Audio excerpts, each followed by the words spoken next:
Harry was so tired and cold. He'd not slept well at all. Petunia woke up and ordered him to make Dudley's breakfast. He shuddered from the cold, and when he emerged he vomited on the floor, almost passing out. He was so cold and actually ill. When she saw him she knew it. She also knew he didn't have the strength to do anything she'd had planned for him, and cursed.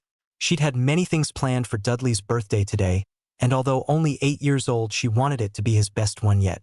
What with Harry being ill, he'd only ruin it.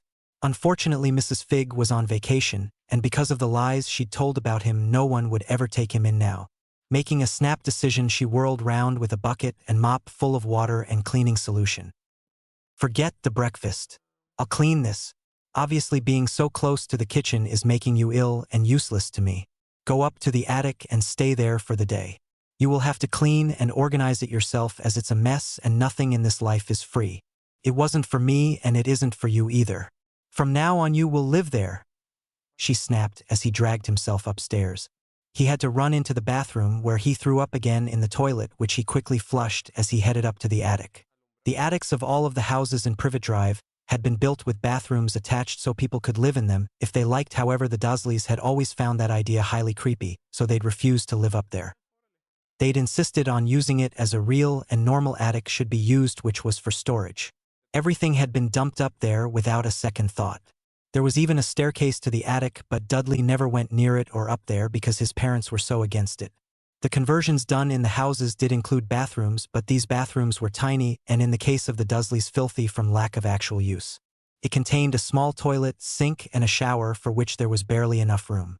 In short, he'd be able to use it, but it was so dirty it would likely not clean him up too much. He entered the attic disgusted at the mess and chaos in it. Everything was everywhere and nothing was organized. Downstairs, Petunia had told Vernon and Dudley what had happened to Harry, and she had promised to lock the bedroom door to the attic so he couldn't escape while they were out celebrating, which Vernon loved. After a hearty breakfast and a meltdown from Dudley about his gifts, they were ready to leave, and Harry spotted them drive off through the attic window. To be honest, he really didn't feel well, and he was scared because someone had insulted him at school for wearing clothing which didn't fit, and it had made him so mad he'd given her blue hair. He hadn't meant to, but he was so angry by her comment because it wasn't his fault he looked ridiculous. He even explained that he wanted clothes which did actually fit him, which unfortunately for her seemed to continuously fall on deaf ears, so that's why she'd ended up with blue hair. He'd been so terrified he'd get in trouble, however, that he removed it before school let out, and let's just say the teacher had thought she was going mental. Dudley had blamed Harry for it, but the teacher had told him it was an error and couldn't have been Harry. She had explained she'd been watching him, and it couldn't have been him, which Dudley realized was true. He hadn't told his parents, so Harry had avoided punishment that one time, but it had scared him. He sat down, taking a small break. He'd not eaten in 4 days, and it was beginning to show. He so wished he could eat, but he was locked in. He tried the door and it wouldn't budge. That was the real punishment. He tried again, focusing his emotions on his need to get out without trouble, and was stunned as it opened. He was free, but for how long he didn't know. He made his way carefully downstairs, knowing they'd not be back for hours yet. He went into the kitchen sighing. He'd need to steal some food, but he knew he couldn't steal something which would actually be missed, so he looked around for a bit. There were several packets of a certain brand of biscuit Dudley loved, and so he took 2 packets and placed them inside a spare shopping bag he'd found in one drawer. They wouldn't be missed, and everyone would assume Dudley had simply eaten them all because, well, he usually did. He took some chocolate bars too. Petunia was always moaning that Dudley ate so many of the bad things she bought him too quickly. It was for this reason that he knew these items wouldn't be missed, but he couldn't survive on chocolate and biscuits alone, and even he knew that. He approached the pantry with a grimace. Vernon had always said everything nasty is to be stored at the back where Petunia can't find them and accidentally give them to him. He had said although he hated these foods, he didn't want her to know that. Actually, he'd said he secretly planned to donate them to charity behind her back. That was Vernon's problem, though. He'd sooner actually donate cans to a food drive than to feed Harry, his nephew, who was very underweight, because they refused to feed him. He checked the pantry and was shocked as it wasn't as full as it would have normally been. Had Vernon already given those items away, he wondered idly, that is, until he saw a well-concealed box to the side which was supposed to contain boring Vernon things the others never touched, and when he opened it, it was obvious that they hadn't. It was full to bursting with all sorts of things Vernon deemed ridiculous. He found many cans of tomato soup, something Petunia insisted on buying but Vernon hated so much. He put as many cans inside the bag as he could. He included most of the soup, cans of sweet corn, peas, and many different beans. Thankfully for him, Petunia always stocked up so much on things because her men ate so much that she was unlikely to notice. It would also seem he was in luck, as those cans came with pull tabs on them, supposedly making it easier to open. In reality, Petunia was embarrassed she couldn't use a can opener, and so she bought these and sneered openly at anyone who ever noticed, not that they cared, of course. He knew about cans from his history lessons at primary school, as they'd spoken about how sailors had lasted for many months at a time on cans of beans when they'd been lost, as cans of beans don't go off. The teacher had of course been promoting healthy eating throughout her lesson and followed the historical tale by asking if anyone ever eats beans at home. Most said no. Harry would be the first in his class to have beans. He did hope they would be nice. He moved back to the pantry to see if anything else was there which he could take without notice when he saw so much cordial that his eyes widened in awe. There was no logical reason to buy that much normally, although with Dudley going through a half a bottle a day, one did need many. He grabbed 2 bottles from the front, pulling the others forward so it wouldn't be noticed, and smiled. He also grabbed a couple packets of healthy crackers Petunia had stocked up on. He carefully made his way back up to the attic with his now very heavy bag of food. He had to take one step at a time slowly because it was so heavy. It hurt to lift, but he willed himself to do it even though it really did cause him back pain. He eventually made it, practically collapsing in relief. His relief was short-lived, however, as he rushed to the attic loo to vomit again. He really wasn't well. Unfortunately, he'd need to steal again quickly. He left and headed for the cupboard in Petunia's room where he knew she kept the medicines. He found some pain relief tablets which he stashed in his pocket as soon as he spotted many packets of the same thing. He also grabbed some throat lozenges, as he may need those. Lastly, he found 3 bottles of the medicine Dudley always got when he had a stomach ache and vomited, and placed it in his pocket. He saw £100 in the back, which he also grabbed, as he may need it one day. He shut the cupboard and made his way upstairs again. Once more focusing on his emotions, he managed to lock the door again. He went to the corner appending a box and placed his loot carefully inside. The attic was loaded with various boxes and bits of broken things Dudley didn't want or Vernon had found useless, such as gifts they'd been given in the past he didn't like. As it so happened, Vernon was a hoarder. He never wanted anything, yet he never liked throwing anything away, so it had always gone to the attic to remain forgotten but never gone. Petunia did hate this, but as she never needed to see anything with it being in the attic, she put up with it for years and in all honesty did forget about it. The attic had a few power outlets in it, and the first box he found contained items an exceptionally drunk Vernon had bought off the shopping channel on Tella, believing them to be things he'd desperately needed. He'd of course regretted it when he saw his bill later on shoving them in the attic, vowing to use them one day. That day of course never came. There was a steam cleaner, a frying pan, some blankets, a plug-in heater, an electric cooking ring you could plug in, various garden tools and pesticides, as well as some old CDs and loads of Tupperware. He was very interested. He found a couple more boxes of old clothing which no longer fit Vernon or Dudley, as they had gotten too big for them, and was stunned as the clothes in the box labeled Dudley fit him perfectly, and because they had been for Dudley were of the highest quality too. The clothes for Vernon were far too large, but would keep him warm in an emergency, he supposed. Even though he was only 8, Harry was very smart for his age. He was often very silent, so much so that he was able to go unnoticed, at which point he studied everyone around him. He studied what they did and why. He learned what certain things could do and learned about bill paying, when Vernon had complained that he couldn't afford a bill one time and exclaimed that if he didn't pay it the power to their home would be cut off, henceforth teaching Harry a lesson about money. The attic was freezing cold and very musty, so he opened the window to get some air into it and to freshen it up. He'd been transfixed when he'd seen the ads on the shopping channel for the steam cleaner, as Vernon had insisted he watch it all with him once when he'd been drunk. Harry had tried to leave and received a punch in the back which made him stay. He remembered the advert clearly in his mind, although he hadn't realized Vernon was so drunk he'd bought one. He had a great memory and remembered everything he learned or saw. It would be the perfect thing to clean the attic with, as it used only the power of steam. As he walked away from the window, he tripped on a folded rug and fell, knocking firmly into a cabinet which cut his forehead right open. He cried out in agony, tears clouding his vision. Why was it always him? Damn Vernon and his stupid hoarding. Now he'd hurt Harry and he wasn't even here. He would get hurt because of Vernon even in his absence, wouldn't he? Harry's sadness turned to rage at that thought as his cut was ripped further open, something black and screaming coming from his own head as his forehead sealed itself shut once more. He truly believed he'd imagined it all. That was it. He was so sick and tired and sore right now that he had been seeing things. Checking the different boxes, he eventually found a mirror, another impulse drunk by from Vernon, and looked at himself. He actually gasped. His scar was still there, that much was evident, but it wasn't red like it had always been. That was weird indeed. He went into the bathroom with the steam cleaner and turned on the tap, gasping as the water which came from it was green from the lack of use. After a few minutes it turned the normal color of water and he filled the steam cleaner. He would first clean the white sink, which had turned brown from dust and lack of use. The silver taps on it were all molded over.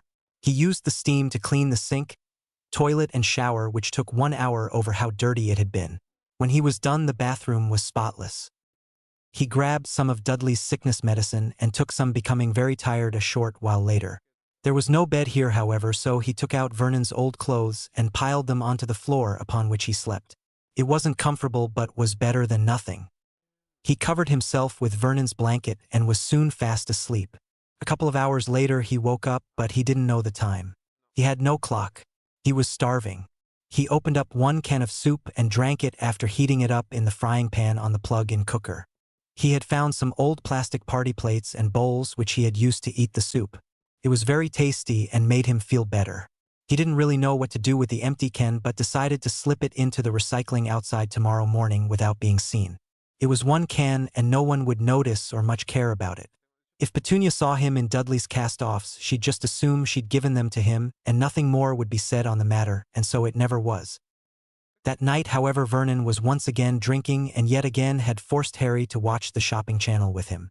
He had his credit card out and was looking at some plant pots he didn't need when an advert for a blow-up bed came up. Harry turned to see Vernon was passed out and grabbed his card quickly, using the phone to order one for himself. It was a queen-size 100-pound one. When he rushed back inside and sat back on the couch, Vernon was awake and looking at him weirdly. "Good boy. It's like you can read my mind, you freak. You have brought me my card so I can buy the stuff I want. Not a word to Petty. Pedo, for fuck's sake, Petunia," he slurred, almost falling over on the seat. He would remember nothing tomorrow, as he usually did when he went drinking. As long as Petunia didn't see the stuff he was buying, it didn't matter, and that's how he chose to see it. As time went on, the attic eventually became clean and organized, with him pilling boxes in one corner and Vernon's clothing in the middle of the room. He'd used the steam cleaner so much that the pads it had come with were filthy. Petunia was stunned to find them in the wash after she'd washed the clothes, not knowing what they were, but assuming they were some kind of unusual cloth she'd wanted to clean. Dudley had thrown a tantrum about something, and while she dealt with it, Harry took the freshly clean wet pads back to his new room so she wouldn't notice. Petunia often called him down to do chores for her but would never set foot in the attic. If she had noticed missing things, she certainly never said anything. However, Petunia didn't notice, as the missing items were things she'd never think of anyhow. Vernon was stunned when the air mattress arrived 3 months later due to late shipping and issues at customs which he'd not even been aware of. "Boy, take this useless trash to the attic and do as you like with it. I'm gonna have to start laying off the sauce if my wallet is anything to go by. Hurry on, freak, Petunia is coming and I don't need another bloody lecture. Sweetheart, how are you?" he said, rushing at Petunia and kissing her, suddenly surprising her as Harry grabbed the box and ran upstairs to the attic with it. He'd been so scared of being beaten by Vernon that he'd not stopped to realize how heavy it was and let it go with a loud thud, but thankfully no one had heard it. He took the bed out and blew it up, stunned, as it came with inflatable pillows. He had taken advantage of Dudley watching tele downstairs to blow it up because it was really loud, but with the tele on now no one would notice. Each week he would steal enough cans to last him while shopping with Aunt Petunia. She always took him and made sure to make him put everything in the trolley for her, pack the bags for her, and even carry them to the car for her. He was there to be used, and so he decided as punishment to use her. He added in bulk packet soups and noodles when she wasn't looking, which she just casually paid for. As she was always proudly buying so much food in bulk for her fat and growing men, she never noticed the extra foods, nor that they would always go missing either. As Harry was responsible for all of it, it was easy for him to quickly put his foods in his school sack and put away the rest. Also, he'd been developing his emotional ability, as he called it, and had so far learned to hone it to make Petunia do things he wanted her to. Actually, he was wandlessly casting the imperious curse on her from time to time, but obviously didn't know that was what it was. He only ever used it though when he felt he needed to, such as when he forced her to buy him children's medicines and multivitamins from the chemist. You see, when he did it, it was usually for his own benefit in terms of his health, which, let's face it, they'd been neglecting. He'd put on more weight so he looked normal now and had increased in height normally. All the multivitamins he'd been taking were doing wonders for his system. It had taken about 2 years to fully heal his malnourished stomach, as he couldn't eat much at all at the start, having just 1 can of soup per day. His emotional ability could also repair things he liked too. He had repaired some of Dudley's old broken pencils and things, and now had new things to take with him to school, not that his family noticed or cared about it or anything he did. At school he had gotten great grades, and he'd had to use his emotional ability to stop Dudley attacking him until a member of staff was there, so he always got in trouble. Petunia and Vernon were warned about Dudley, and told that if he couldn't learn to behave there would be trouble. They asked what Harry had done, and when they were told he was very shy, quiet, and with no friends, they actually smiled. So he hadn't done anything, but Dudley had succeeded anyway. In a twisted way, Vernon was proud of that, even if Dudley did keep getting caught. That freak needed to know his place. His mind, if anyone looked inside his head, was exceptionally organized and laid out like a ship from one of his history books. All the private emotions and feelings he had were kept underneath a Fidelius charm he'd used in his own brain, with him being the secret keeper. Of course, he didn't know that was what it was. He had just wished to keep his secrets all hidden, and so that someone would need to know he was the keeper of them to find out about them. He knew, of course, reading minds was not a real thing, but living with the Dursleys, you never could afford to be too sure about anything. He was stunned, however, on his 11th birthday when he got his Hogwarts letter. They had tried to stop him from reading it when he'd used his emotional powers to make them ignore him. He really didn't realize how excellent he was at wandless magic, and his years at Hogwarts would be very interesting. He responded to say he'd be going for sure. This would be very interesting indeed. Harry decided, since his emotional abilities, otherwise known as magic, could gain him quick answers whether they liked it or not, he'd be asking Petunia some questions. He went down to the kitchen after she'd called him down to talk to him about the letter and indeed his response to it. He'd responded to it before she could even tell him no a few days ago, and she wasn't happy about it, but hadn't had a free moment to talk to him about it until today. "Sit down, we need to talk," she said as he did so, activating his emotional abilities, once more seeing her eyes glaze over, which always told him it was working. "Tell me everything you know about Hogwarts School of Witchcraft and Wizardry," he commanded as her slightly glazed over eyes focused more on what he was saying, and she complied. The imperious curse was funny that way. Of course, he didn't know its true name or that it was illegal to use it in their world, but he did figure out that doing things wandlessly was a thing which couldn't be tracked. He figured it couldn't be tracked as he'd been doing it for years, and no one had ever come to him to tell him to stop doing it. He would learn whilst at school that only his wand was tracked, and so he would simply continue to do things wandlessly in the summertime. It would seem Petunia knew a lot more than he realized. "Well, I know it's a school of magic for witches and wizards to go. I have no magic and could not go myself, but your mother was a witch and she could go. At the age of 11, she went to this school and told me that when she arrived there, a hat, which she called the sorting hat, was placed on her head. It sorted her into one of 4 houses the school has, although I don't remember the name of her house.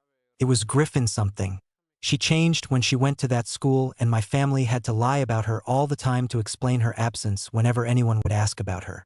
We had been really close, but when she returned we didn't know her anymore," she said as he logged everything she was saying in his mind for further consultation later on. "Now for something I need answers to. How did she die?" he asked as her face paled. "She and her stupid pranking bully of a husband got fucking blown up by a homicidal maniac who went by the name of Lord Voldemort, but people didn't say his name there as he'd put a taboo or something on it, so if you did he'd turn up and kill you. Lily told me his real name was Tom Marvolo Riddle, and to be honest, I have never forgotten that name. I hated my sister so much for being everything I could never be," she responded, normally still under his influence. "You said earlier my father was a pranking bully. Please elaborate," he instructed calmly. It wouldn't do to get mad now, as getting angry in public was illogical and really did serve no true purpose. The only time one should get angry in public was when someone directly threatened the person in question. He didn't like to get angry per se, but he did relish condescending using big words. As a child, he'd studied and written down many of the words Vernon used when he screamed at someone on the phone. Later on he'd looked them up in their dictionary when they'd not been looking and now used them himself to show his displeasure in a calm way. Usually it garnered shocking results for him and he loved it. Every time we ever met them at the insistence of my parents, Vernon and I were always the butt of his jokes and indeed pranks. He wasn't funny, and although Lily told him this repeatedly, he wouldn't stop and she wouldn't leave him either. Vernon needed surgery to remove a pigtail once. It wasn't normal at all. She always seriously reprimanded him for it in front of us, but he would do something and she'd be fine again. I mean to say, he'd wave his wand and get her to drink something he called a calming draught. Well, I wasn't fine. It was bloody scarring to say the least, she answered honestly. He was shocked to hear that his father had essentially abused his mother like that, and indeed the Dursleys. Yes, the Dursleys were scum and may have even deserved it, but had he been a nicer man, they may not have been so vile to his son. If he was here, Harry knew he'd have said that to him directly. Okay, and what do you know about this Albus Percival Wulfric Brian Dumbledore dude who signed the bottom of the letter I got? He asked her curiously. He is the headmaster of that school and refused me admittance when I wrote asking if I could attend. I didn't have magic in me, so I couldn't go. He was very close indeed with James and Lily Potter, your parents. You were meant to go to live with a friend of your parents should they die. His name was Silly Black or something like that, I can't remember it exactly. All I know is that you were meant to go to him, but for some reason Albus Dumbledore decided you should be dumped on our doorstep at night in November with just a small note explaining that I had lost my sister and not explaining why you were even here. She snapped. He was very curious at that point. His interest well and truly piqued. He'd not known this before. What did the note say? He asked carefully. Well, it said they'd been blown up because they'd put their faith in the wrong man, and that you had defeated Lord Voldemort or Tom Riddle when he tried to kill you, and it is how you came upon that scar on your forehead. He said it wasn't safe for you to live in that world and grow up a celebrity, as people might abuse you, so he abandoned you with us and didn't pay us for that privilege either. We were expected to do this simply from the goodness of our hearts. I mean, seriously? Who does that these days? She responded, which made him think a lot about Albus Dumbledore and how little he trusted the man already, and he didn't even know him all that well. He was stunned and stopped from asking any more questions, however, as there was a literal bang at the front door and it fell off its hinges. There stood tall as you like was Hagrid. I am sorry about that. You've changed a lot since I last saw you, Harry, he said with a huge smile, shocked at Harry's response. Not only are you exceptionally rude, but you're also breaking and entering, you imbecile. Did it not occur to you to knock? Why are you here, and indeed why are you so large? I would be much obliged if you would fix that door. Next time knock normally and use the brain I am sure you definitely have. He snapped as Hagrid looked to be close to tears very suddenly. It was almost as though someone had just told him there would never be any Christmas celebrations ever again or something. I am sorry about that, Harry, I will fix it now. Technically, I shouldn't do magic outside Hogwarts though, so it's best you don't tell anyone. I'm Hagrid, keeper of keys and grounds at Hogwarts. I knew your parents when they went to the school. Are you ready to go? He asked as Harry looked at him in shock. Sir, I wouldn't go anywhere with you if someone paid me to. Why are you doing magic here if you are not allowed to do so outside of the school? I have no desire to get in trouble because you cannot control yourself. Please tell me what I need to know and then get out. He snapped, feeling highly annoyed as Hagrid moved and broke a vase with that simple action. Hagrid then cried big fat tears of disappointment. But I've been sent by Professor Dumbledore to take you to get your supplies. It wouldn't be safe for you to go and get them alone. I am to take you to the bank and hand in your key for you and everything, he said as Harry looked shocked. Why do you have my key, sir? What if I required money for bills? Have you been helping yourself to my money? In fact, has Mr. Dumbledore been helping himself to my money? This is entirely unconscionable. Hand over that key immediately and do so carefully lest you break anything else in here. I mean, really, could you be any more cumbersome?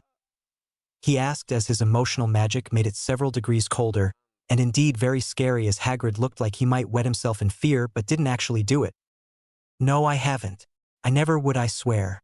I got the key from Professor Dumbledore, sir. He was keeping it safe for you. You're a celebrity in our world, and he didn't think you'd be safe with the key in the Muggle world. So after your parents died, he kept it, he responded easily. I don't know Mr. Dumbledore, but if I hear he's been in my accounts, there will be hell to pay. I've been here in hell, and I've had an account I knew nothing about. My life could have been happy.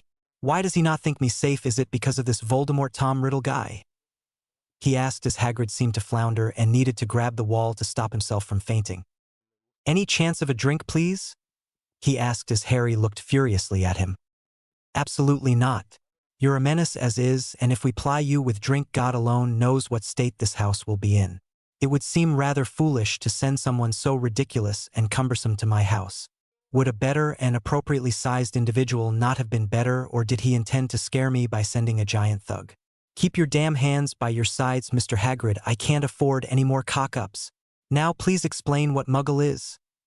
He commanded as Hagrid only looked more and more hurt as time went on. Unfortunately for him, in his emotional distress, he kept breaking trinkets as Petunia looked at Harry strangely. Not only was he genuinely unhappy about Hagrid being there much like herself, but he was actually putting him in his place, all without actually shouting something which made her shiver in slight fear even if it wasn't directed at her. Oh right, yeah, well I forgot you'd know nothing. Well, there are a couple of phrases you'll be needing to know. Muggles, or the Muggle world, is the non-magical world. Muggles are people like your aunt and uncle who cannot do magic. In our world you have people of different classes. A squib is a person born to two magical parents who has no magic in them and are usually adopted out in the Muggle world. Muggle-borns are people who have Muggle parents and are randomly born with magical abilities. Half-bloods have one magical and one Muggle parent, and purebloods have two magical parents. You're a pureblood, Harry. Your mother was a Muggle-born and your father a pureblood himself. I can't think of anything else to tell you about, he said, finishing just as lamely as he'd started. So this place had social rankings which were very outdated. He'd need to be changing that. He looked back to see Hagrid fiddling with a letter in his hands. What is that letter about? He asked directly as Hagrid jumped again, breaking an ornament as Harry sighed and fixed it wandlessly, which Hagrid either didn't see or ignored. Petunia assumed Hagrid had just fixed it again himself and didn't say anything more. Oh yeah, well I was meant to show you this letter, so you'd be interested in it, Professor Dumbledore said, but I can't tell you what it's about as he had me give him a vow I wouldn't do so. Oh yeah, before I forget, here's your train ticket. We'll take you to the train on platform 9 3/4 on September 1st. The train leaves from King's Cross Station at 11 am sharp. Don't be late or you'll miss it, he said as Harry once more applied the Imperious, using his wandless magic to compel the truth from Hagrid. Where exactly is this platform 9 3/4 and how do I get there?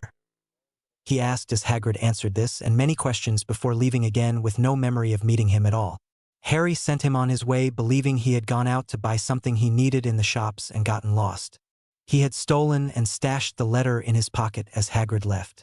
He decided he would go today to the shopping district and heading upstairs to get ready. As it was still morning, Petunia didn't refuse his request to go out. He went upstairs and opened the letter, reading it, and was very confused. What in blue blazes was a philosopher's stone, and what did this Mr. Dumbledore want with it? He got dressed and went outside holding out his wand arm as the night bus came for him. He'd also nicked the magical money from Hagrid's pocket when he'd not been looking. Too bad he hadn't been nicer. When he boarded the bus, he asked to go to Diagon Alley. Stan Shunpike, the conductor, had asked for his name, but some wandless magic ensured he didn't pay him much attention. It was for the best, really. That bus ride had been awful, but so fast that he was there in 10 minutes in comparison to the 2 hours it would have taken him otherwise. He got off the bus and he entered the alley with a smile. He had made sure to use makeup to cover his scar. As it so happened, on a drunken shopping spree, Vernon had bought an entire set of stage makeup. He was using it to hide his scar so he could have a hassle-free time in the alley. He wouldn't be disturbed now. The letter had felt weird when he'd picked it up. It felt like whoever had given Hagrid this letter had wanted him to see it but know nothing about it. It was unique after all. It was almost like it was meant to stoke his curiosity or something, but he really didn't care all that much about it after he'd read it and seen that Mr. Dumbledore was the man who had written it. His main interest now, of course, was why it had been obviously enchanted to force him to be interested in it but not know anything about it. He'd read the letter anyhow and none of it made sense to him. Hagrid had informed that his parents had both been proud Gryffindors, so he obviously would too. He seemed to think it impossible for Harry to even want, much less consider another house something he didn't like. As a former Gryffindor himself, Hagrid was highly biased towards it, and not only that, but it being the former house of the headmaster was not a good idea either. As soon as he'd heard what Hagrid truly thought of it, he had decided to not go to that house at all. He was interested in becoming his own person who didn't need to live in the shadows of parents, he'd barely even be able to remember at this stage. He was determined to become his own person no matter what others thought of him. He strode up the alley to the bank after asking a random witch for directions to it. She had smiled and shown him the way kindly. What was with the fashion here? Everyone dressed pretentiously in robes and capes and looked like superheroes gone wrong or fucked up cosplay. He entered the bank and gasped at seeing the goblins there.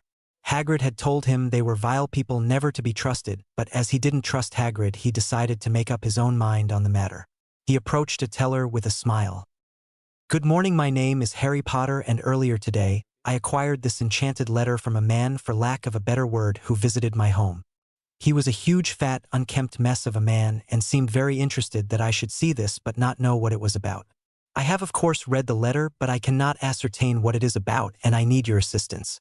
Also, I will require a bank statement as I need to know about my accounts, considered I just learned of them from Mr. Hagrid this morning," he said as the goblin there turned very red in the face and started screaming at another goblin close to him in what he could only assume was their very own language.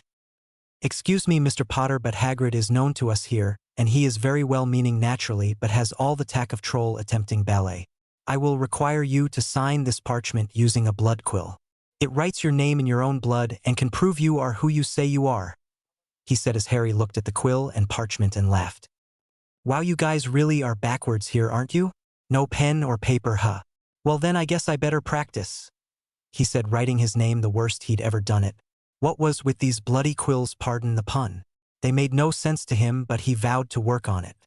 He was so focused on how to write neatly with a quill that he didn't even feel the blood go from his body nor the wound healing shortly after. It confirmed he was who he said he was. "Yes, you are who you say you are. Very good. These things must be checked. The reason I was so angry earlier is that Albus Dumbledore placed mail redirection wards on your residence so you couldn't get any mail and it would all go to him. We have fixed that now and it is all in a spare vault for you to check at any time. We can tell he hasn't opened anything, he merely didn't wish you to have any of it for some reason better known to him. Here is your statement. Your account is as your parents left it. When you like, you can become Lord Potter like your father was, but don't need to do this right now unless it is your wish to do so," he said as Harry smiled brightly at him. He asked many questions and received a money-summoning wallet which could summon any amount he needed once he said the amount aloud. He had learned about the Philosopher's Stone and what it could do. Some quick wandless magic had the goblin giving him the stone and forgetting about it again shortly afterwards. Thankfully, he'd not told the other goblin about the letter, as he'd been busy answering Harry's questions on the matter. Harry took the Philosopher's Stone and decided that to hide it would be the best thing. He placed it inside the till of the leaky cauldron at the back, well hidden so it wouldn't be found. Essentially, Tom would be making more money than he had in ages, but with no idea how. Harry even suggested he redesign the interior of the pub, something the barman scoffed at. He could never afford to do that. Harry went and got all of his supplies before he walked towards Ollivander's.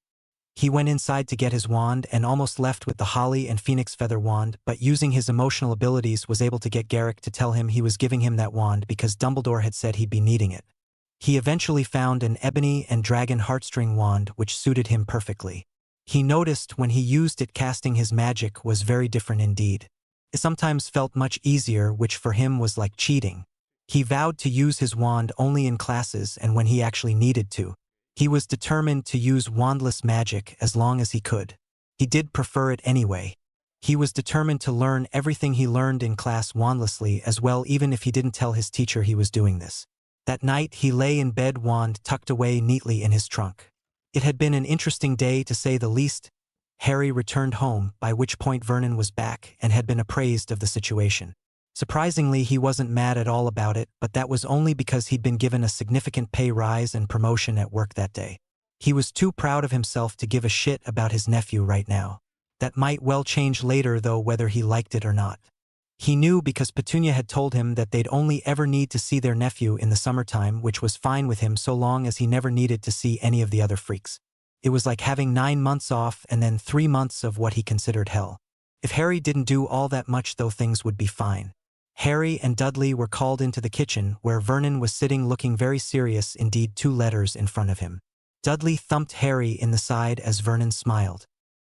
"Okay, Dudley, now that's not why I called you in here, although your right hook is indeed a mean one. I've been updated on new policies at your school, so now they send school reports home to the parents to see.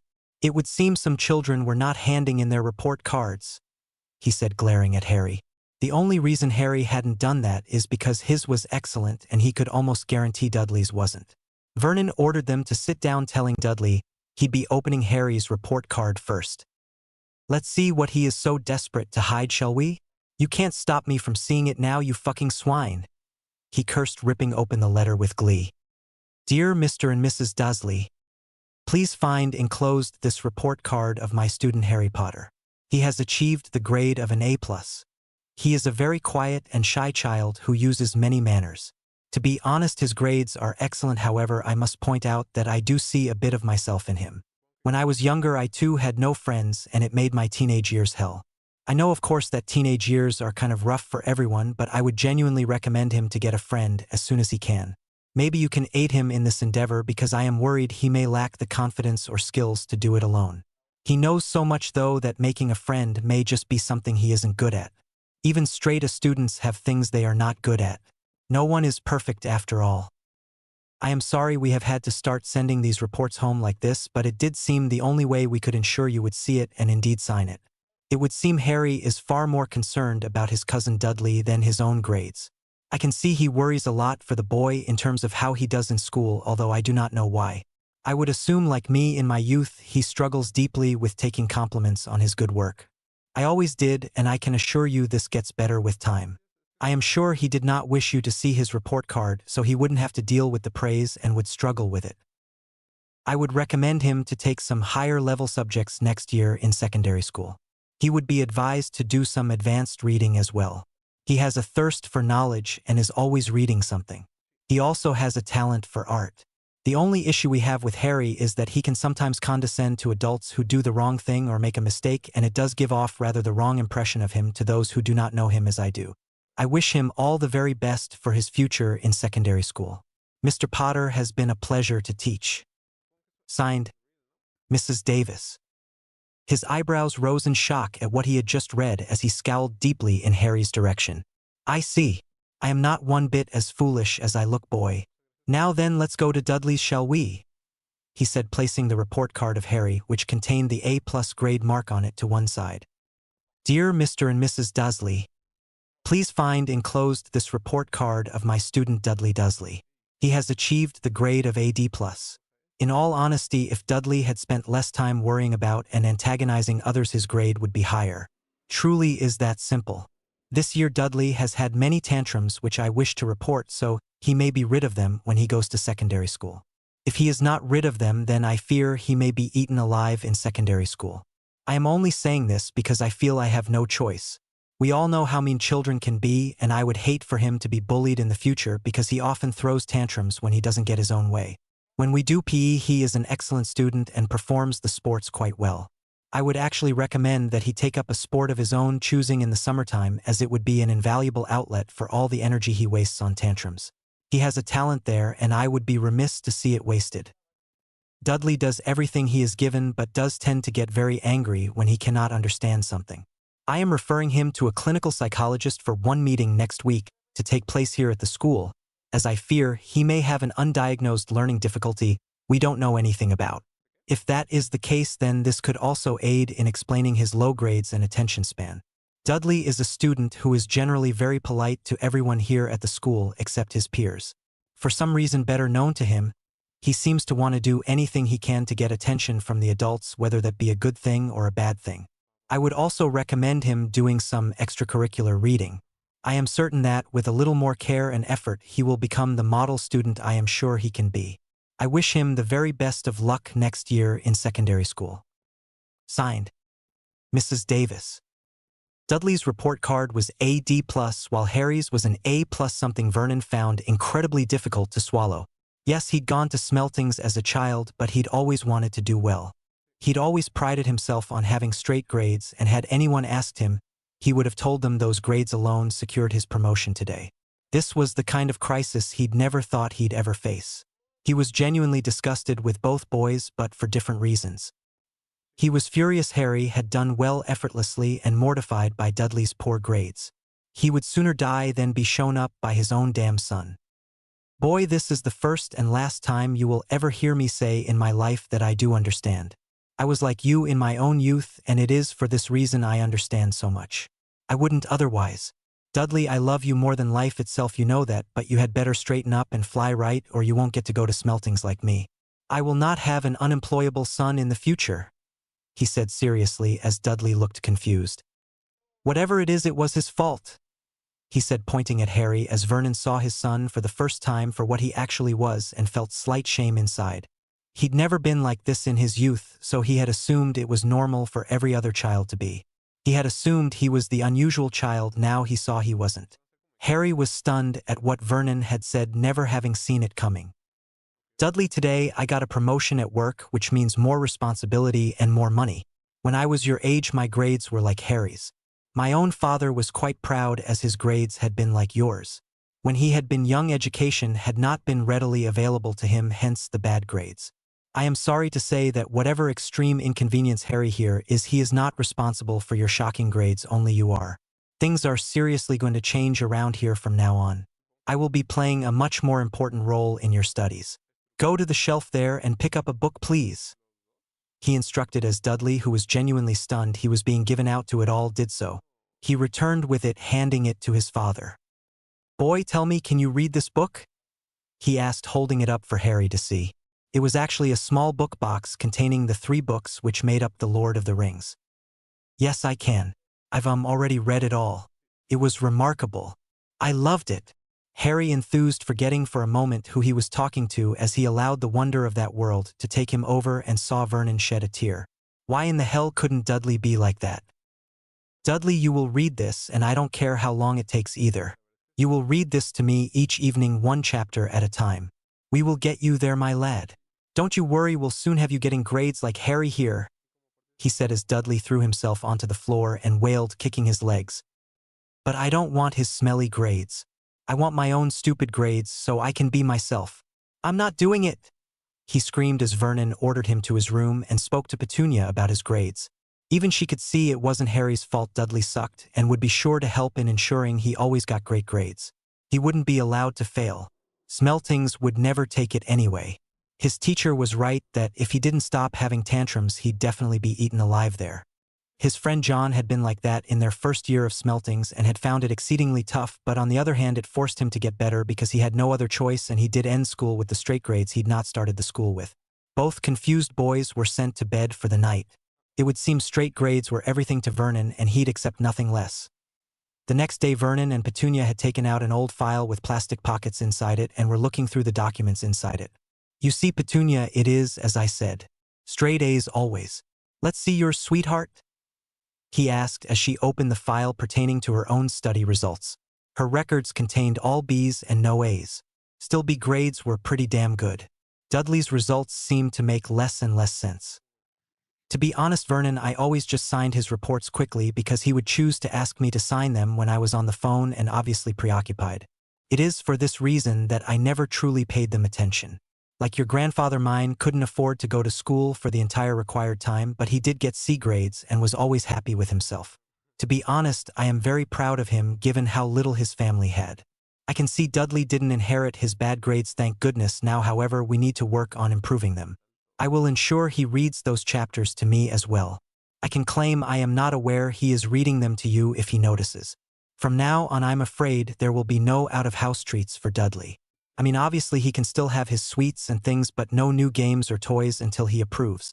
I will not have a stupid son, Vernon. I couldn't handle the shame or scandal of all the neighbors talking behind my back about him because of it, she said, crying suddenly as his heart broke to see her so sad. Outside the closed door, Harry had been listening in while Dudley was busy gaming upstairs and had found their conversation interesting to say the least. So they'd thought he'd possibly inherited his stupidity, had they? He could see why, though. He went back to his room, which was only ever locked when they went out, not that it mattered much to him. They got their summer holidays today and were happy to be out of school now. This meant more time he could spend reading those extra books he'd gotten himself at the alley the other day. He'd gotten books for Muggle-born students on fitting in with their society in a way which didn't stand out. He'd also bought some law books too. He wanted to understand their laws before entering their world. So far he'd read about flu traveling and Quidditch. He was very interested in the flu network as it seemed a cool way to get around. When he'd gone yesterday to get his trunk, he'd realized he could get an apartment trunk with an attached flu in it and had done so. He'd also gotten his ordinary trunk for school. He had discovered at the bank he could protect or ward his trunk from intruders using his blood, so he had done it straight away.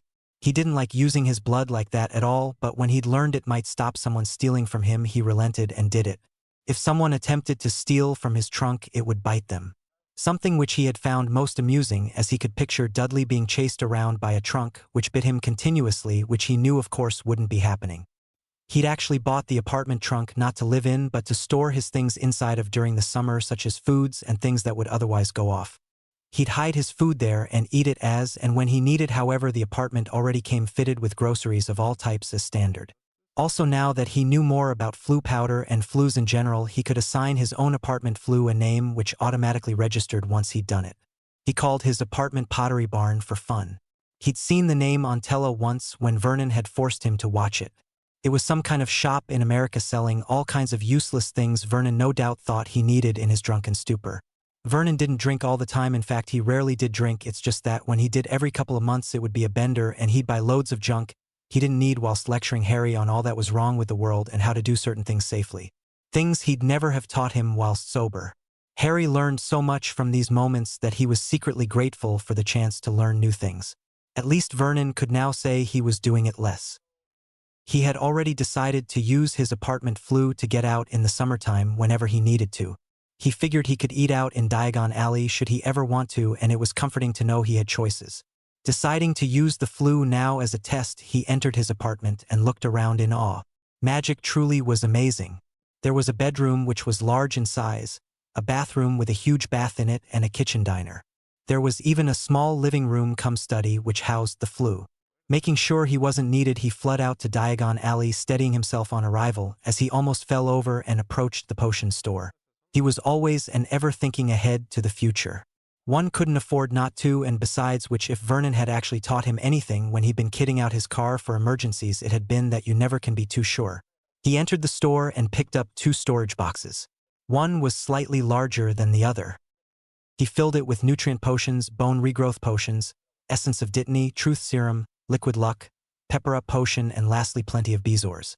He'd read all about potions and knew he would need these. He would bring the larger one with him to school, and the smaller one, which he filled with more bone regrowth potions, nutrient and pepper up potions, would remain in his apartment trunk at home. He was currently reading up on how to protect his trunk when he wasn't there, so once he knew how to do that, he would be fine. The shop owner was stunned as Harry had dropped 2,000 galleons causally on the counter for his things. They had cost that much naturally, but people didn't usually do that kind of thing, least of all children. He was going to refuse to sell him that stuff, but a wandless imperious curse saw to it that he just sold the items and went on about his day as normal.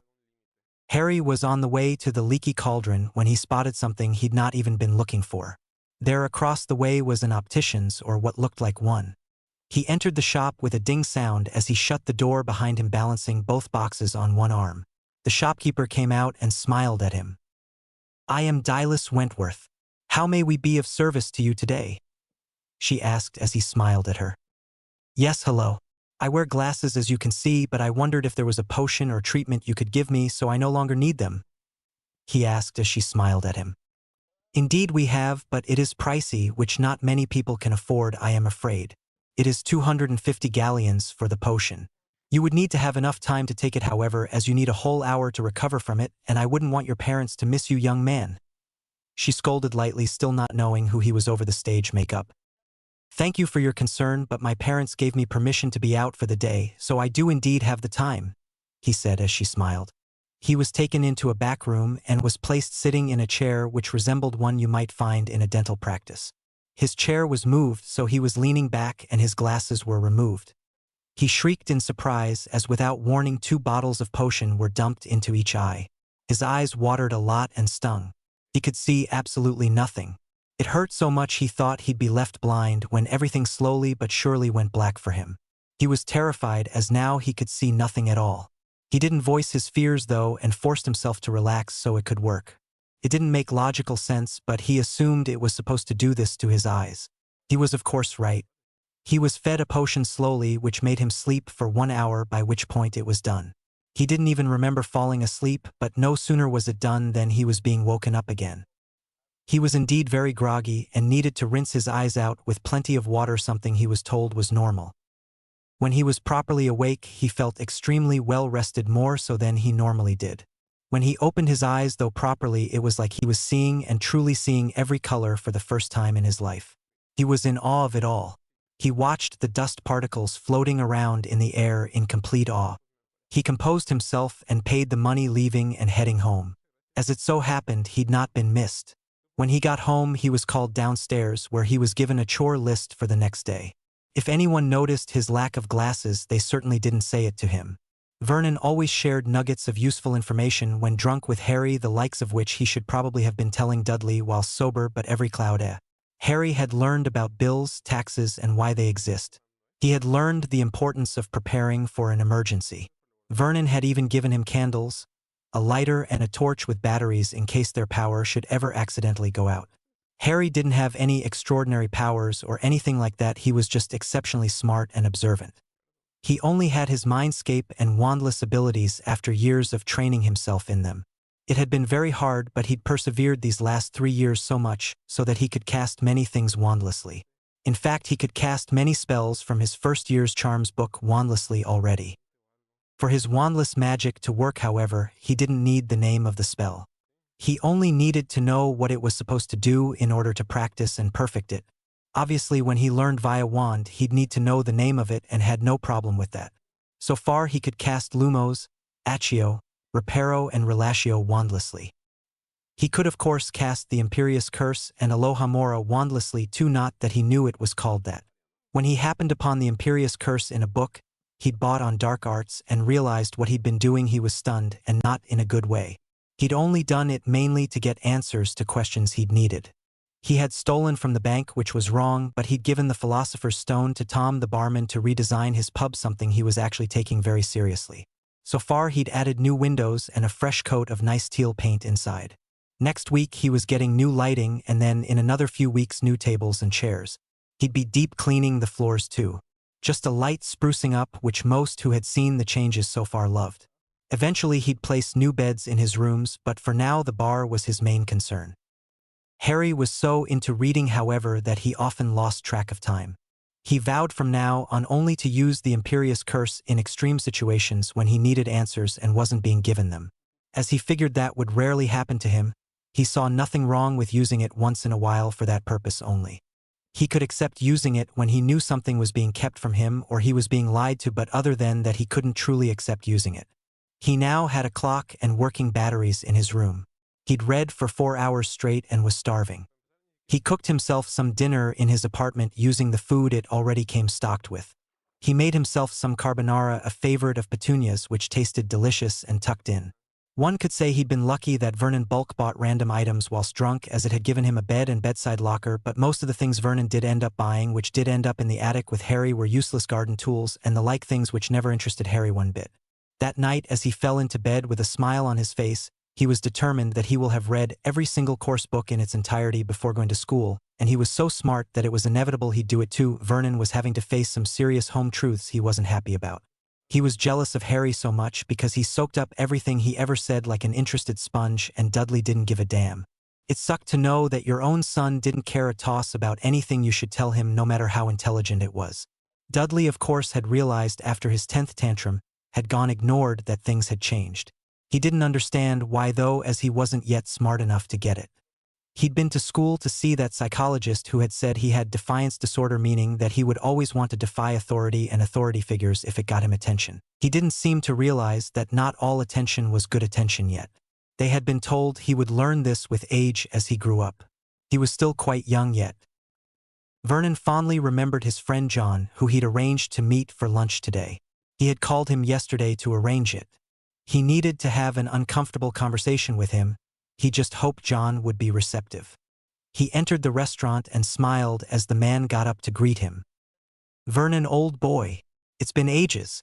You know you're my best friend, but we really need to make more time to see each other.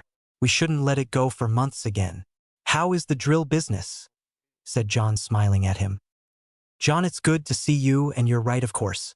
We'll definitely meet up more often in the future, I can assure you of that. The drill business is great. I was promoted last week, so all is well. How is the insurance business? He replied. Oh well, you know, same old, same old.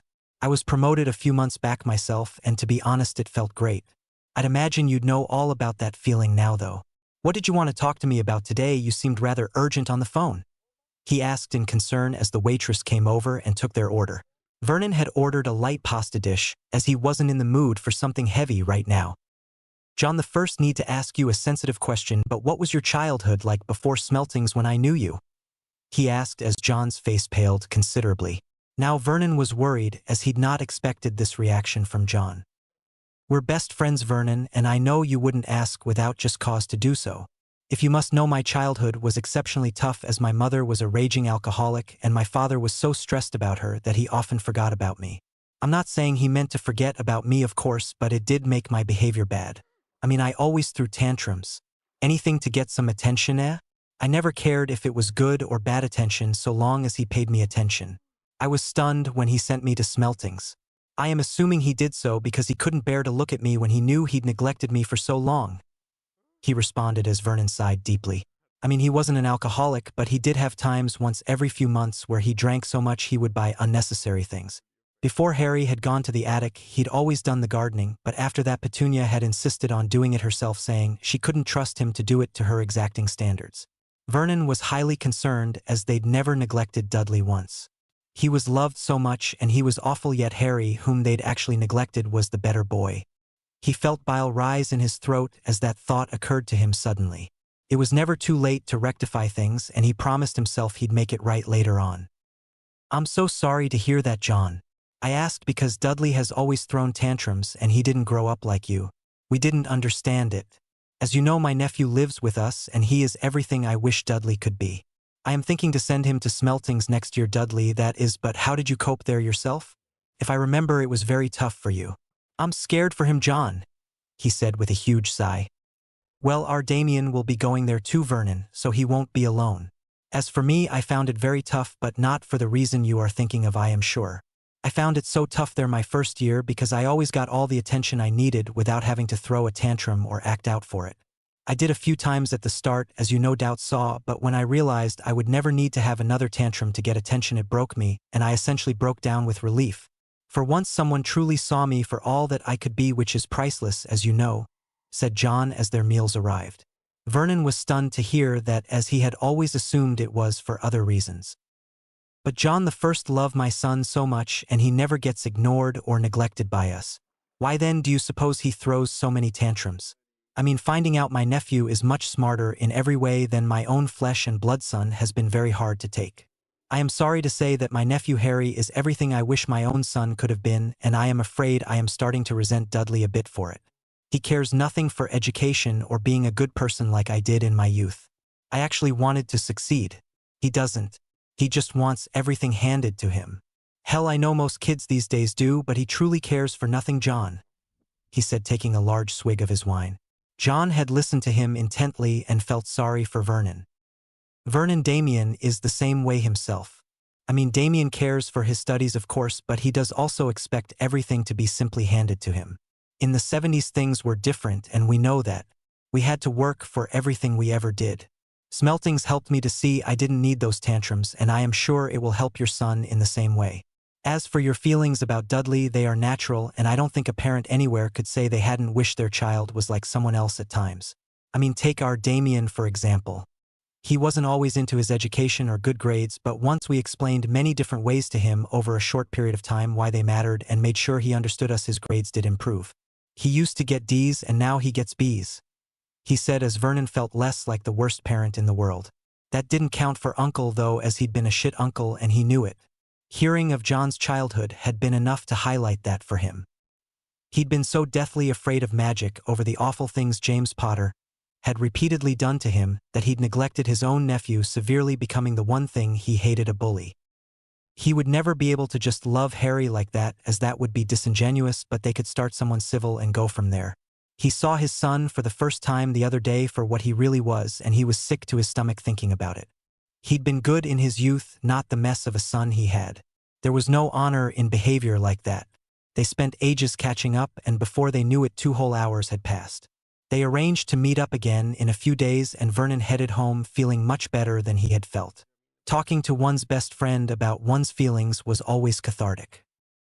When he arrived home, he called Dudley into the kitchen for a chat, intending to make him see sense even if he'd need to lie to do it. "Come in, son, and sit down. You know I love you, don't you?" he asked as Dudley looked confused and very angry indeed. "It doesn't feel like it. I've had no new toys or anything for 2 bloody weeks. How can you love someone and not get them new things anytime they want them? Some dad you are," he said, sounding exceptionally stroppy. Vernon recoiled, seeing what he had done wrong even plainer than he had earlier on. Hopefully it wasn't too late. He'd overindulged and spoiled Dudley, and now he was suffering the results of those actions. "Well, either way I do. When we grow up, we must earn new things. If you want new toys, you must get good grades and tidy up your room properly. Harry is not responsible for your room, so don't even go there, mate. Do you even know all the toys you have right now? How many are still working?" he asked seriously as Dudley sighed and rolled his eyes to heaven. "I dunno, Dad, maybe a few still work. They're not your toys. Why do you even care about them at all? Why are you still going on about school?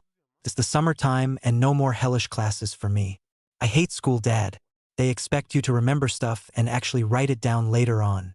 Who in their right mind does that? That's just not fair," he moaned, sounding highly bored as Vernon decided he needed to act now. He walked over to the filing cabinet they kept in the corner of their kitchen and yanked it open. Dudley was confused. Vernon walked over to the wall, still looking at Dudley, and pointed at the light switch. "What is this, Dudley, and what does it do?" he asked as Dudley looked highly confused now. "Why are you asking me that? You're so damn weird today. It's a light switch, obviously, and turns on the lights," he answered as Vernon nodded. Now he knew he'd need to lie here to get Dudley to toe the line and had no choice. "Yes, it gives us power. Power which keeps your computer and indeed PlayStation running. Without power, they won't work. If I don't use my money from work to pay the electric company which gives us that power, none of us can watch TV or anything we like to do. The electric company have decided to punish me because I didn't make my last payment on time, and so they have cut power to one room in the house, yours. I am sorry, but your computer and PlayStation will no longer work," he said as Dudley gasped, screaming no as he ran to his room. When he was running there, Vernon switched off the power to his room on the circuit board for their house. He'd needed to lie to teach Dudley a lesson. That power would remain off for the summer holidays. He'd even say because Dudley had gotten bad grades, they were being punished. Dudley was stupid and highly naive, so he believed everything he was being told.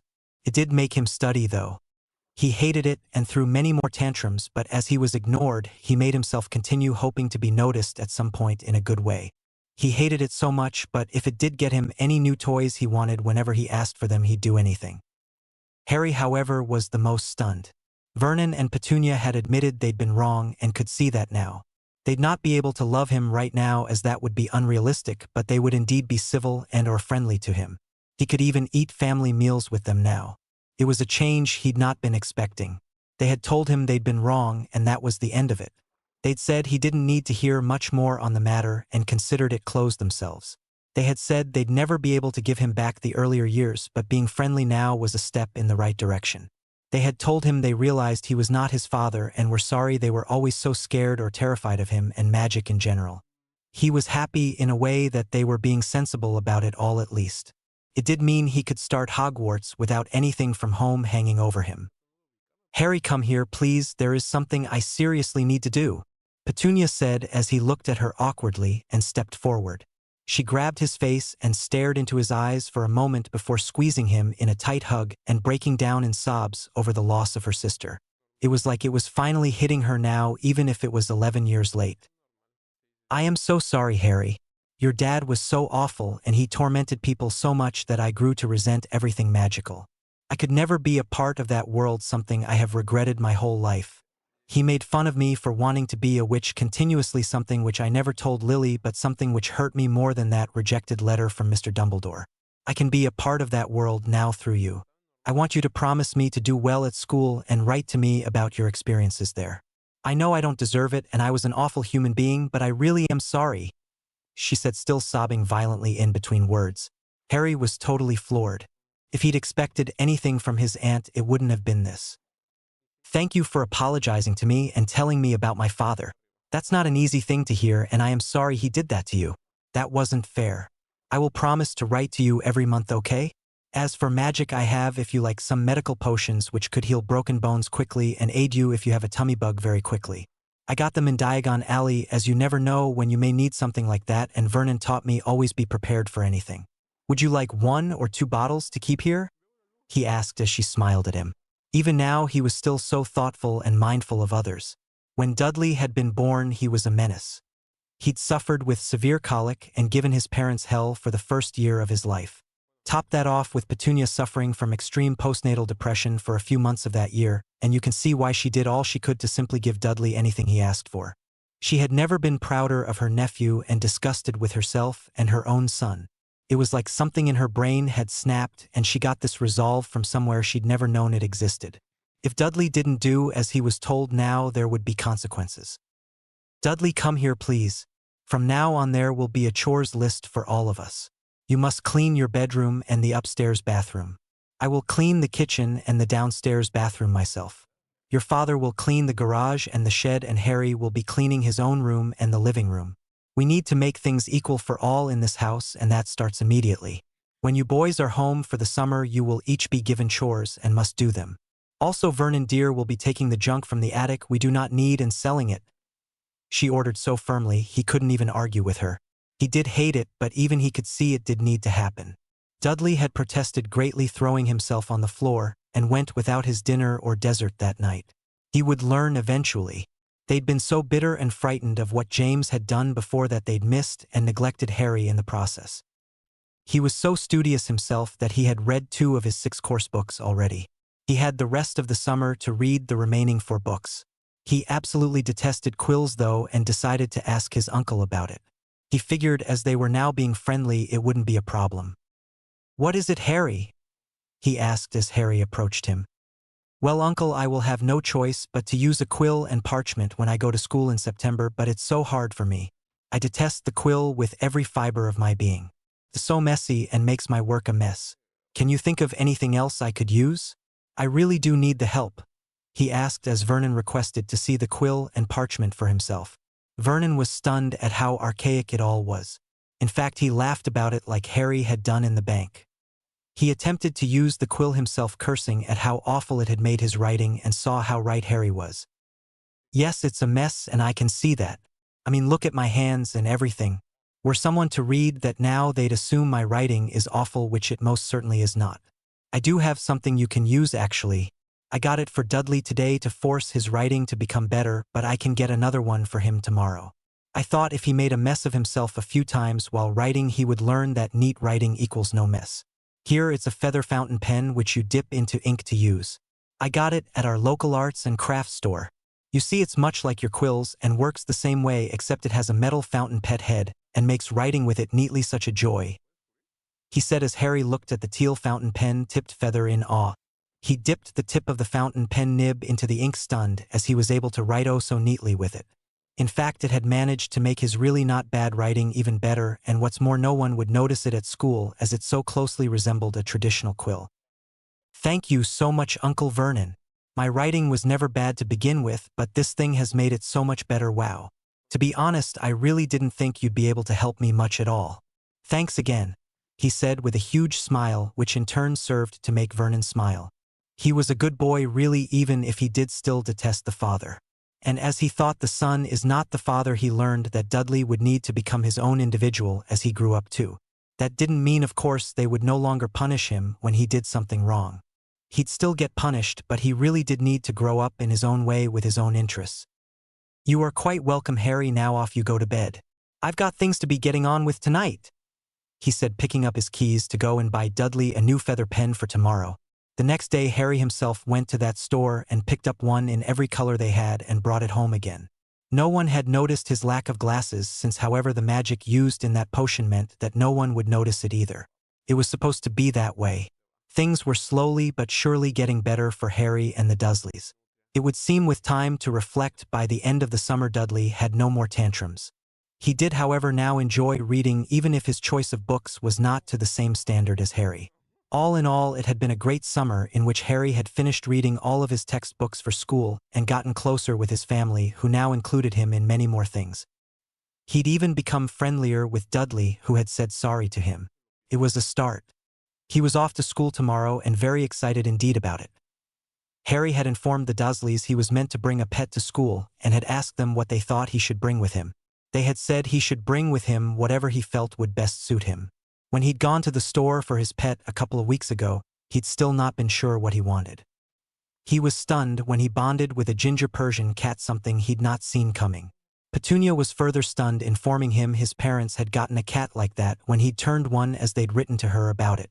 This one looked identical to the one in the photo they'd included, and as he bonded with the cat, she had told him in his head that she was the same cat. He was super happy to have something of his parents, despite the cat not knowing how she had ended up in the pet store for sale again in the first place. It had caused her some amount of stress, she had said. Harry had decided to call her Persephone, as he didn't know what her name had been, and she wanted him to call her whatever he liked. He'd played with her often and given her many toys. She was very happy and well loved by Petunia too, who found she loved the company, something she had never believed possible. It was that itself which decided Petunia to go and get her own cat. Persephone would have a playmate when they returned next year. He would use a school owl to write home each month. Today, however, he woke up very excited, as he was going to Hogwarts for the first time. He wondered where the Sorting Hat would place him. He really didn't want to go to his parents' house, as Hagrid had been so obsessed with it. He'd not been able to see the merits of any other house, a very bad quality indeed. Dumbledore had thoroughly searched Hagrid's memory and was stunned, as someone had stolen his letter and erased the memory of it at all from his mind. Quirrell was still here though, so it definitely wasn't him. In fact, Quirrell had been highly miffed it had not turned up as planned. Dumbledore had been left with no choice but to design a convincing fake of his own making, and once that was in place, Quirrell was once more very interested. He'd done it last minute, somehow assuming or hoping that the real stone would show itself at some stage in the future, lest Nicholas kill him, figuratively that is. Tom had thoroughly redesigned the leaky cauldron, and everyone loved how modern it now looked and how little he'd actually done to it when he told them about it if they asked him.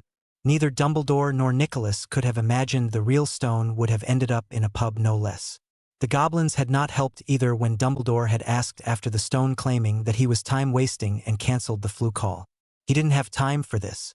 Percy was currently in her carrier playing with a toy mouse and having the time of her life. Harry went downstairs and joined his family for breakfast, something they were all slowly adjusting to. Vernon, however, had woken up in foul humor. His alarm battery had died, and so it hadn't gone off for him, meaning he was now late for work. He'd called in to tell them this, and they had told him not to worry about it. These things did happen after all. He stomped into the kitchen feeling vile. He absolutely abhorred tardiness. He could never stand it since he'd been a teenager. "Harry, Petunia has told me you need to catch the train today. Would you like a lift there? Or can you make your own way using that flu thing you told us about a while back?" he asked as Harry smiled at him. "I can use the flu, Uncle Vernon, but I would appreciate a lift. I'm a bit nervous, what with it being my first day in a new school. What if they don't like me or something?" he asked, suddenly sounding highly self-conscious. What if they hated his love of books? What if they didn't appreciate his good grades? "Harry, of course I'll drive you, no problem. Don't worry about what people think of you. Remember my advice. In business, it is all about what you think of yourself and your own capabilities, which truly does count. If they can't handle you at your worst, they don't deserve you at your best. What about you, Dudley?" he asked, addressing his son, who would be off to school this afternoon. Dudley looked weirdly at Harry. He still had some growing to do, but Smeltings would help him there. "I am fine, and I'm sure they'll realize how lucky they are to have me. I don't mind boarding there at all. It will be fun to be somewhere different for a while. Who knows, the place might actually be cool enough for me," he said in a pompous tone which earned him such a glare that he ended up remaining quiet lest he say anything else stupid. After breakfast and cleaning themselves accurately, Vernon and Harry piled into his car along with all of Harry's things. The train station was on the way to work anyhow, so it would be no bother to stop there for a short while. He started the car and soon they were off. The trees whizzing past soon gave way to buildings as Harry thought about things. "Harry, remember to stay true to yourself and your beliefs, whatever they happen to be. If someone cannot handle them, then that is on them. Here you go. I don't even know how much it is, but buy yourself something nice before you leave."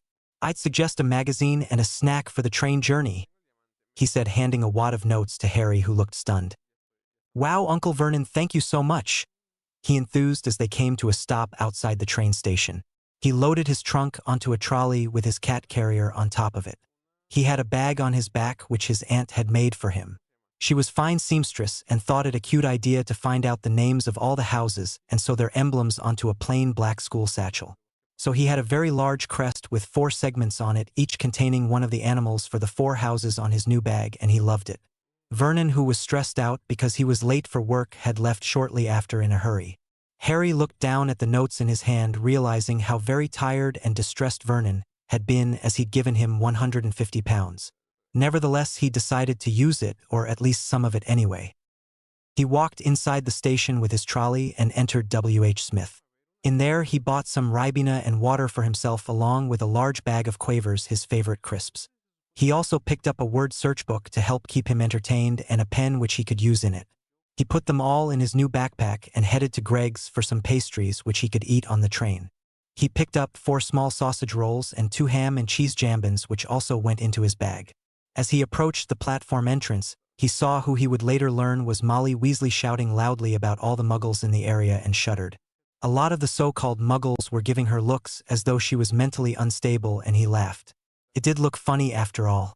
He ran at the wall between platforms 9 and 10 and emerged on the platform, gasping at the size and color of the train. It was miraculous after all. Elsewhere, a very nervous and anxious Neville was arriving himself. His old Uncle Algy had insisted he use Frank's wand when he'd realized Neville had been a late developer magically. He agreed with Augusta when she forced him to use it. They didn't care that it really didn't suit him at all. They were too relieved he wasn't a squib to care about his magical needs. It was slight abuse and something Neville hated but was too scared to speak up against. Augusta couldn't see it that way, though, even when he tried to tell her once. He was told to use Frank's wand and shut up. He was told he was lucky he even got have a wand at all, much less Frank's one, so he didn't ask about it again. It had made Gran ever so scary, and it was something he didn't like at all. He entered the train with Trevor getting away from him almost as soon as he was in there, and Augusta laughed heartily at him as he looked hilarious, searching frantically for him. It was unfortunate, however, that a nervous Muggleborn accidentally dropped her trunk on Trevor, ending his life as Neville cried over his loss. She'd been trying to put it on a rack, but it was too heavy for her, and she didn't know the spell yet to lighten it. She was mortified about Trevor and burst into tears herself. Trevor had been his very first friend. Augusta entered the train and comforted the crying Neville, discreetly waving her wand to remove the body of Trevor, lighten the trunk, and clean it. It was obvious it had been an error and was not meant. I am so sorry, Neville. I'll get happy to deliver you a new pet tomorrow.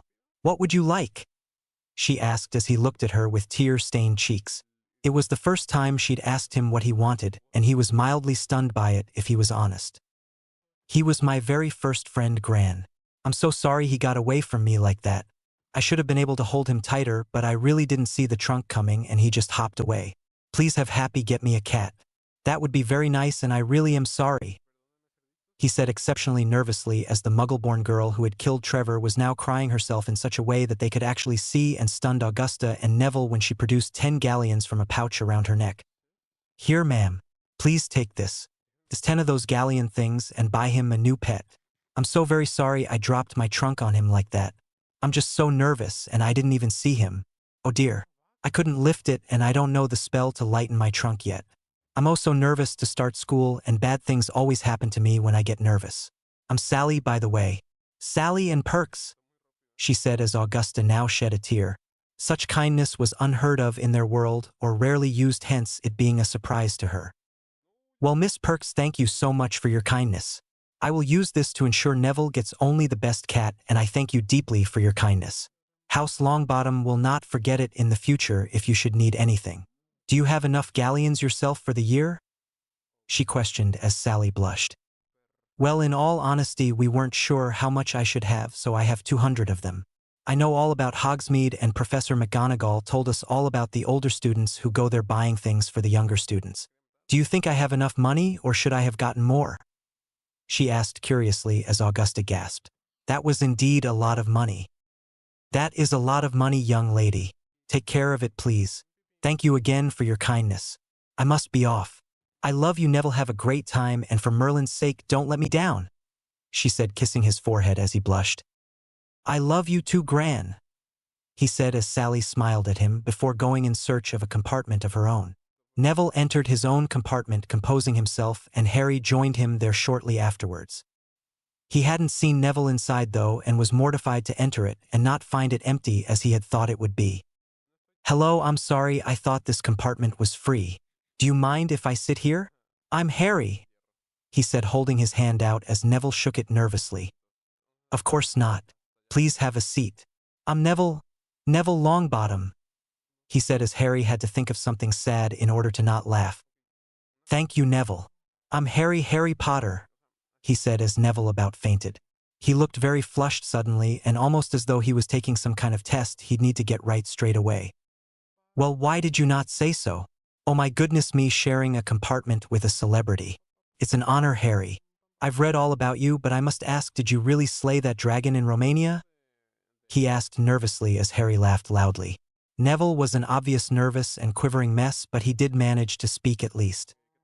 "Alas, I have never slayed a dragon in my life.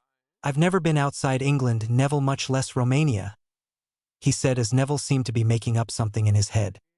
"Between you and me, Harry, I've always thought those books were rubbish. You have no glasses, brown eyes, or red scar," he said as those books had assumed he'd had James Brown eyes, which he didn't. The compartment contained two couch-like seats facing one another with a table in the middle of them. There were wall sconces above them and shelves on the wall at the entrance of the compartment to store their trunks on. Harry had brought his school sack to his seat with him, and Percy was now currently snuggled in his lap as he rubbed her belly. Neville watched the cat in awe. She was divine. She purred in contentment, snuggling into him closer and falling asleep, her gentle snores filling the compartment as the train started to move. Harry had seen the red-haired woman running onto the platform looking highly freaked out only moments before. It looked as though she'd lost something very important, but he couldn't be sure, of course. "Neville, who is that woman there? She was on the other side of the platform when I entered, shouting about muggles. All the muggles were looking at her as though she had mental problems, and I couldn't help but laugh," he said as Neville accidentally dropped the herbology book he'd taken out to read and gasped. "That's Mrs. Weasley. Gran told me about her. She has a son, Ronan, who will be in our year this year. I think that's what Gran called him anyway. That's against the law what she did, although I'll expect you know that," he said as Harry looked at him seriously. "Actually, yes, I did know that. I made it my business to know the laws of our world, having come from the Muggle world myself. Thankfully, they all assumed she was off her chuck and left her to it. Should she be reported or something?" he asked as Neville said he'd write home to his Gran about it and let him know what she said later on. Neville loved herbology so much that he was soon engrossed in his book, as was Harry in his own word search. Harry jumped and clutched at his chest in fright as their door was suddenly yanked open by a thin blonde boy, who was flanked at either side by two larger boys who Harry assumed were meant to look threatening, but in all honesty looked like they weren't the full galleon. "Longbottom, I didn't know you'd be here. Rumor had it you were a squib. Wonders will never cease. Who the hell are you? I have heard that Harry Potter has come to Hogwarts this year. Is that you?" he asked, pointing at Harry, who looked at him seriously. He didn't immediately answer, sizing the boy up for the moment, which seemed to anger Draco immensely, as he'd not gotten an answer straight away. "Your unconscionable conduct in barging into this compartment as though you own it truly astounds me. Who do you think you are? Do you truly feel like those boys to the left and right of you actually look threatening? First impressions are everything, and yours leaves much to be desired, to say the least. Next time you elect to enter a compartment, please think to knock. Rudeness gets you nowhere. I am Harry Potter. Now, what it is you wish to discuss with me?" he said as Draco paled considerably. "Yeah, well, I didn't know that, and I am Draco Malfoy, heir to the most noble and ancient house of Malfoy and pureblood extraordinaire. That is all you need to know about me. Want to be friends? I can show you the right sort of wizard to hang around with, no offense, Longbottom," he said with a slight sneer in Neville's direction. Neville seemed to shrink back slightly in fear at the look he was receiving from Draco, something which Harry hated so much. "I could tell the moment I saw you, Draco, that you wouldn't know the wrong sort if it came up to you and bit you. Have a look in the mirror and you will find the wrong sort. You have not only insulted my friend Neville here, but then have the audacity to request friendship from me. Get out, you idiot, and go say your ridiculous drivel to someone who has the time to care. He snapped as Draco reeled in horror. His father had told him to befriend Harry and would be mad he'd not been successful. I'm sorry. Can we please start again? He asked, sounding highly desperate and obviously visibly stunning the two boys with him. Clearly this had not been part of the plan, and Harry chuckled at their gormless expressions. Neville too chuckled slightly before remembering where he was and stopping once more. Apologize to Neville and I will consider it. I was busy reading and you disturbed me, he said as Draco did as he was asked to do and quietly left. Harry had taken Draco down a peg or two using only strong words and not raising his voice one time. He loved how intelligent and powerful it made him feel to correct Draco's ridiculousness all without shouting once. He returned to his word search after Neville thanked him profusely for his help. He took out his pastries a few hours later, reheating them, and shared some with Neville, who had never tasted anything so beautiful. He loved the sausage rolls but really didn't like the jambon. A couple of hours later the cart lady arrived at their compartment and Harry thought ahead, as he didn't want anything now. He bought several multipacks of sugar quills and chocolate frogs, putting them inside his backpack for later. This way he'd have many things later on in the year whenever he wanted them. He now had 50 of each item and felt great. Neville was stunned he'd not thought of this and did the same. As the journey continued, Harry introduced Neville to word searches who loved them. He found them fun. He had since met Ron and Hermione, but neither had struck him as very interesting. Hermione, for example, talked a mile a minute, prejudging everyone she ever met, and Ron was so Harry Potter obsessed that he couldn't see Neville, nor did he even want to anyway. He had told Harry that he should be in Gryffindor, after which Hermione had informed him that as it was the house of his parents and Professor Dumbledore had gone there too, it was highly unlikely he'd end up somewhere else. This was something which annoyed him no end. He asked them both to leave. Ron did try and return after Hermione had gone, claiming that she was a bloody mental pain in the ass. It took a mild imperious from Harry to get Ron to go away and stay away, as he kept trying to return again and again for some silly reason. Thankfully Neville hadn't noticed him do the wandless magic right now. Ron had been so damn relentless in hounding him to be friends that he had no choice but to use it. He was nervous enough about attending a brand new school. He didn't need the anxiety Ron was giving him as well. As they arrived, he almost slapped his forehead in rage as he spotted Hagrid outside and assumed he was there for him, probably to cause him yet again more hassle. He was so cumbersome and silly you couldn't but see him. No doubt this Professor Dumbledore guy had asked Hagrid to personally introduce Harry to the school, and the oaf was so clumsy Harry would arrive severely hurt because of his foolishness. If his actions at the Dursleys were anything to go by, judging based on what he said and how many things he'd broken, including the front door, Harry knew he'd need to put an end to this madness now. He wandlessly made Hagrid leave again, thinking he needed to go home and sleep for the night. Now he couldn't take Harry somewhere he didn't like while everyone else went on to the castle. Of course, everyone in the older years were shocked when Hagrid wasn't there, and in the confusion the first years were just sent to school in the carriages, with Professor McGonagall greeting them in a different place and thoroughly stunned about their arrival and wondering where Hagrid was. To Harry's amazement, she seemed furious he wasn't there. Had she wanted Hagrid to harm him too? What was it with people here and that large danger of a man who couldn't take one step without wrecking something he was so large? This had never happened to them before. This was it.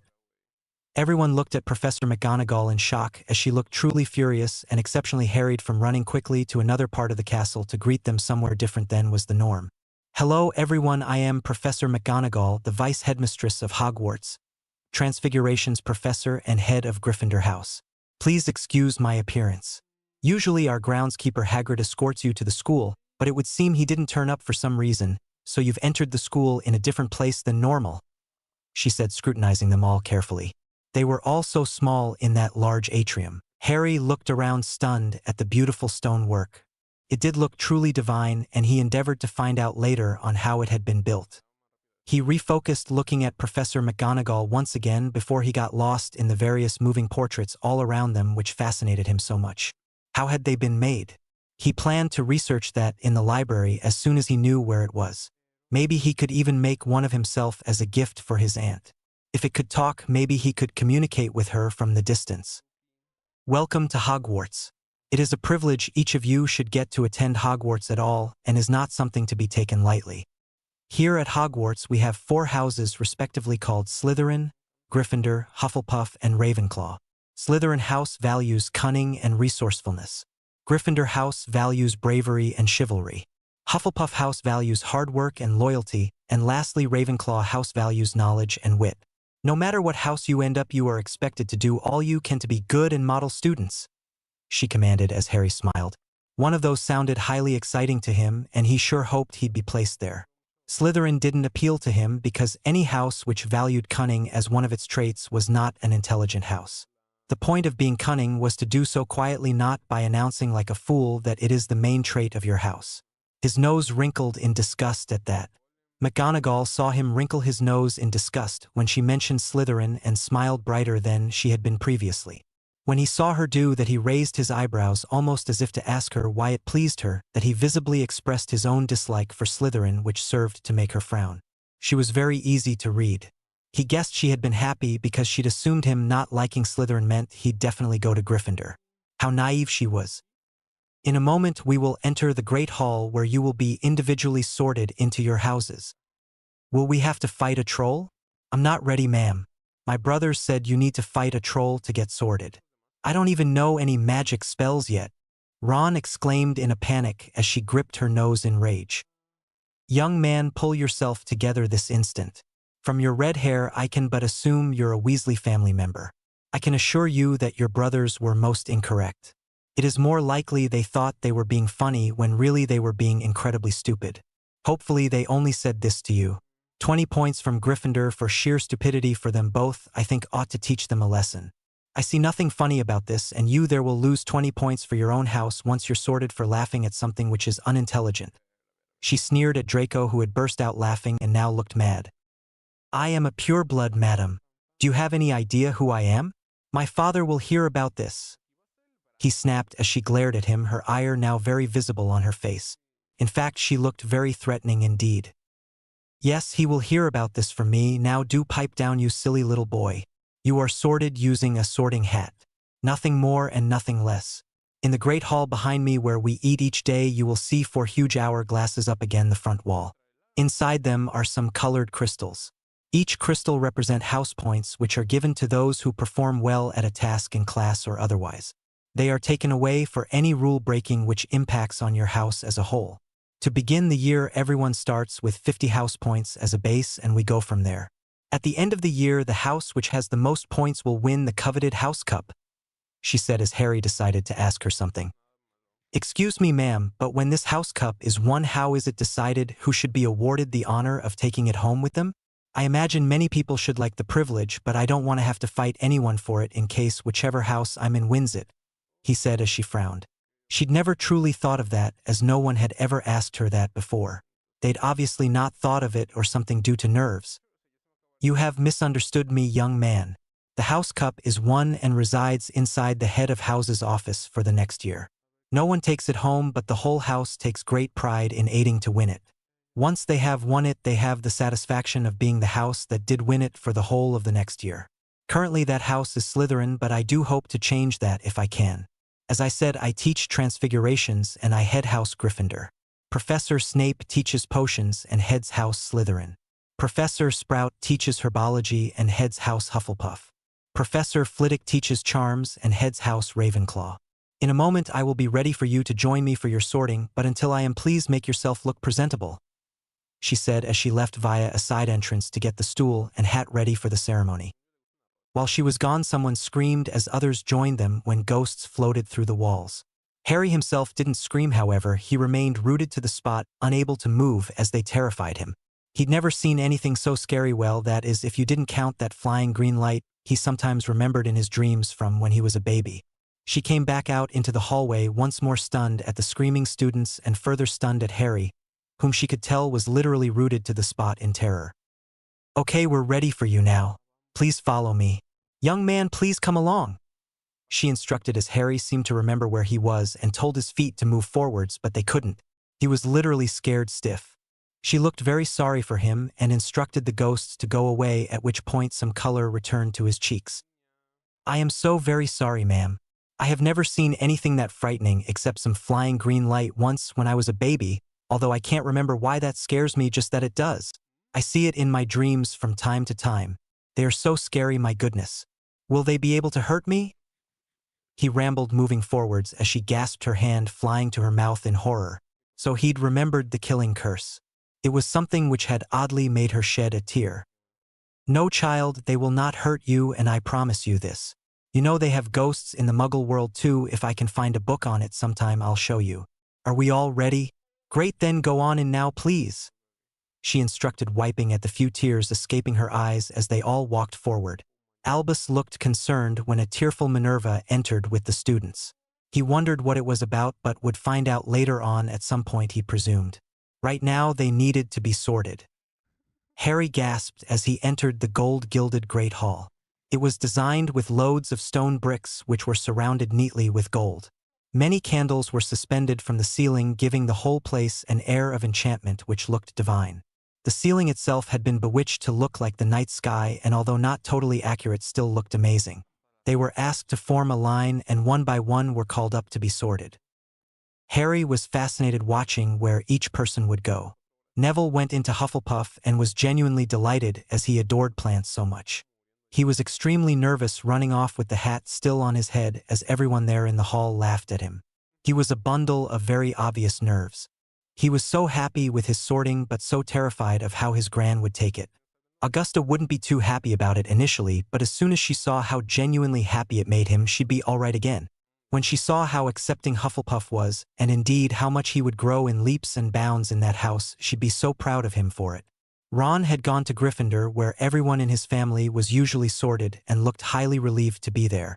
Harry could spot a couple of red heads sitting at that particular house, which he assumed to be relations of the young boy.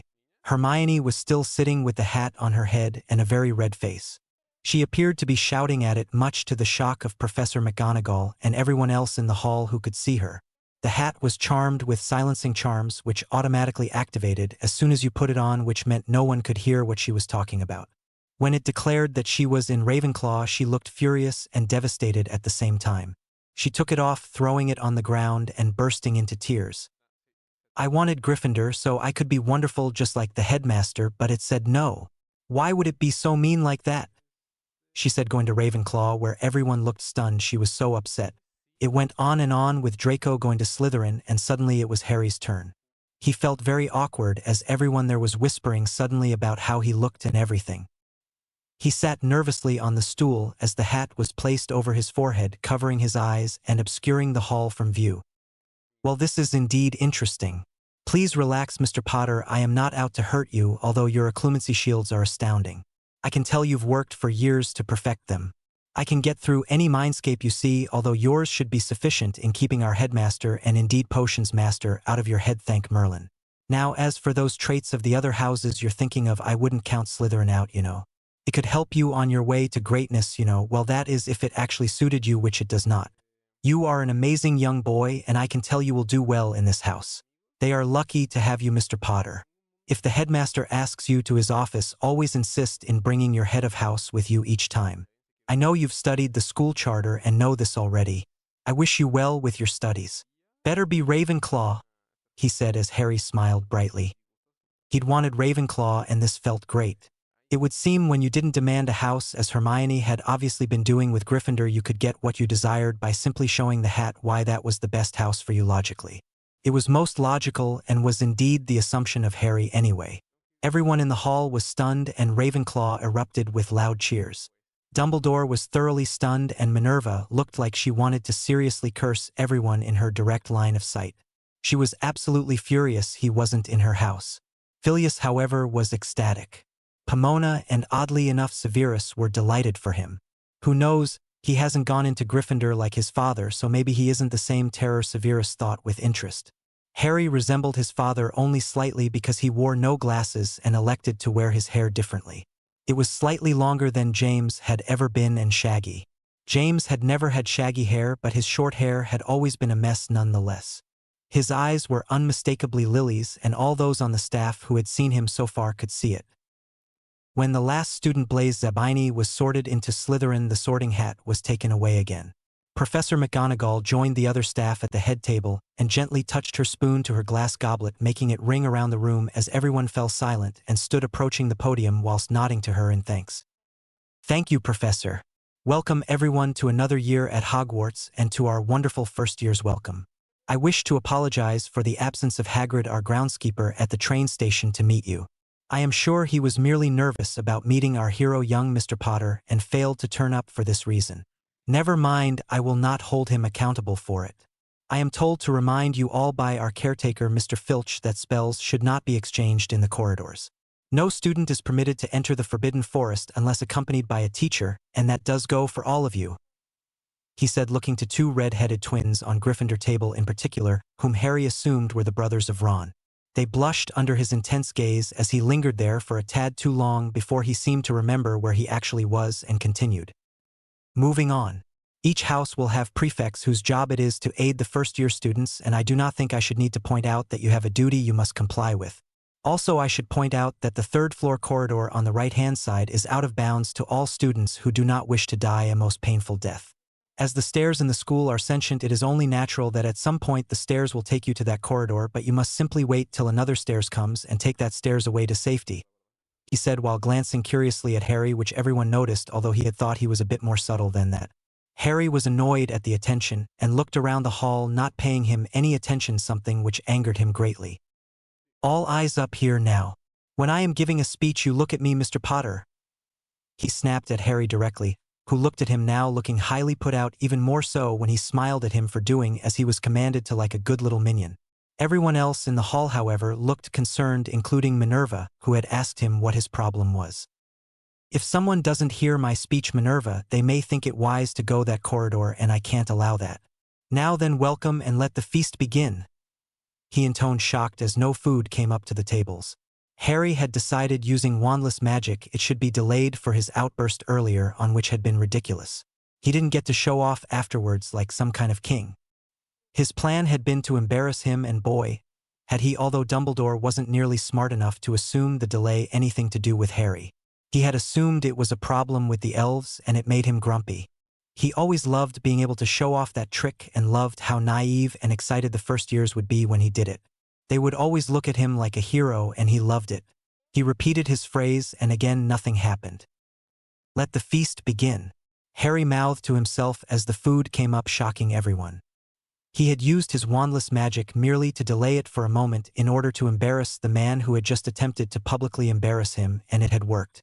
Severus was the only one who had seen it, as he had been watching Dumbledore's attempt to embarrass Harry, which was as loud as a Muggle windbreaker suit from the 80s, and had seen Harry's response and smiled to himself. This would be good. He definitely wasn't like James one bit. James tormented everyone, but Harry only did things to those who actually deserved it, and Dumbledore had acted like an ass, which they all saw. Albus himself was stunned as he heard many students asking each other what he had against Harry Potter, and blushed. Obviously, he'd been more obvious than he had originally intended.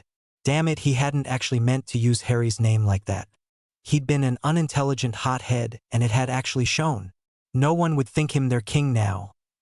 Harry looked around in awe at the food on the table. There were platters of mashed potatoes, chips, roast potatoes, buttered corn on the cob, roast carrots, and parsnips. He also saw platters of cauliflower and broccoli cheese mixed with spaghetti carbonara, steak with fried mushrooms, spicy chicken wings, and everything in between. That did only count what he could see, though, because he imagined there to be more foods up the table he couldn't see from his vantage point. He decided to have some spicy chicken wings with some buttered corn on the cob to start, followed by steak with pepper sauce and fried mushrooms. It was to die for. All the people of Ravenclaw watched him, wondering what he'd choose, and smiled at the choices he did make. He had chosen well, and what's more, he was such a polite eater too.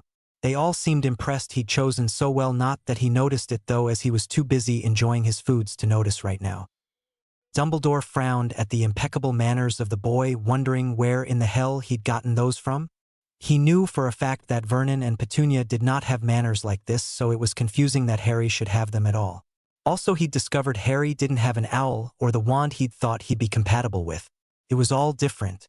He'd need to ask the Sorting Hat later on why it had chosen Ravenclaw over Gryffindor for him. Ravenclaw was actually not a bad house. I mean, it would never compare to Gryffindor because, well, nothing ever did for him, but all the same it wasn't a bad house. He just hoped the house itself was kind to Harry. What if he wasn't smart enough for it? What would he do if Harry floundered in that house?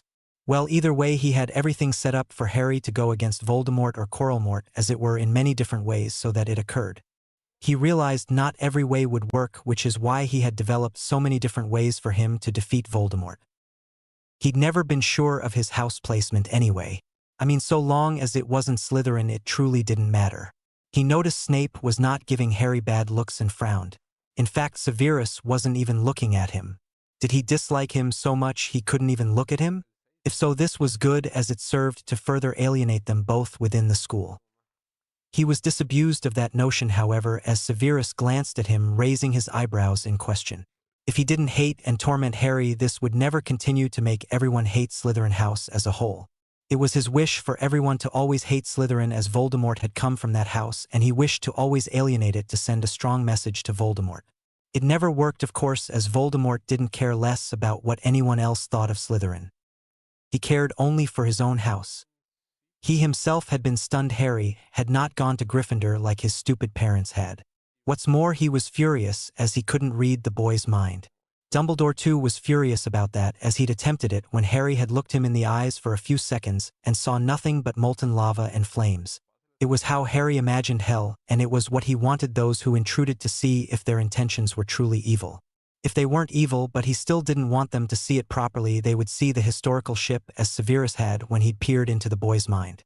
Severus, however, had been so stunned that he'd muttered 10 points to Ravenclaw for excellence as the counter filled up.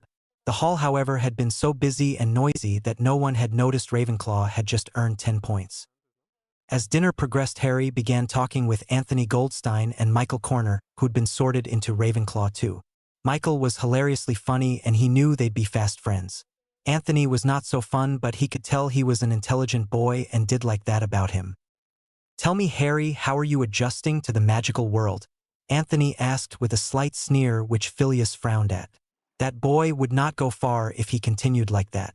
However, knowing those in his house did not suffer fools easily, he could tell that within the first few weeks, he'd soon stop that behavior, as the house as a whole would force him to do so. "Naturally enough, Anthony, I am quite a keen reader, and so I know a lot of things about our world. It is for that reason that there hasn't been much I have needed to adjust to." "How are you adjusting to our world?" he asked as Anthony looked totally thrown. "I've never left our world, so I didn't need to adjust to it, thank you very much. Now to important matters. Why don't you have glasses or a red pulsing scar?" he asked as Harry himself sneered a bit. "I have never had those things, so I have no idea why you would think I had. You didn't know me before school, and I would appreciate it if you did not prejudge me. I get enough of that as it is and don't need it in my own. It would be like me calling you an unintelligent, unconscionable swine. I would appreciate it if you don't make such an error again," he said calmly, and so calmly that others in his house marveled at the soft-spoken takedown he'd delivered. He'd put Anthony in his place firmly while using a soft voice, never once shouting something that terrified Anthony, who truly didn't understand but apologized nonetheless. Actually, Anthony was fine. Once he'd loosened up and learned that no one gave a damn what his blood status was, he'd be fine. He was just a bit stuck up for now. He also spoke with Kevin Murphy, an Irish boy who had a nice accent. Kevin was very excited to find the library and research something Harry admired greatly. Harry turned to his prefect, Penelope Clearwater, to ask her a question. "Penelope, I was wondering if you know anything about how magical portraits are made? I'd like to make one for my aunt for Christmas if I can at some stage," he asked as she smiled at him. "I can see why you were sorted here for sure. Not here 5 minutes and already wanting to get down to spellcasting. I don't know all that much about it myself, unfortunately, but Professor Flitwick does. He's there sitting at the head table in the teal and gold-colored robes. I am sure if you ask him later tonight, he'd be able to help you out. We're all delighted you're in Ravenclaw, you know. It really is an honor for us. To be honest, we're happy Gryffindor didn't get you, as we'd never hear the end of it if they did. They don't know when to quit whilst being ahead, that lot," she said with a slight frown as Harry followed her eye line to some Gryffindor boys who were quite literally stuffing their faces like pigs and did look disgusting. It very nearly turned his stomach to look at them. He could see why she had looked so disgusted. I mean, to eat so sloppily and as though you'd never again see food was disgusting, to say the least. As he finished his dinner, he was further stunned as the table was loaded with different desserts, tea, hot chocolate, and coffee. He'd never seen so many yummy things in his life all in one place, that is. His eyes visibly lit up in joy. He'd like it here, he knew it. He took a cup and saucer, filling it with some tea which he filled with a little milk and sugar. Over the summer he'd developed a taste for it when Aunt Petunia had given it to him. He stirred the tea neatly, placing his teaspoon into the saucer. He had wanted to do it extra politely after seeing how the Gryffindor males had been eating their dinner. He'd wished to set an example, and boy had he. Everyone in Ravenclaw that could see him followed his example, and those which couldn't see him were told to do as he was doing and simply complied. Phileas watched in awe as his house quite literally reformed the manner in which they dined. I mean, they'd never been messy, but they were now thinking about how they ate and indeed how it looked, and consciously made more of an effort to look polite. It would make many of them look very educated in polite society, something he was proud of and award 10 points for. If that had been Gryffindor, McGonagall would have given 20 points and Dumbledore would have given 40. There was no fairness in that, he thought. Harry leaned forward, grabbing a chocolate eclair and some shortbread fingers for his tea. He ate the 2 shortbread fingers first and then the small eclair. In fact, the eclair had cream in it, and he ate it carefully, wiping his mouth with the napkin in his lap when he'd gotten some on his face. He had noticed the house following his method of eating now and was happy for them. A clean house was an intelligent, well-functioning house. Hufflepuff House itself was buzzing with the changes they'd seen in Ravenclaw House, although they didn't know where these changes had come from. Those members of that house who were not eating so nicely did so once they noticed it, and overall both houses began to eat their meals neatly, and so neatly that Gryffindor now stuck out like a sore thumb. Dumbledore seethed as he noticed this, as did McGonagall, but her seething was out of embarrassment and not the same as Dumbledore's. Severus saw it all unfolding before him with interest. He still intended to antagonize Harry in his first lesson, but depending entirely on his response to it would determine how he behaved with him afterwards. If he knew that Harry loved cooking, he'd have been shocked, to say the least. It was then that Harry entirely stunned him, doing something no one had ever done before or that anyone had ever seen coming. "I wonder who the chef of this food was?" he asked Kevin, who looked equally thrown. Before they had a chance to answer, however, Tilly, the head house elf of Hogwarts, appeared there before them. "I am Tilly, the head house of Hogwarts, and it was me and my elves who cooked the dinner tonight," she responded, almost as if to answer his question. Dumbledore was entirely thrown, watching Harry in interest. What would the boy do next, he wondered. "Well, in that case, please take my compliments to you and your elves. The food was simply delicious and I loved it so much. I hope you will all get to enjoy some later if you didn't already. It really is worth tasting. I am not, however, sure how you guys and girls eat," he said as she shrieked in shock, surprising him greatly. "Please, I'm sorry, I meant nothing bad, I swear. Oh no, I'm so useless at this thing. I'm so sorry if I offended you guys or something, it was never my intention," he said, panicking as she stopped shrieking and looked at him in awe, tears streaming from her eyes. In fact, she was looking at him almost reverently. "Mr. Potter, we know you and indeed your legend. You did not offend us, far from it. We rarely ever get compliments though, so I must apologize for my own outburst. I thank you so much for that. It is so rare for us," she said as he gasped, shocking those in his house around him. "But why ever not? I'm so sorry, but that's not on. I will not stand for this unconscionable behavior from now on. In future, we should thank everyone who makes our food every day. This is the logical and most polite thing to do. Besides which, I'd rather not have poisoned food because someone somewhere thinks they are too good to say thank you. What kinds of things do you like? I wish to find something you like I can leave out for you to collect and enjoy from time to time to say thanks personally. Would you guys like some chocolate a couple of times a year or something?" he asked kindly as she once more teared up. "We get magic from the school which sustains our life, but unfortunately it is not always enough. I don't like to say this, but you did ask. Some of our elves could do with bonding and having a master who attends the school while continuing to work here. That, of course, would mean they would take a small portion of your magical reserves to fully and properly power themselves. Most purebloods have them already and do not need one, but there are half-bloods and muggle-born students who do not," she said, awkwardly pulling on her ear in visible distress. Neither Albus nor Minerva could hear what was being discussed as they weren't close enough to hear it. It would seem something had highly offended Harry, but they couldn't see what it was yet. "Well, in that case, please go and tell every half-blood and muggle-born about the situation. I am sure they would be willing to help. I will take an elf myself.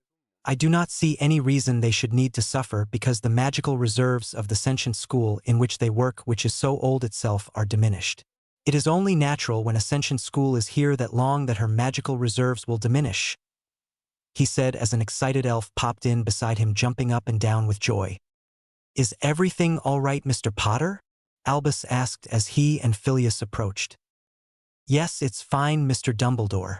I was just thanking these elves for the marvelous dinner they gave us. I was frankly disgusted no one else does so.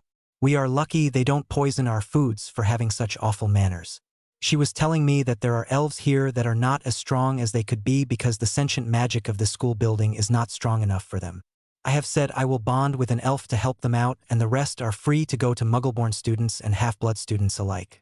I see nothing wrong with aiding those who do the most for us, he said very politely as Dumbledore gasped in abject horror. I'm afraid I cannot allow that, Harry, and it's Professor Dumbledore. Mr. Dumbledore was my father. If they bond with all these students, we will not have anyone to cook the meals for the school, so I must forbid it. We need those elves to cook and clean for us, he snapped as Harry reeled at how blatantly rude he was being. You have quite clearly misunderstood me, sir. We intend to bond with them to sustain their lives and allow them to continue their work at the school while we are here. They will always be welcome to work at the school. I see no reason why that should change. I mean, obviously we might need them to do something for us every now and again, as that's logical, but if you continue to refuse this, those elves could die. I believe in life for all things, sir, and I cannot condemn these interesting creatures to die eventually, he said passionately as his house members clapped for him, something which didn't stop even as Dumbledore frowned deeply at them all. Fine, go ahead, but they must swear to work always in the school while it is in session. If I don't lose workers, it's all fine. Thank you, he said, stunned as Phileas stepped forward. Harry Potter, I am Professor Phileas Flitwick, the head of House Ravenclaw, and I thank you for showing such kindness to others in need. This is one of our strongest traits, you know. I must award 10 points to Ravenclaw, he said as Albus interrupted. Now, Phileas, is that really necessary? 10 points just for that? He questioned as Phileas looked weirdly at him. Well, I know Minerva would have awarded 20, and you probably more had he been a Gryffindor. Alas, he is not a Gryffindor, and therefore my responsibility. If I give him too many points, they will go to his head, and he'll never need to work for anything, something I'd rather not foster in my ravens, if you don't mind. He chided as Albus looked furious because Phileas had not understood what he'd meant earlier on. What he had actually meant was that Harry should have only gotten 5 points and not 10. He was right, though. If he'd been in Gryffindor, he'd have gotten way more points because of it being the best house the school has. It was his house, so of course it was the best, considering he was. He nodded once and skulked off back to the head table. Now, of course, everyone had thankfully gotten back to their deserts, and the 35 elves who had needed people found them, and it was all thanks to Harry's help. Hermione had outright refused to have an elf, so her intended elf had gone elsewhere. She was, in Harry's opinion, free to make her own choices, but didn't get to judge his and everyone else's like she currently was. Phileas removed 5 points from his house for her lack of an open mind. Severus was not the only staff member who could take points for ridiculous reasons. If it got her to think logically, however, it was worth it to take those points. I am Minnie, and I will be your new house elf. I will take your hands in a moment and we will bond. After this, you'll be my master and must give me my rules I must follow. You tell me what to do and I must do it, she instructed, grabbing both of his hands as a bright flash occurred between them, and he somehow felt whole and full of love, realizing that this must be how she feels. When the glow died down moments later, she stood a bit taller and looked much healthier than she had previously. Harry had his very own family member and was thrilled, to say the least. He realized, of course, that she was waiting for her rules and thought about them carefully. They would need to be things which made sense to him. Okay, thank you, Minnie. Please call me Harry or Sir in the future as you like. You must do everything you do sensibly and not in such a way as to hurt yourself. A sick elf is not a helpful elf. If I ask you do something which is not physically possible for you to do, then please tell me and I will simply do it myself. Please check my foods and drink for poisons whenever you can or until I learn how to myself. I will let you know when I know how to do it myself so that you can stop, he said, pausing to think of some more important rules before continuing.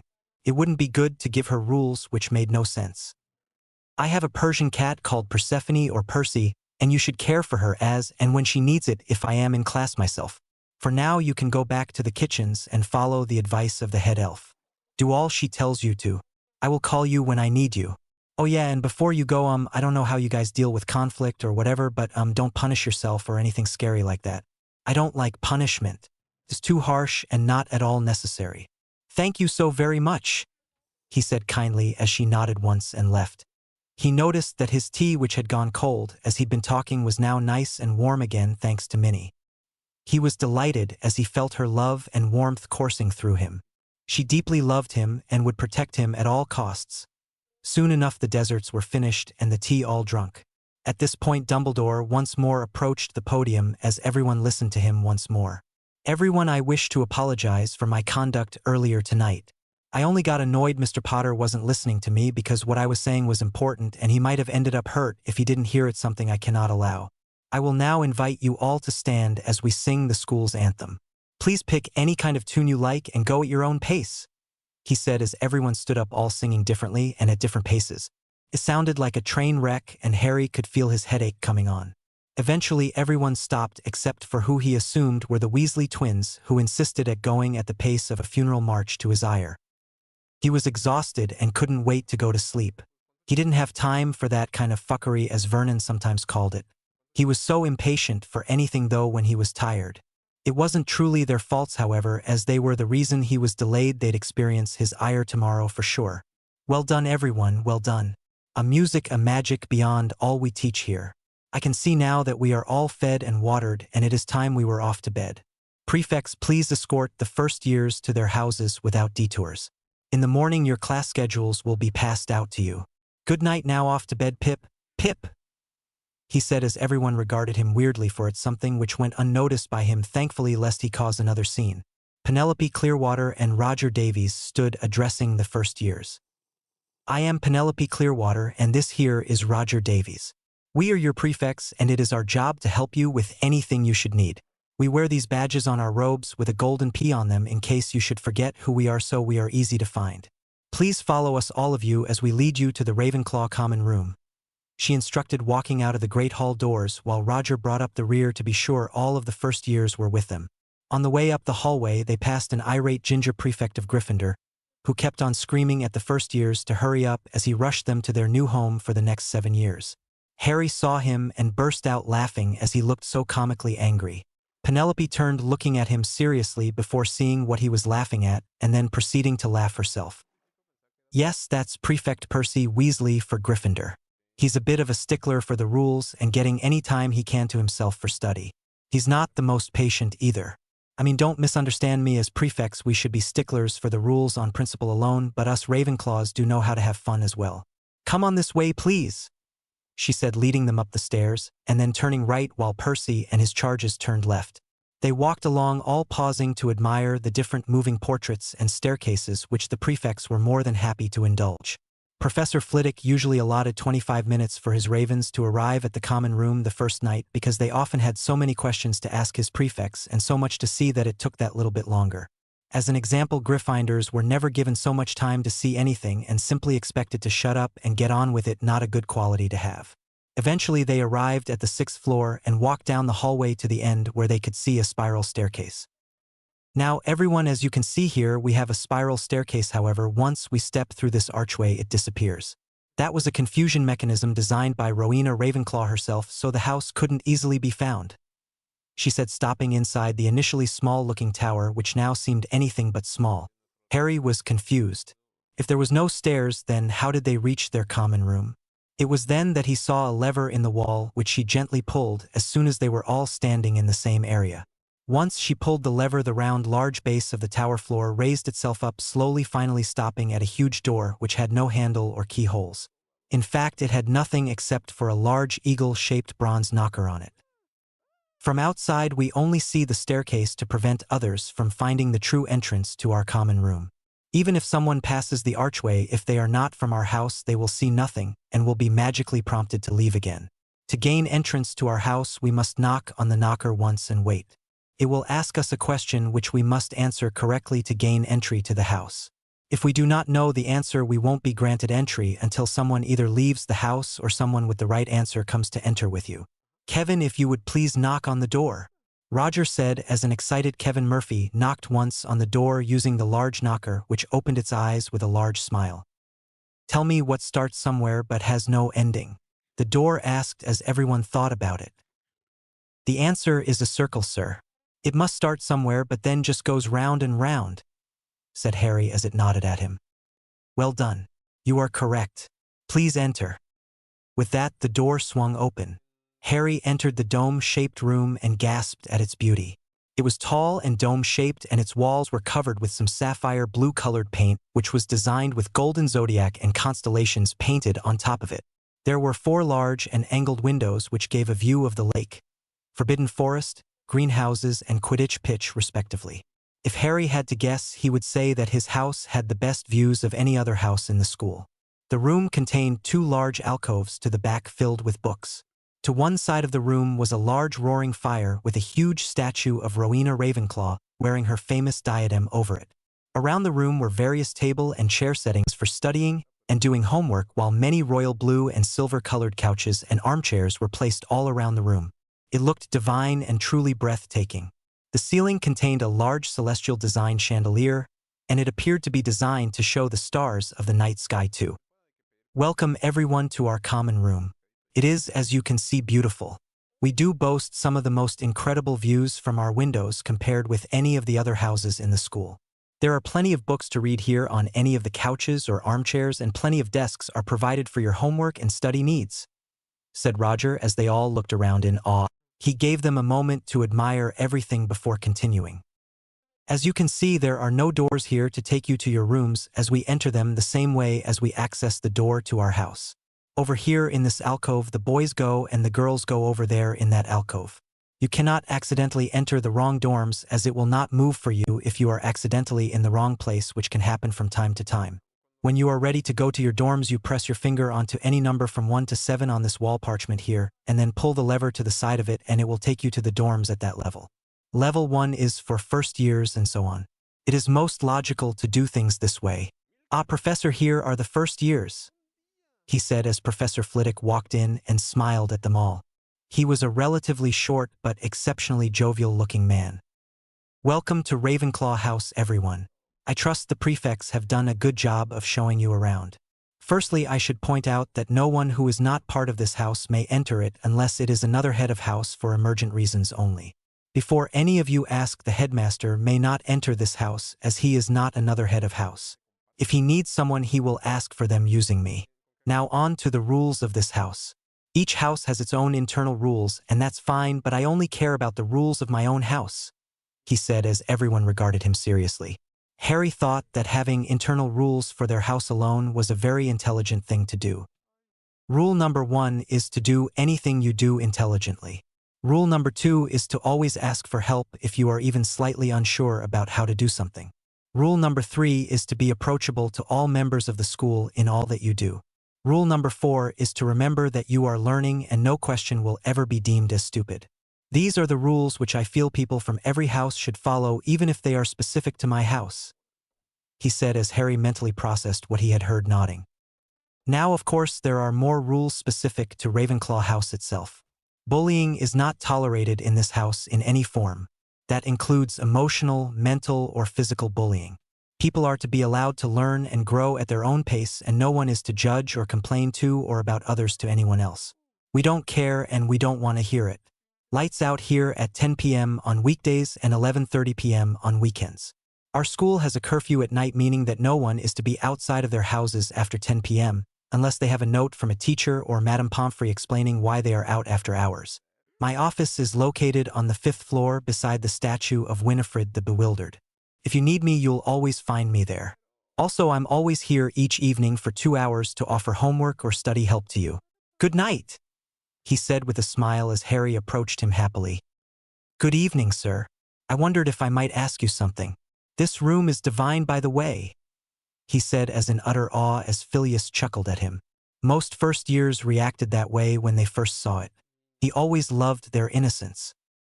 Yes, of course, Mr. Potter. I am glad you like it so much, he said as Harry seemed to perk up at the possibility of getting answers. In fact, he was so excited he was almost jumping up and down on his feet. Phileas noticed this and chuckled. I love the portraits, sir, they're so cool. I wondered if I could do one myself for my aunt at some stage to give her for Christmas. Maybe if I could somehow learn how to enchant it, I could communicate with her through it and wouldn't need to send so many letters to her. What do you think? Do you think I can do it, sir? He asked as Phileas gasped in shock. No one had ever asked him that before. 5 points to Ravenclaw for such intelligent thinking. Most portraits which can communicate with people in different places have someone dead painted in them. As for someone living doing it, I've honestly never tried that before, but then again no one has ever asked me that before either. Let me look into it and I'll get back to you on it. It might take me a few weeks though. Good night, Mr. Potter, he said with a smile. Good night, sir, and thank you. He enthused, going over to the specified area where he could find his dorms. He pressed on the number 1 and pulled the lever as the platform he was on sunk down slowly, eventually coming to a stop at a hallway with various doors in it. Ravenclaw didn't have traditional dorms. They instead had rooms in which 2 people would room together all year long. Each room had its own bathroom which the 2 people had to share. He walked down the hallway looking at the plaques on the doors until he found the one with his name on it in the middle. Beside his name was the name Terence Boot. He'd not seen that boy at the feast because he'd been sitting up a few seats on the same side of the table as him. He opened the door and entered it, gasping at the beauty within. It was very large and contained 2 double canopy beds with silver bed frames and curtains on the outside and teal blue bedding on the inside. They both had 4 pillows, and each area beside the bed contained a small desk and chair for studying or doing homework privately, his own armchair, and a small dresser for his clothes and things. His trunk was placed neatly at the foot of his bed. On the ceiling above his bed was the constellation for Leo, his own zodiac sign, which he found most cool. Terry had one above his bed as well, only his was in the shape of Sagittarius, his own zodiac sign. Percy was lounging in the middle of his bed, feeling very content with herself. Terry emerged from the bathroom smiling at him. He was wearing pajamas and looked thrilled to be there. Oh, hello, Harry. I'm so honored to meet you and share my room with you too. It's pretty cool. Can I be a jerk and say I hope you're not as stuck up as you seemed in those children's books I read as a child? He asked as Harry laughed. Hello, Terry. I hope you don't mind me calling you that as a nickname. As for those books, they weren't at all real and I didn't know anything about them until someone else informed me about them. I'll be looking into that in the future, you can be sure of that. I'm delighted to make a new friend myself. This here is Persephone, or Percy, my familiar, he said, gesturing to Percy, whom Terry hadn't even seen yet. Oh, she's precious. Yes, of course you can call me Terry, I like that, and I'm glad we can be friends too. This here is my own cat Amira.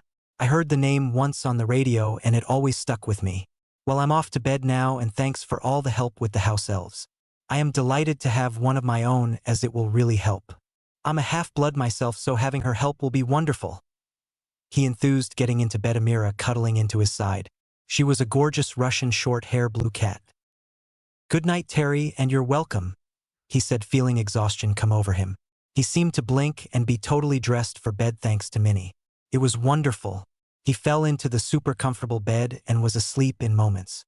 What a great day it had been. Harry woke in the morning, a shocking sight awaiting him. Terry was walking around appearing to be talking to himself when suddenly it occurred to Harry that he was sleepwalking. He was so freaked out, however, that his wandless magic kicked in, automatically producing the sound of an alarm, which in turn alarmed Terry, waking him up as he fell onto the floor in a heap and groaned. Harry had let out a scream himself as his own alarm had scared him. He'd not known his magic would react that way at all. Good morning, Harry. What the devil am I doing here like this? He asked in confusion as Harry blushed. I'm so sorry, Terry, but when I woke up and you were walking around talking to yourself, it scared me, and so I made an alarm sound by accident and scared myself too. I didn't know what to do, but didn't know I was going to do that. Are you sore? He asked as a laughing Terry got up, slowly reorienting himself. That's quite all right. I've always been a sleepwalker, unfortunately. I'll have to ask you to get Professor Flitwick to ward my curtains or something in case I forget to ask him myself. I'll be asking him later on, but I'll need you to ask him if I forget to do it, he said as Harry nodded. Harry entered the bathroom and gasped. In the far corner against one wall was a rather large sunken bathtub with many taps above it. On the opposite wall were 2 different shower stalls with each of their names on it, so they could shower together if they needed to and not see one another. Provided great privacy. Each shower stall came with built-in wall storage for the various shampoos and soaps of the boys and a rain shower head. The bathroom had 2 loose stalls as well, one beside each of the shower stalls, and finally against the wall facing the entrance were 2 sinks connected by a vanity with a mirror above each and plenty of storage in little lockers which rested to the side of each of the sinks. Minnie had already placed his shower gel, shampoo, and conditioner into the shelf inside the shower. On the sink she had placed his toothbrush, toothpaste, face cleanser, moisturizer, and hair gel along with his face cloths and razor. He always had a razor in case he got facial hair, as puberty in witches and wizards was a little faster than in muggle girls and boys. His voice had not broken yet, but he'd already started to get pubic hair, something which fascinated him. He loved watching how his body would change as he grew up. He had always found biology interesting and was sad they didn't teach it here. He went into the shower stall, taking off his clothes, and turned on the shower. Initially it was too cold and then too hot, but quickly adjusted to the right temperature for him. He washed, feeling the sleep slowly but surely seeping from his bones as he became more and more alert. He washed his hair too, as he needed to, wandlessly drying it when the shower was over. To be honest, he'd practiced so much wandless magic over the years that it was second nature to him by now. Sometimes it just came more easily to him to do things wandlessly, and he'd need to be telling Professor Flitwick that this morning. When he was ready and dressed for classes and saw that Terry too was ready, he headed upstairs to the common room. Thankfully for him, Professor Flitwick happened to be there, so he wouldn't need to go looking for him. He approached him feeling very awkward and anxious. He might get in trouble over his use of wandless magic, but decided the punishment was worth it. Professor Flitwick saw him anxiously approaching and immediately wondered what he'd done wrong. Harry looked exceptionally guilty about something, but Phileas vowed to himself not to lose control or get angry, as it were, until he knew what it was. "Good morning, Mr. Potter. You look like you need to speak with me urgently. Please come into this room here I use for meetings when I'm in the house itself," he instructed, going into the room and closing the door as Harry sat on the chair opposite the one Phileas himself now occupied. "Sir, I need to tell you something, but it is something I would rather you not repeat to anyone, as I would rather only those I wish to know of this actually know of it. Is there some magical way you can assure me you won't tell anyone about it?" he asked as a stunned Phileas blinked. "Yes, I can give you a vow. I, Phileas Remus Flitwick, do hereby swear on my life and magic to never reveal Harry Potter's secrets, unless he should give me express permission to do so using a similar vow of his own, so mote it be. Now you may tell me, Mr. Potter." He set his whole body glowing a golden color to show it had taken effect as Harry sat there gormlessly lost in the golden glow for a moment. "That was absolutely incredible, sir. I wanted to tell you that I have known I was special for many years now, and that I practiced my emotional ability, as I called it, for many years, honing it. I now know that it is called magic and that I was practicing wandless magic. I wanted you to know that I can do wandless magic and may even ask you about it in classes from time to time. I only wanted you to know so you're not surprised should I accidentally forget to use my wand one day. It's taken a lot of getting used to for me to remember I even have a wand, much less that I need a wand, so please be patient with me," he said as Phileas squeaked, falling out of his chair in shock. If he had been expecting Harry to say anything, it would never have been this. "I am sorry, Mr. Potter. I didn't mean to fall out of my chair like that. I assure you I was just surprised. I thought you might possibly have done something wrong. Can you please show me?" he asked as Harry looked confused. "So I'm not in trouble then? Well, that is a relief. That does depend, sir. What would you like me to do?" he asked as Phileas said he could do anything he liked. Harry decided to rearrange the desk contents and the shelf contents in the corner of the room as well before standing up and moving his seat from one place to another. Phileas once more gasped. "Mr. Potter, I am afraid you leave me no choice but to award you with a speciality charm certificate certified by me and the Ministry, so you can continue to use your wandless magic responsibly over the holidays. Ravenclaw must earn 50 points for sheer excellence. As a head of house, I am not required to justify any points I hand out to my ravens to anyone, even the headmaster. With you in my house, I am confident that Cup will be in my office this year. Take that, Severus!" he shouted, pumping his fist in the air before looking sheepishly at Harry and blushing. Harry returned his ministry-sanctioned certificate to his room and rejoined Terry, who was waiting to go down for breakfast. Phileas was in all honesty blown away by everything he'd seen. What a way to start the day. As he entered the great hall for breakfast, he was approached by a scowling Professor Snape. "Potter, come with me to my office immediately. Breakfast can wait," he snapped as a stunned Harry left the hall following Snape down to his office in the dungeons. What was going to happen to him now? Harry entered the office gasping at its layout. There was a huge semicircle which encompassed many shelves containing glass jars with many different potions ingredients and some spare cauldrons, books and quills, etc. In front of those shelves was the desk where Severus was currently seated watching Harry in fascination, whose eyes seemed to light up as he scanned the room. "May I say, sir, that your office is gorgeous and really intelligently laid out? I love the layout. Wow, just wow," he said with an open mouth in awe as he slowly sat down, remembering suddenly where he was as Severus looked mildly stunned indeed. James would never have been so kind about his office, no less.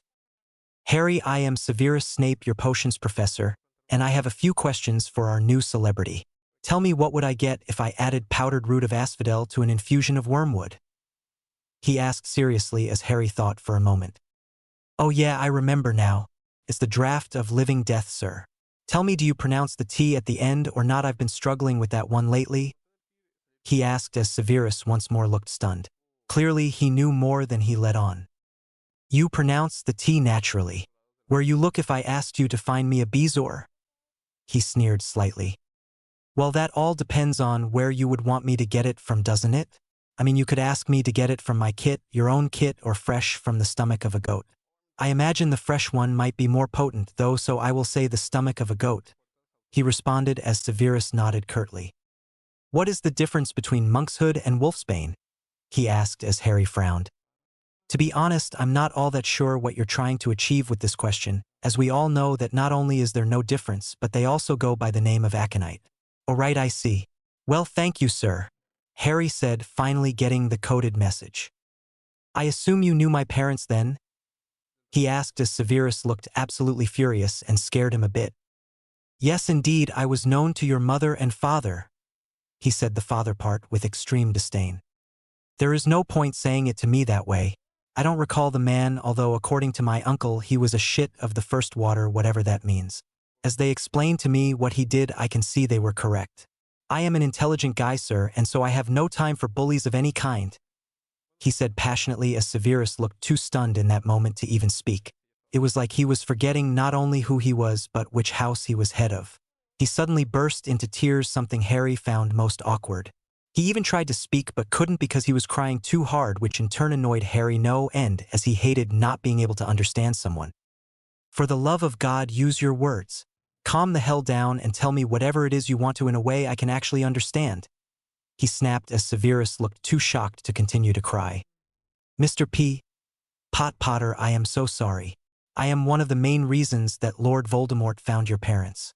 I didn't give up their location because I didn't know it, but I am the reason he went after them at all. I heard a prophecy, but not the whole thing, which I told Voldemort as I had been ordered to. He, however, didn't even want to hear me when I told him I'd not heard it all because I'd been kicked out of the pub before I could. He targeted them. It was so awful. I tried all I could to get him to change his mind carefully, but he point-blank refused to falter," he said, pausing to catch his breath, tears still rolling down his cheeks before plowing on with his tale. "I went to Albus Dumbledore begging him to hide them all, including you, from Voldemort when I learned what he was going to do, and Albus assured me he would help me only if I would become his spy, which I did without a second thought. I feel so awful about it because he lied to me.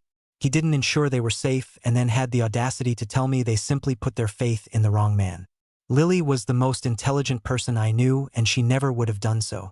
I just know it. As kids, Lily and I were best friends, but then when I fell in with the dark crowd, we couldn't remain friends any longer, you see. As for your father, he tormented me all throughout my school years, but I did deserve it now that I think of what happened to them after school. He was a jackass, but I never wanted him dead, although I did care more about Lily when I'd found out they died," he said as Harry's face became so serious he thought he'd freak out. Harry listened to everything he'd said with great interest. This needed further thought and investigation for sure in the future.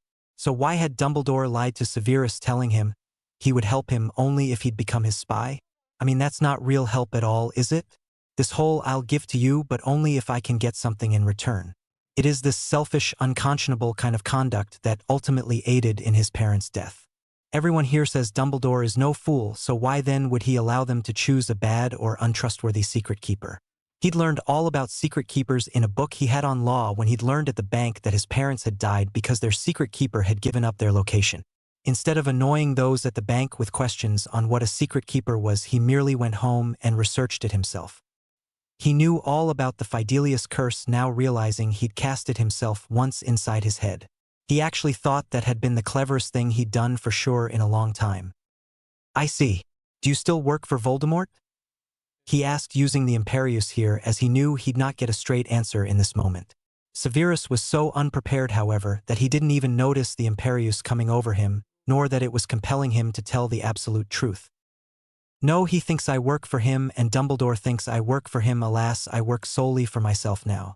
When I lost Lily, the love of my life, because of what Voldemort elected to believe after what I had told him, I made sure that I would never ever work for him ever again, and I intend to stick to that.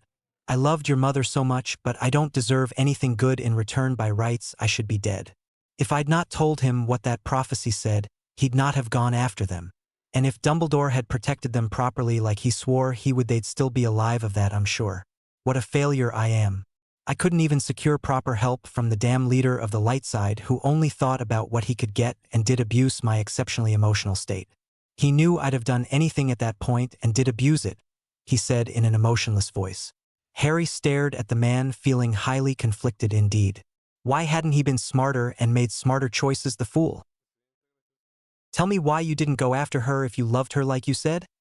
He asked as Severus looked slightly pained but continued in his monotone voice. In my 5th year, James had once again attacked me, and I was left scarred and hanging upside down on a tree with my pants down for all to see. When Lily tried to help me in my embarrassed rage, I called her a mudblood, which I never meant, but my pride would not allow me to apologize for either until it was too late, by which point she had moved on to your father. She told me he was different and had changed in order to gain her love. I didn't deserve her love after that, he said as Harry looked confused. Okay then, what is a mudblood, please? He asked as Severus explained the term in great detail. So even though you eventually did say sorry for saying that, she still elected to choose my father? Well, there is a phrase in the Muggle world that some women just like a bad boy, and I guess she was one of them. It would appear he only changed to gain her love and not because he actually wanted to either. Also, I so happen to know he didn't change all that much either. This is disappointing for me. Was he a good student academically? I must find something somewhere redeemable about him, he said as Severus seemed to be thinking. He was never that bad academically. I was always higher than him grades-wise, but he passed most of his classes barely, but still did pass. Your mother, however, was the top student in her year and remained so for all 7 years. Her dedication to her education was second to none, quite literally, he deadpanned normally. Harry observed him seriously for a while, allowing Severus to sweat uncomfortably, something he actually got slight satisfaction from. It did satisfy him to see him looking so uncomfortable, as he could imagine he loved seeing people this way, and having the tables turned was great. He had told Voldemort the prophecy, however. He did say he'd not revealed where they'd been living, so he was only partly to blame. He did mention he'd not known where they'd been living, so there was that. What did Voldemort have you do when you were joined with him? He asked, carefully preparing mentally for an awful answer which could quite possibly turn his stomach. Mainly, he had me brew highly illegal potions for his own use in whatever he needed them for. I helped to set up and conduct many dark blood rituals for him. I also kidnapped many people he asked me to and tortured them for information, if only to not get tortured by him myself.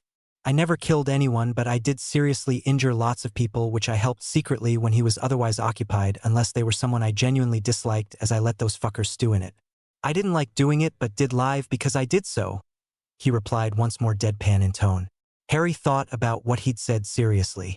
The only silver lining here was that he'd not killed anyone at the very least. Are you sorry about your actions? Are you sorry you told him about the part of the prophecy you did hear? He asked.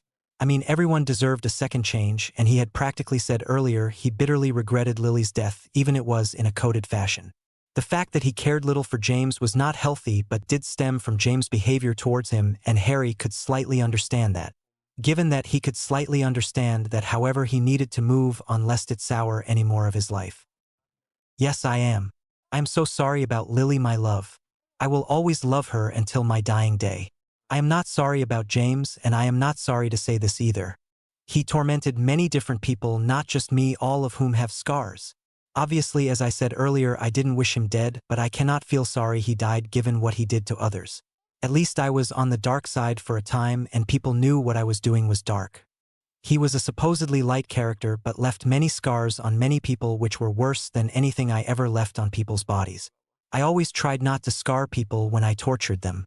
I'm just saying that with me as I used to be, at least you did know what you were getting," he said, revealing his arms carefully where there were obvious scars going up them from no doubt another prank James had deemed funny. Quite frankly, Harry couldn't understand why his mother, who had been that intelligent, had chosen James. He would have hated it had she chose Severus, and that went without saying, but why in the hell could she not have chosen a nice guy? Someone who respected everyone instead of the child she had chosen. It sounded like he had never grown up. He had merely pretended to grow up in order to selfishly gain her love. That wasn't one bit normal, and Severus was right in that with him you at least did know what you were getting. He was a vile person in his past, and no one would ever wish to dispute that. Why was no one here ever intelligent? This was infuriating. He wasn't so intelligent himself to then waste it on a waster like his mum had.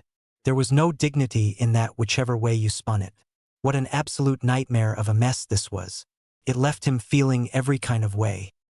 Well, Severus James is dead no doubt, because he probably chose someone stupid to guard his whereabouts, and Lily wasn't sensibly enough to think to tell him no. We can all see he wasn't the brightest tool in the shed if his conduct was anything to go by. May you wear those scars always as punishment for your actions. I am in no way sorry for you. You elected to join the dark side and don't get to complain now because I don't care and I don't want to hear about it. Let's just say you're lucky I don't have dictatorial tendencies. As far as I can see, you both deserved what was coming to you. If James had focused less on always putting others down to make himself feel better, more than likely compensating for something he didn't have, he might be alive now, who knows? I do, however, believe in second chances, and you will get one chance only. Blow this and you are quite frankly on your own, and I will never let you forget it either. You've been warned, sir, he snapped, ending the imperius as Severus, who had remembered everything, looked freaked out beyond belief. I wanted to say to you that I saw what you did last night, and it impressed me so much I had to add 10 points to Ravenclaw for it right then. I will now have to add 20 points to Ravenclaw for your effortless wandless magic ability, which is way better than I had ever thought it would be.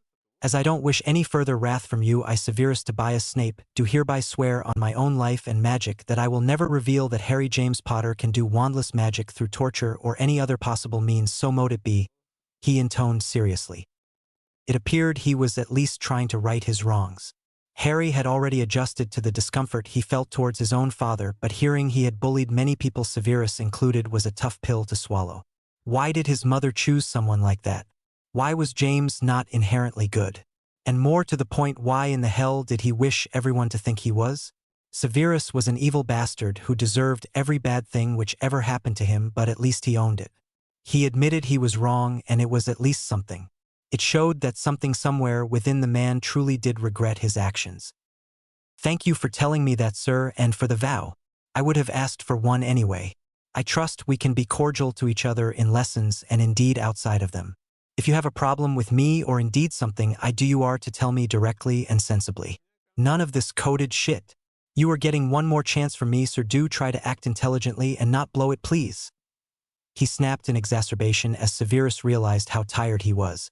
Harry went back to the Great Hall, making it just in time to grab a quick breakfast, stunned further when Severus walked over to him and handed him a note stating he could be late to classes so that he could have a proper breakfast without needing to rush.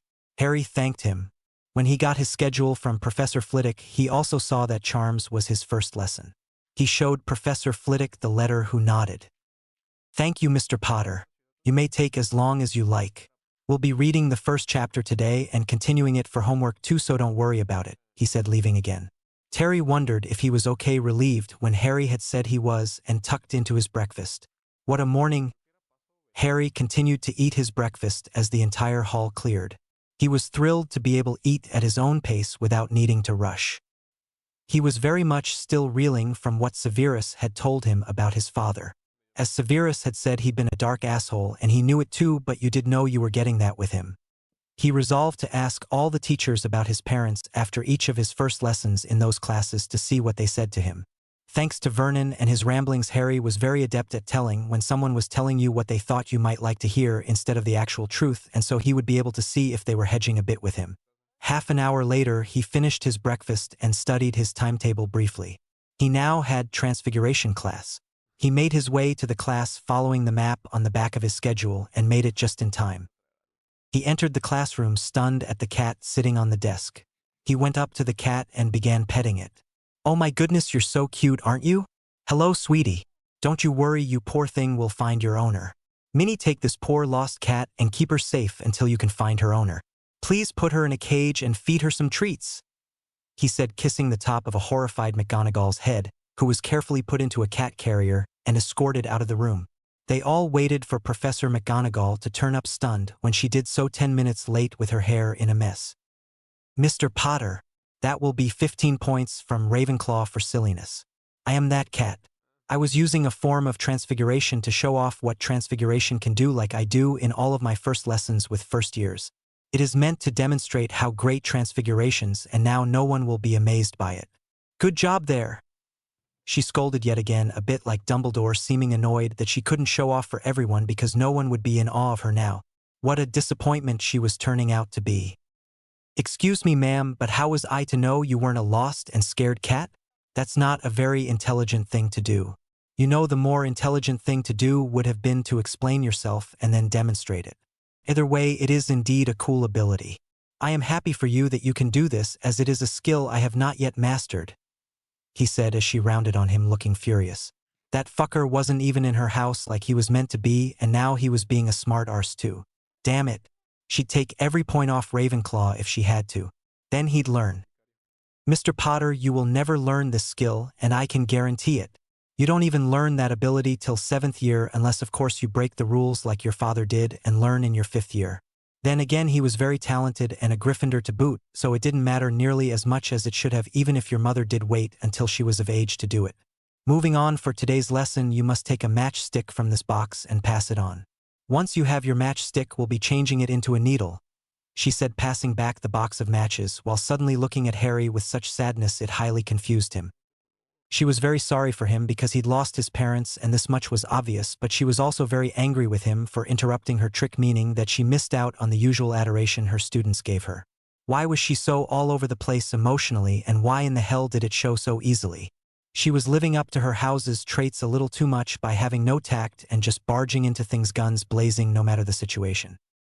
Once everyone had their matchsticks, he practiced turning it into a needle using wandless magic and got it on the first go. He turned it back before she could see him, however, determined to do it with his wand. He waved his wand a couple of times, but eventually got it right. "Wow, Harry, how did you manage it so quickly?" asked Harry, getting Minerva's attention immediately. "I just imagined what it would look like as a needle and waved my wand the way it describes on the board. If you visualize what you want to happen clearly in your mind and then cast the spell, it can be easier," he said as Minerva arrived at his desk, sneering at him, slightly still extremely fucked off. He wasn't a Gryffindor member like his parents had been. Neither was Neville Longbottom either, and he was also a disgrace in her opinion. "I see you thought you'd show everyone up by coming first like most unsporting people do. Take 5 points to Ravenclaw for a spell well cast, but next time, for the love of Merlin, allow someone else top come first. I wouldn't want people to start thinking I have favorites." "What the hell?" she suddenly screamed, alarming him, as there was a blast sound from the back of the room where her shouting had made Ronald Weasley jump in his casting, and he'd somehow managed to not only enlarge his match but set fire to his desk. He suffered slight burns on his face and hands, although most of it did affect the desk. "Great going, Potter. Now, because I was focused on you and why you just had to come first, he got hurt. Are you proud of yourself? For Merlin's sake, Weasley, shut up and go to the hospital wing. I swear, Potter, one more slip up and you'll end up in detention, and on your first day of classes no less. That would be a record for you, wouldn't it?" she snapped as he reeled, and then snapped back himself, not caring about what happened to him at all after that point. "It's not my fault your shouting scared him so much he set everything on fire. If you'd spent less time screaming at me and more time teaching, he'd probably be okay. I am not at fault because he couldn't focus, he is. You don't want an enemy of me. I don't remember my parents, and I am very sorry I am not in your house like everyone keeps telling me they were, but I need to be own person, and if that makes you angry, then so be it. I cannot help that," he said as she rounded on him, practically purple with rage. "You could ask for a resorting from the hat at any stage. It doesn't have to be the end of the world, you know. You can make this all better so quickly. Stop screwing up so damn much. Why in the hell were you not in my house, and why was I lumbered with the likes of Weasley? she cried out in agony as she burst into tears and fled from the room, all without giving him any punishment or finishing the lesson. People were highly confused as to what to think of him now. "Oh, Harry, why didn't you just let things be? Why did you have to be all awkward? Not only did I not get the house I wanted, she's mad you weren't in her house. No one cares that I truly wanted it and am depressed because I'll never be in it now. All anyone ever cares about is the fact that you're not. If I asked for a resorting, I probably wouldn't even get it. It's all anyone has talked about since yesterday, and I'm tired of it. Thanks for ruining my first damn lesson." Hermione snapped as she too cried and ran from the room, clutching her book bag and things in her hand. Everyone was more stunned at her outburst than McGonagall's, as hers had made even less sense. "Look, Harry, it's not your fault. I dunno why she was crying for, but trust me, if she's that mental, we don't want her." Seamus Finnegan shouted out as Minerva once more entered the room, looking very stunned and speechless. "Mr. Potter, I am sorry. I have always missed your parents, and when you were born we'd all fantasize about how you'd be in their house when you grew up. They'd spend hours thinking about what your best subjects would be and how you'd bring the Gryffindor Quidditch team glory year after year. You weren't sorted there, and that was so very hard for me to take. I know your parents wouldn't have liked it one bit, especially not your father, and I feel so guilty. I'm so sorry you didn't end up in their house, and further sorry I took it so badly. Please take 10 points for Ravenclaw. You're right, had I been more focused, Mr. Weasley wouldn't have behaved in such a foolish manner. As for Miss Granger, she has demanded a resorting which will be happening in a moment here in this classroom, as it doesn't warrant the whole Great Hall seeing it," she said, producing the hat as Hermione re-entered the room still crying. It was after all there in the charter that students could request a resorting at any time and as many times as they wanted. The hat was placed on her head, from where it promptly shouted for all to hear. "I thought I told you no yesterday. You do not demand anything from the sorting hat. I am afraid I will never be able to sort you anywhere other than Ravenclaw, because if I did it would be Slytherin, and you wouldn't last 10 minutes in that pureblood-infested backwards house. You are not to request a resorting again. I will not be forced to comply either. As a sentient being myself, I have the right to refuse to resort anyone again, and I am exercising it. Get to Ravenclaw and stay there, or get out." The hat snapped, shocking everyone. Unfortunately, Minerva had seen it do this before, and no matter what the student in question did, it would not go near their head again, much less resort them. "But why doesn't it understand I just wanted to be as cool as the headmaster? Is it really that bad that I wish to be so like someone that amazing? Why does everything stupid always happen to me?" she asked, crying once more as Minerva looked very suddenly years older than she actually was. "Miss Granger, we cannot always have what we wish. Mr. Potter's parents all wished for him to be in my house. Alas, it wasn't meant to be, nor was it meant to be forced upon him. You are not meant for my house because you're too smart for it. I am aware I probably shouldn't say that, but that is the truth. I have seen your work so far, and if it is anything to go by, you will be a fine student once you relax. You can still be just as great as the headmaster from any house, and as soon as you realize this, you'll be fine," she said as Hermione rushed up to her, whispering in her ear as Minerva blushed. "Yes, I see. Well, come with me to the hospital wing, it's all right. Everyone read chapter 2 for their homework. Come along," she said in a soothing, tired voice. Hermione had gotten her period that day and had thought she might be dying, hence the constant tears and tantrums. She'd not thought she'd live long enough to be as great as him. Overall, it had been the most wacky first lesson he'd ever had. Harry decided to wait in the classroom, seeing as he had free period next before his first herbology lesson. In about 10 minutes, Minerva returned, stunned to see him there waiting for her. "Potter, why are you still here? Did you not have a lesson to go to?" she asked as he looked at her. "No, I had a free period next and wished to ask you how my parents were at school. Can you please tell me, because I didn't really know them all that well?" he asked as her once stern expression softened a lot. "Millie, please bring some tea and cakes to my desk." "What cakes do you like, Mr. Potter?" she asked as he smiled slightly. He really did enjoy cake. "Well, thank you so much, ma'am. I love lemon tart or chocolate fudge cake," he said as she smiled at him, definitely softening up. Yes, she was very pissed off he wasn't in her house, but did tend to forget he'd grown up without his parents from time to time, something which did make her feel bad. Millie returned in minutes with some hot tea and a plate of miniature cakes for Harry, while Minerva had some shortbread herself. She poured Harry some tea just the way he liked it before attending to her own tea and sat down while he waited for her. She took a sip and looked at him whilst taking a bite of her shortbread and moaning at the delicious taste. Well then, Harry, I hope you don't mind me calling you that for this discussion only. What to say about your parents? Your mother was one of the brightest students I've ever had the pleasure of teaching. She was very lovely and slightly smug too, but with good reason. She remained the top of her year academically for all of her 7 years here. What a wonderful and dedicated girl Lily was. We remained great friends even after she finished school. She was my favorite student of her time. I know I'm not meant to say that technically, but she was so amazing I couldn't help it. She set a fond smile on her face as she remembered the excellent girl. Harry watched her in fascination. She had just admitting to favoring his mother and further, had admitted she wasn't meant to do so. This was interesting to file away for later. Maybe she had hoped to favor him in his own time and was annoyed he wasn't in Gryffindor because it meant she couldn't favor him or something this time round. He wasn't all that sure. Thank you, however, you haven't mentioned my father and I can't help wondering why. He asked as she grimaced slightly before seeming to center herself very quickly once more, almost as though she had hoped he might not have seen it. However, he did see it. Your father was a generally good schoolboy, if not a bit of a rascal from time to time. He liked pranking people a bit more than studying. However, I can say that he did pass all his classes barely. She said that last word under her breath, but he had heard it nonetheless. He was incensed. How could she so casually say he'd been merely a rascal when he'd scarred Severus and countless others if his honest testimony was anything to go by? He could tell he was being lied to, and he could tell also that she genuinely believed she was protecting him by lying to him, but that just made him even madder. Why was James being called a mere rascal when he'd scarred so many people if Severus' statement was anything to buy?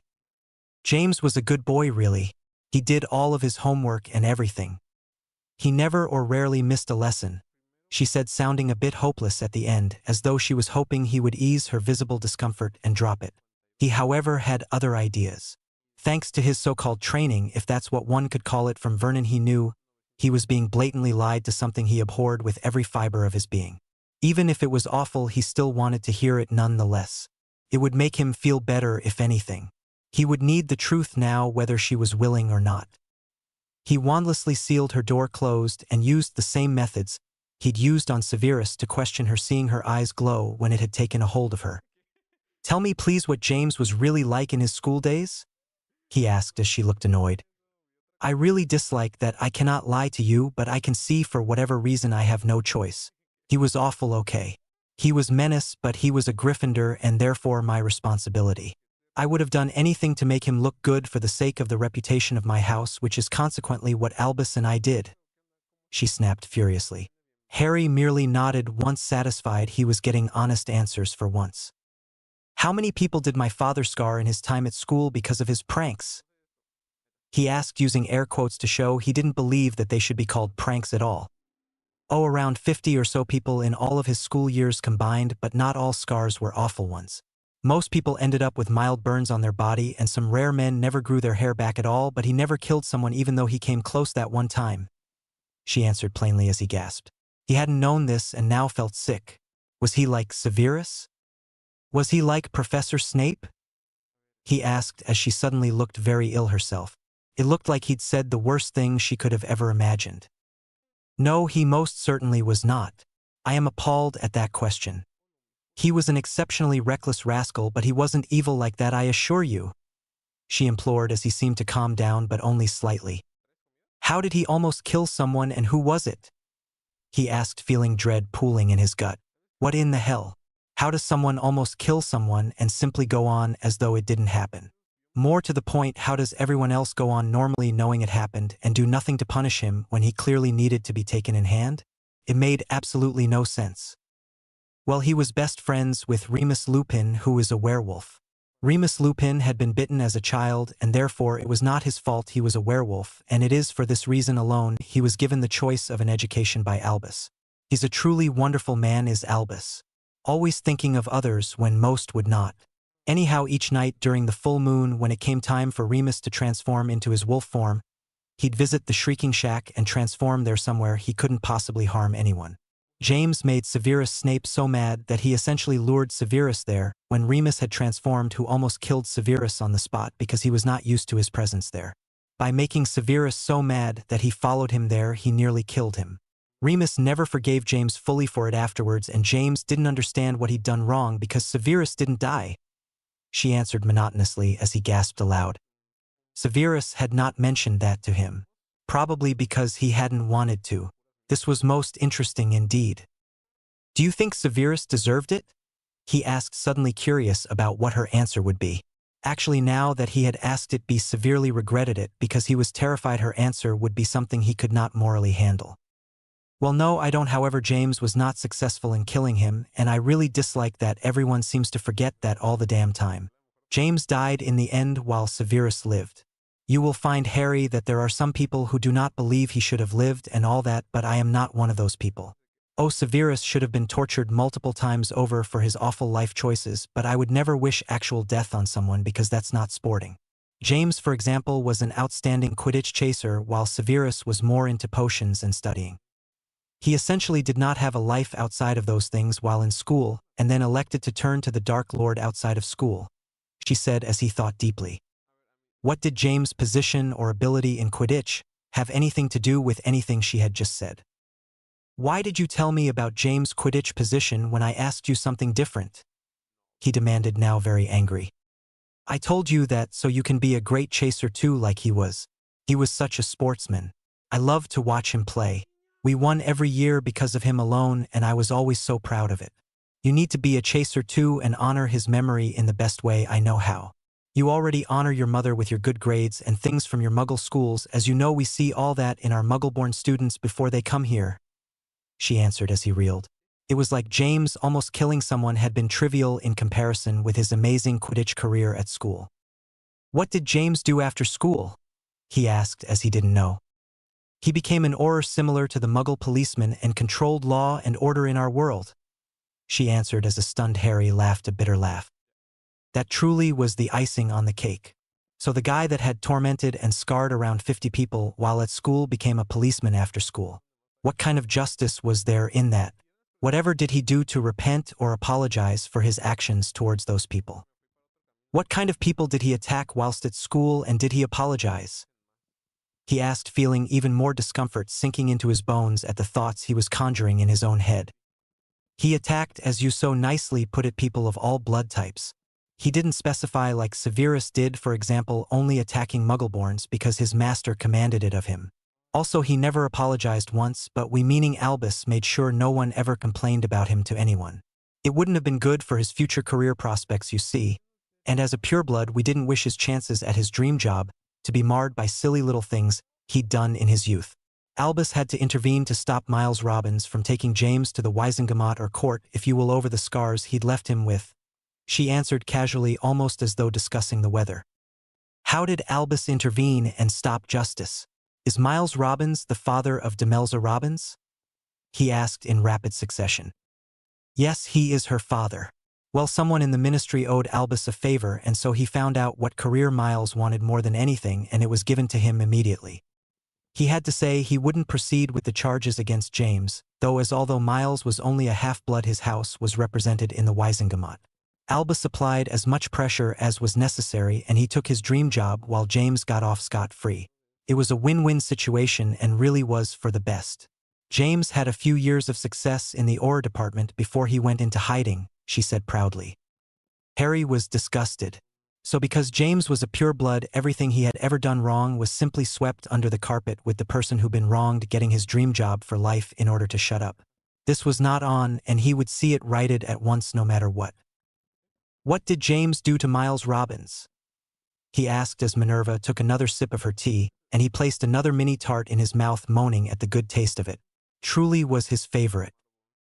Oh well, they had an argument about something educational I don't know about, where Miles called James out on being educationally a disappointment to Gryffindor House, and James decided to hang Miles Robbins by his underwear in a wedgie fashion on a tree outside school in the middle of winter to teach him a lesson, I suppose.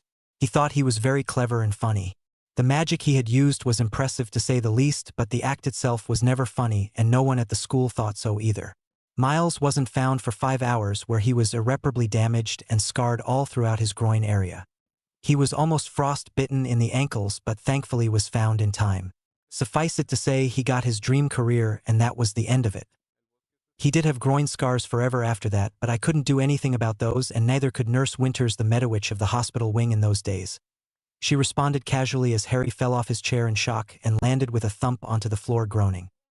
He hadn't meant to fall off his chair, but he had been so shocked at all he had heard that it had happened automatically. He was so far removed from everything like that. He'd never bully anyone like that. It was so disgusting. He may severely hate Severus over his part in the death of his parents, but Severus had acknowledged he'd been an arsehole. He'd acknowledged that he'd been dark and even evil before. James hadn't, and his bad actions had been covered up. He suddenly found himself vomiting the tart and everything he'd eaten coming back up. He couldn't hold it in any longer. He was physically sick after hearing all James had done and how he was protected and never forced to say sorry. "Why did Lily choose James?" he asked, getting up and wandlessly banishing the vomit from the floor. He sat down and summoned some water, which he slowly drank as his stomach settled once more. He could eat no more tart or drink no more tea. He was too ill for that. Well, in his final year of school, after trying to get Lily to date him for years, he decided to tell her he'd changed and wasn't pranking anyone anymore. He lied to her and she believed him as he promised her he had stopped. She believed he had changed for her love and agreed to date him. The rest, as they say, is history. Anytime she caught him doing something bad afterwards, she always reprimanded him for it, and he did always look chastised. However, unfortunately, I can say he didn't really learn anything from it, but then again, he's dead, so maybe that was his ultimate lesson, I don't know. For someone so smart, she really was an idiot when it came to choosing partners. I would never have chosen him, for example, had I been in her position, which I did tell her, but she believed he had truly changed for her and would not be told, she responded seriously. He waved his hands, erasing her memories of their conversation after he'd cursed her, and thanked her, leaving the room for his next lesson. He had much to think about. Harry walked down to the front door and outside, where he turned right and headed for the greenhouses, in particular greenhouse number 1. He entered and immediately went over to Neville, smiling at the excited boy. Neville loved herbology, which he had told Harry, and boy did it show. He was practically bouncing on his feet. Augusta was now used to Neville not being in Gryffindor, and when she had heard how happy he was, she couldn't remain mad. Besides which, she knew in her heart of hearts that neither Frank nor Alice would have been mad if Neville had not gone to Gryffindor. Inside the greenhouse there was one whole window which was filled with a fern of some sort, which did block out the light on that side. In the middle of the room was a huge planting section which contained plants which all had some kind of fabric over them, obscuring them from view. Harry couldn't help wondering what was underneath those cloths, but he didn't look because he didn't wish to disturb them in case he did something wrong. They were only there a moment when a jolly-looking Stout which entered and smiled at them all. This was Professor Sprout, he knew it. "Hello, class. I'm Professor Sprout and welcome to herbology. In front of you on the table you will see various covered plants, and I will ask you to please step up to the table in any location you prefer. You must, however, remember where you choose to go because it will be your position for the year ahead," she instructed as Harry followed his gut and ended up beside Neville on one side and Terry on the other by complete chance. He was amazed, as he'd been focused solely on the area and how it made him feel. He hadn't been thinking of who would be beside him. Draco Malfoy was opposite him and Hermione was beside him. He was unable to hide his disdain, sneering at her repeatedly, unaware that Professor Sprout was watching him. Harry could see it and knew Draco would be in trouble if he didn't stop sneering and insulting her. "Okay, enough. 10 points from Slytherin, you silly little boy. If you spent more time focused on your lesson than insulting others around you, you'd be more intelligent. Professor Snape is my friend, and he would be unhappy to find out that you've lost your house 10 points before the lesson even properly gets underway. Everyone focus on the stupidity of Mr. Oh yes, it says Malfoy here in the register. Do not be stupid like him, or you will lose points for your house too," she instructed as everyone turned to Draco, who looked mortified, as did Hermione, who cried slightly to his side. It wasn't fair that the teacher had made everyone look their way because now they would see her cry.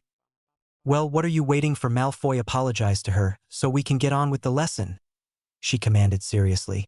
Harry liked that about her. He liked that she truly did look ridiculous but was very serious and not to be underestimated at any cost.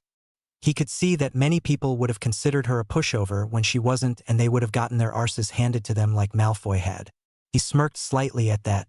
Draco floundered as everyone looked at him. "Well, I'd rather not, because that filthy little mudblood there doesn't deserve it, but since you're all being awkward and looking at me, I will say I am sorry." he said, pointing at Hermione and smiling as tears fell from her eyes as Pomona gasped, her hand flying to her mouth in shock. Even Harry looked disgusted, and before he could stop himself he found himself speaking even though he really didn't think he should have. It was instinctual and not something he could control in the moment. "Excuse me, take that back immediately if not sooner. I will not listen to this unconscionable vocabulary from your mouth. In the name of Merlin man, which animal taught you this vile word? You had better say you're sorry right now, you filthy little scumbag," he snapped as Pomona rounded on him, looking very seriously indeed. "Mr. Potter, 5 points from Ravenclaw for cursing in my lesson. I will not have it. Although he did curse, which is wrong, he is not wrong in saying that the person you heard this from is an animal. I will be speaking to your head of house about this nonsense. Such words should be forbidden in school and are certainly forbidden in my lesson," she snapped as he rounded on her, looking defiant. "What the hell? What does it matter to you when you're not a filthy little mudblood yourself?" he snapped as Harry's wandless magic kicked in, grabbing Draco's head and smashing in onto the table edge and leaving a huge bruise on his forehead and cheeks. He'd need to think again. Pomona looked at him in awe. She had assumed he'd smacked his own head against the table in order to hurt himself and make her class look dangerous to get her in trouble, but he'd really just made himself look silly, and she knew she'd never get in trouble. Severus was one of her best friends, and he'd find it most interesting to hear and see the memory of her first lesson. He did have a past, and a dark one at that, but Pomona, being ever the level-headed woman, was able to see past that and gain a great friend in the meantime. When he'd turned his back on the dark arts, he'd become a lot less stressed out and much more reserved, and overall a great friend and confident. She had never judged him for his past, only the things he did now, and he had always appreciated having someone whom she could tell anything to who would never judge her, and likewise. They both thought it was very funny that Slytherin hated Hufflepuff and vice versa. "Mr. Malfoy, hurting yourself isn't going to get you anywhere. You have detention with me for a week. Would you care to go for the month?" she sneered as he seemed even more stunned. "You can't do that. My father will hear about this, mark my words," he snapped as she snapped back at the defiant little shit. "Yes, he will, from me. You have 1 month's detention. Now, moving on, everyone step forward and remove the cloths on your plants. You will each see a different plant before you, and it is your job to look up what care they need and care for them all year long. You will need to find out what the name of the plant is and what it needs. Some plants will need more than others, and some will need less. Off you go now," she said as Harry stepped forward and removed the cloth from his plant, gasping aloud. "Oh wow, Devil's Snare. What a cool plant. Excuse me, ma'am, but I've already read all about this plant and how to care for it in my excitement before I came to school. What would you like me to do now?" he asked as she walked towards him, stunned. "Please tell me about them if you would, Mr. Potter," she asked as he smiled at her. He really liked this lesson. It seemed like it was going to be very hands-on. "Well, Devil's Snare is usually grown in chests or dark places.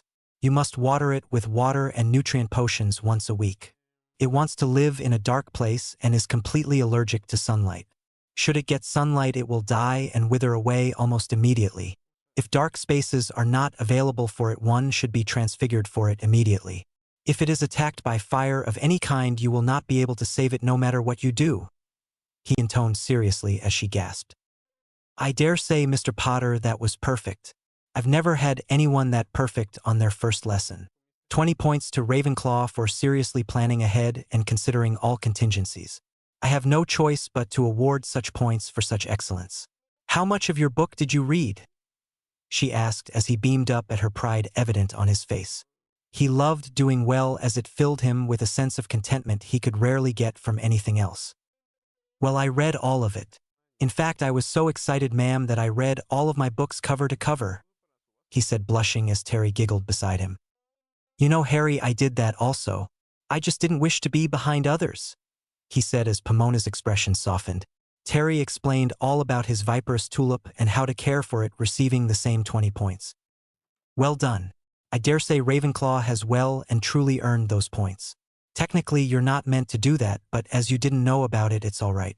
Actually, there's no firm rule against it, and I would actually recommend doing it each summer before coming to school, so you can focus more on your studies in class than on needing to read up in whatever it is all the time.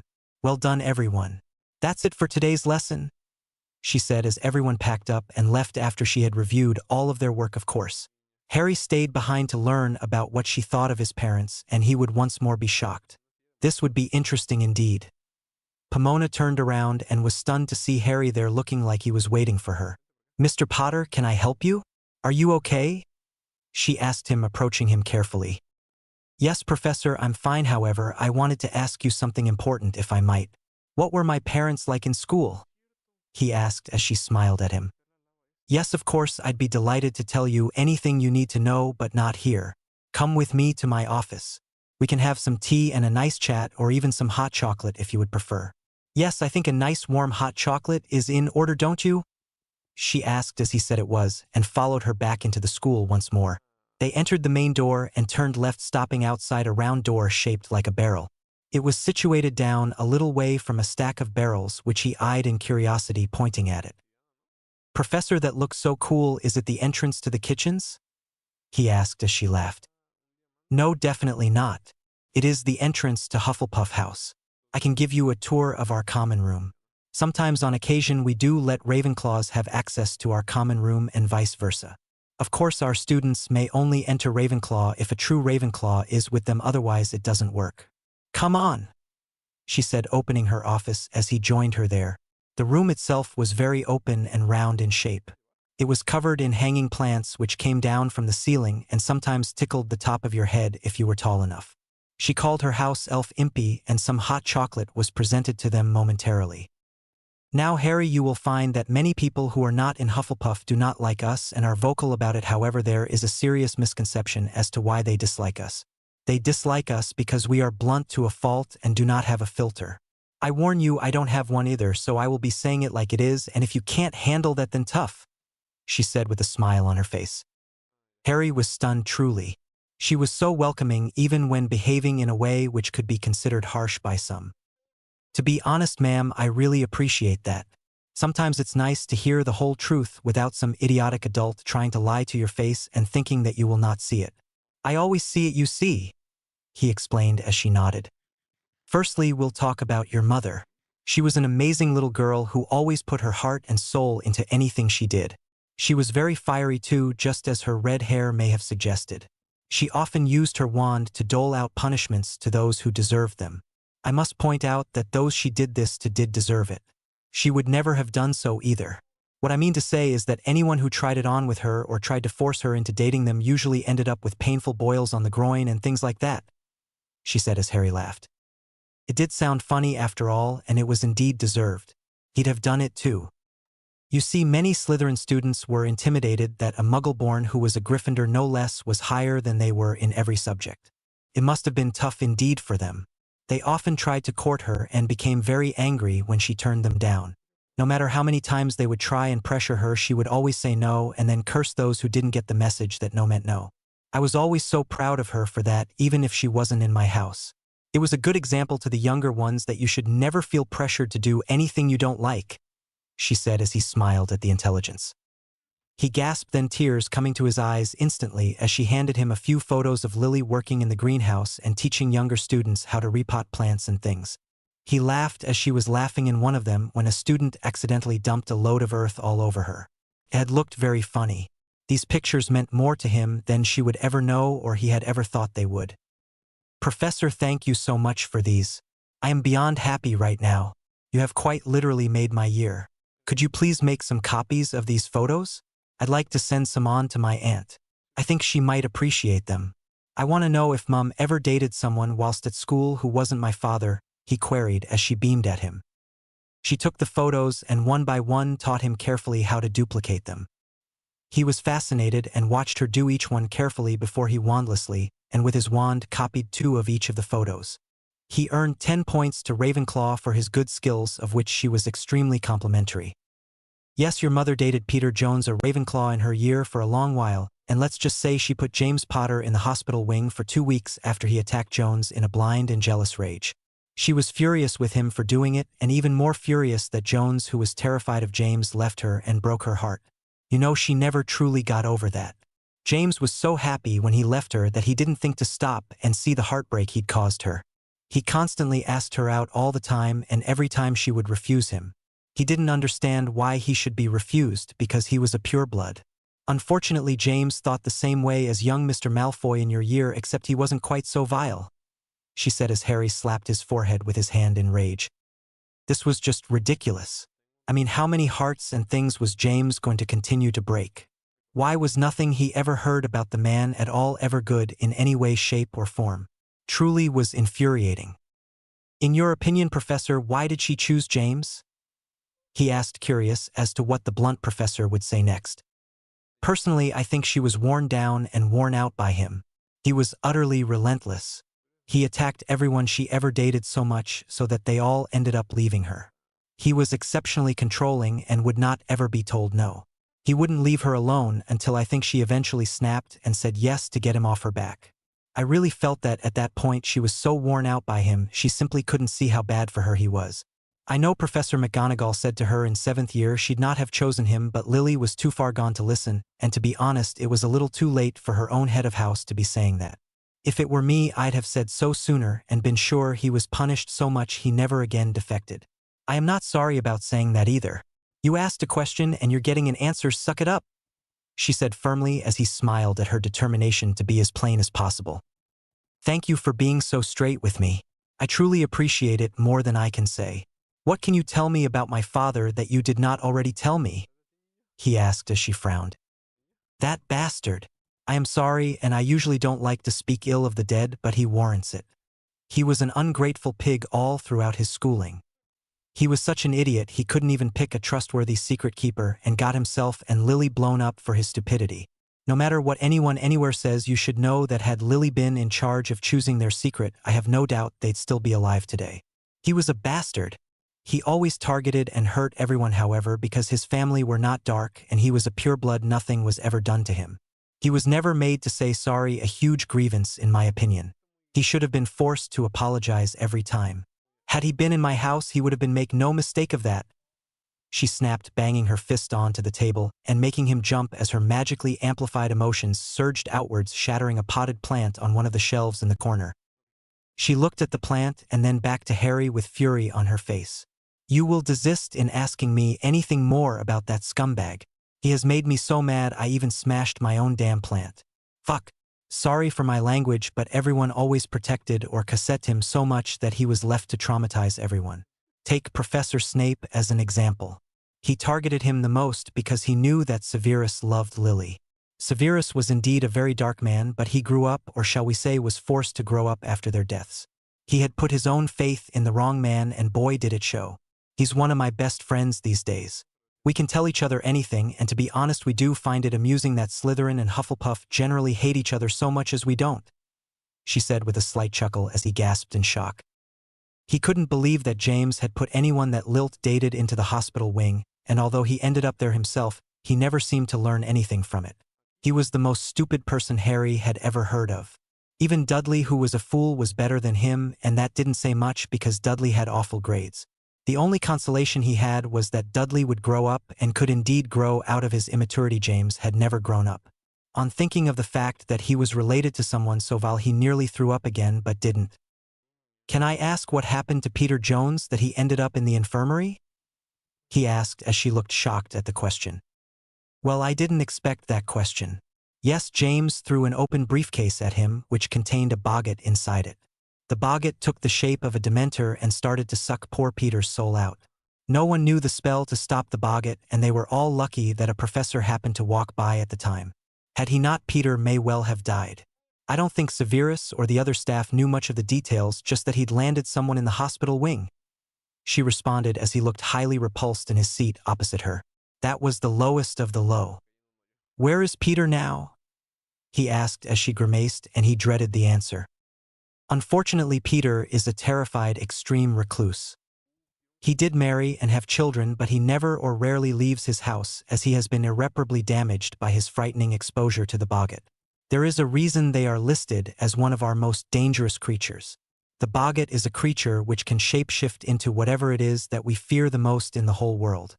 They can only be combated using a higher level spell you will learn later on, she said, now in full-on teacher lecture mode.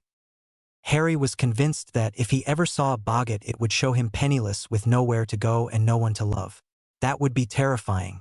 I mean, how would he ever survive without his education and somewhere to live? He shuddered very deeply at this thought.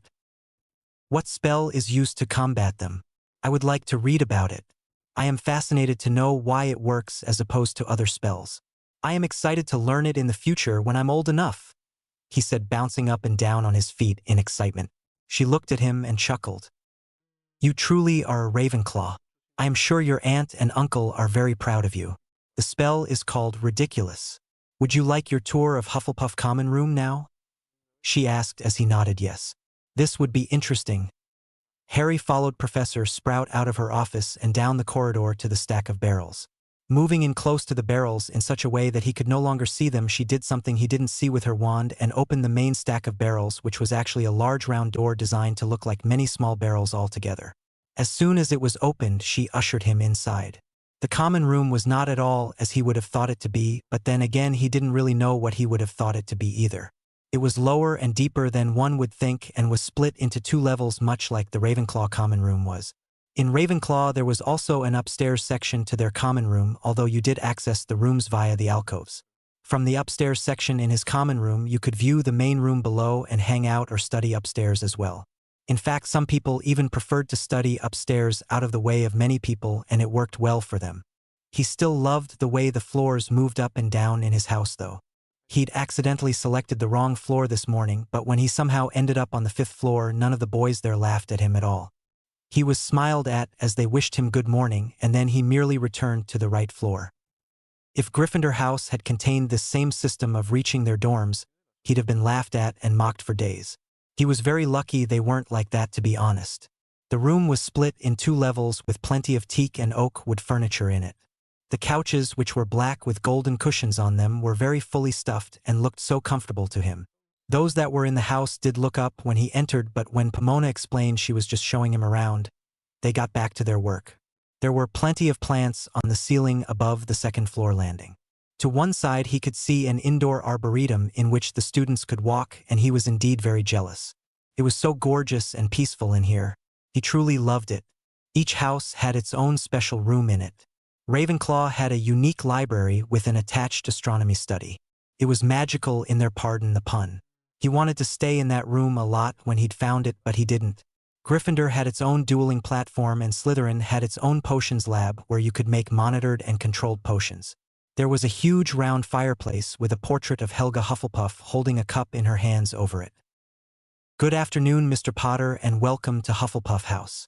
It is known to me and all founders of the pure and not so pure deeds you've done. Don't worry, you'll get no judgment from me. I am Helga, and I am pleased you are here. Pomona, please ensure that this wonderful boy is always granted access to our wonderful home. Step forward, Mr. Potter, and touch my frame, please, Helga said as Pomona gasped. This was something which was rarely ever granted to someone. By not so pure deeds, she meant imperiousing the truth out of people, but she could understand why he'd needed to do it. He didn't always do it either, so there was that. He was suddenly covered in a golden glow which turned bright red as Helga cursed. It is as I feared, my boy. You will find us 4 founders all have another portrait in the headmaster's office. I am afraid you have tracking charms on your person which he has placed there last evening, if my calculations are correct. Please enter. She instructed as her portrait opened, and those in the house gasped as it had never done that before. Even Pomona had never seen this happen. Behind the portrait was a small hallway and a door. He entered through the portrait hole as asked, and as soon as he was through, it closed again so that Pomona couldn't join him. She was told he was quite okay and that Pomona shouldn't worry, so she didn't. She was more interested than anything to see what would happen to him. As soon as the portrait door closed behind him, the other door opened to reveal the most beautiful library he'd ever seen in his life. The shelves in here were gold-gilded and wonderful looking. He had no idea what he was expected to do in here, but then he found a letter on the table which looked to be several pages long. To whomever is granted access. Welcome to the Ravenpuff Sanctuary, created by myself, Rowena Ravenclaw, and my best friend Helga Hufflepuff. Only those who have pure intentions may enter these rooms at any time. Through the teak door on the left-hand side of this room is another version of the Room of Required Things. This room becomes anything at all the user of it should require at that time. You will find that this room is much more potent than the room on the 7th floor of this illustrious castle. If you need to be ignored or alone for a while, this room there will help you with that. You may stay as long as you like in that room, and 10 minutes only will have passed outside it. Personally, I use it to catch up on reading and my astronomy work, but Helga uses it to feed her plants and create new dishes for her kitchen.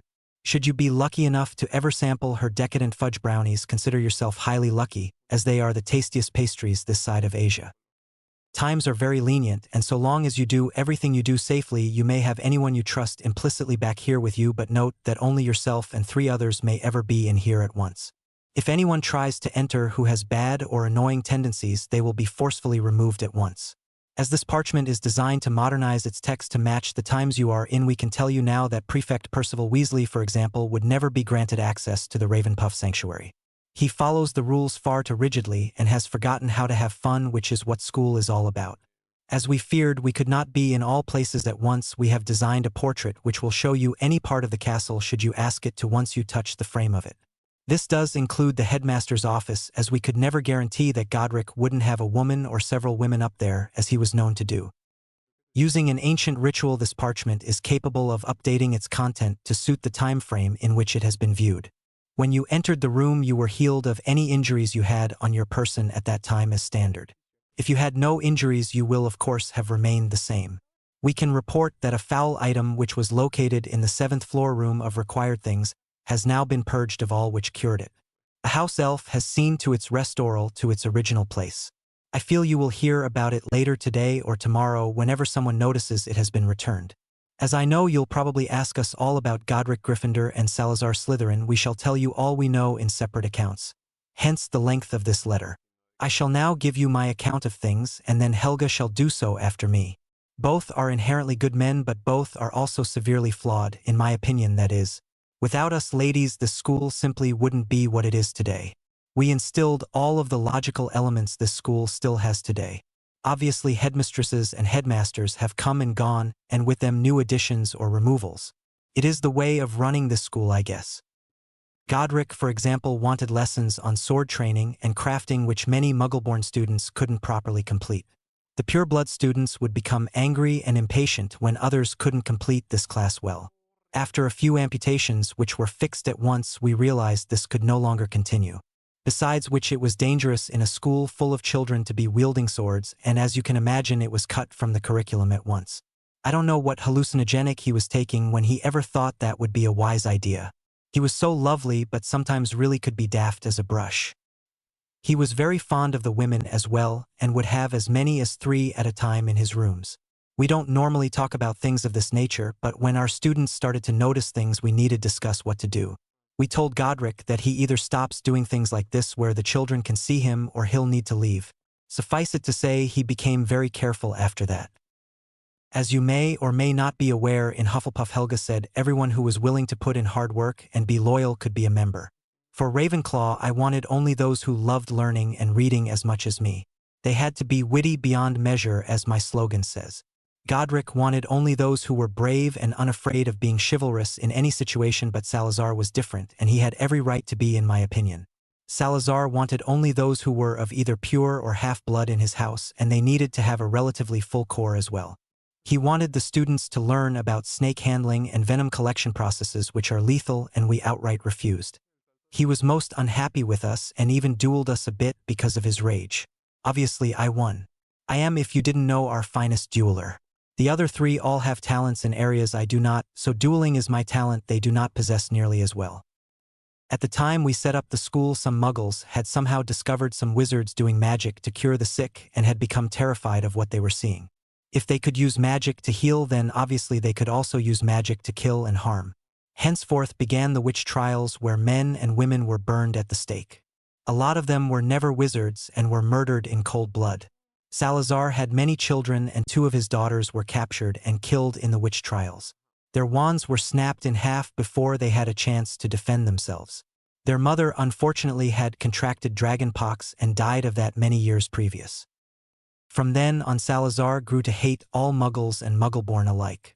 They had killed 2 of his daughters, and he failed to realize that not all Muggle-born people were responsible for it. We argued back and forth with him about it, but he just would not see reason. As he grew older, he became more withdrawn into himself, and later on in his life, he came to realize his error. The books for some reason fail to mention this, although we don't know why. If he could see the error of his ways, surely everyone who carries his name should as well. It didn't work out that way, however, as he became so bitter with his other children that they went on a rampage, killing many muggles before turning their wands on themselves. They couldn't believe he could ever forgive those who had killed their sisters. Not all of his children participated though, and of his 16 children, 6 of them ran away to escape the conflict and the madness of their family. Salazar could no longer take the shame of the actions of his family and fled from the school at once. We begged him to stay, but he would not concede. How could he stay teaching children when his whole family had wiped out a local village? He fled to Denmark last we heard of him. He became a bitter and twisted man over everything that happened to him and his family. He was unable to cope and, as I said, in the end fled to Denmark searching for eternal peace. He died many years later, after which we received correspondences from his son Percival, who had reconnected with him in his later life. He asked us to keep the school up and running and to keep Slytherin House as a shrine to his father. We have decided to always do that. Slytherin House values cunning and ambitious traits above all else.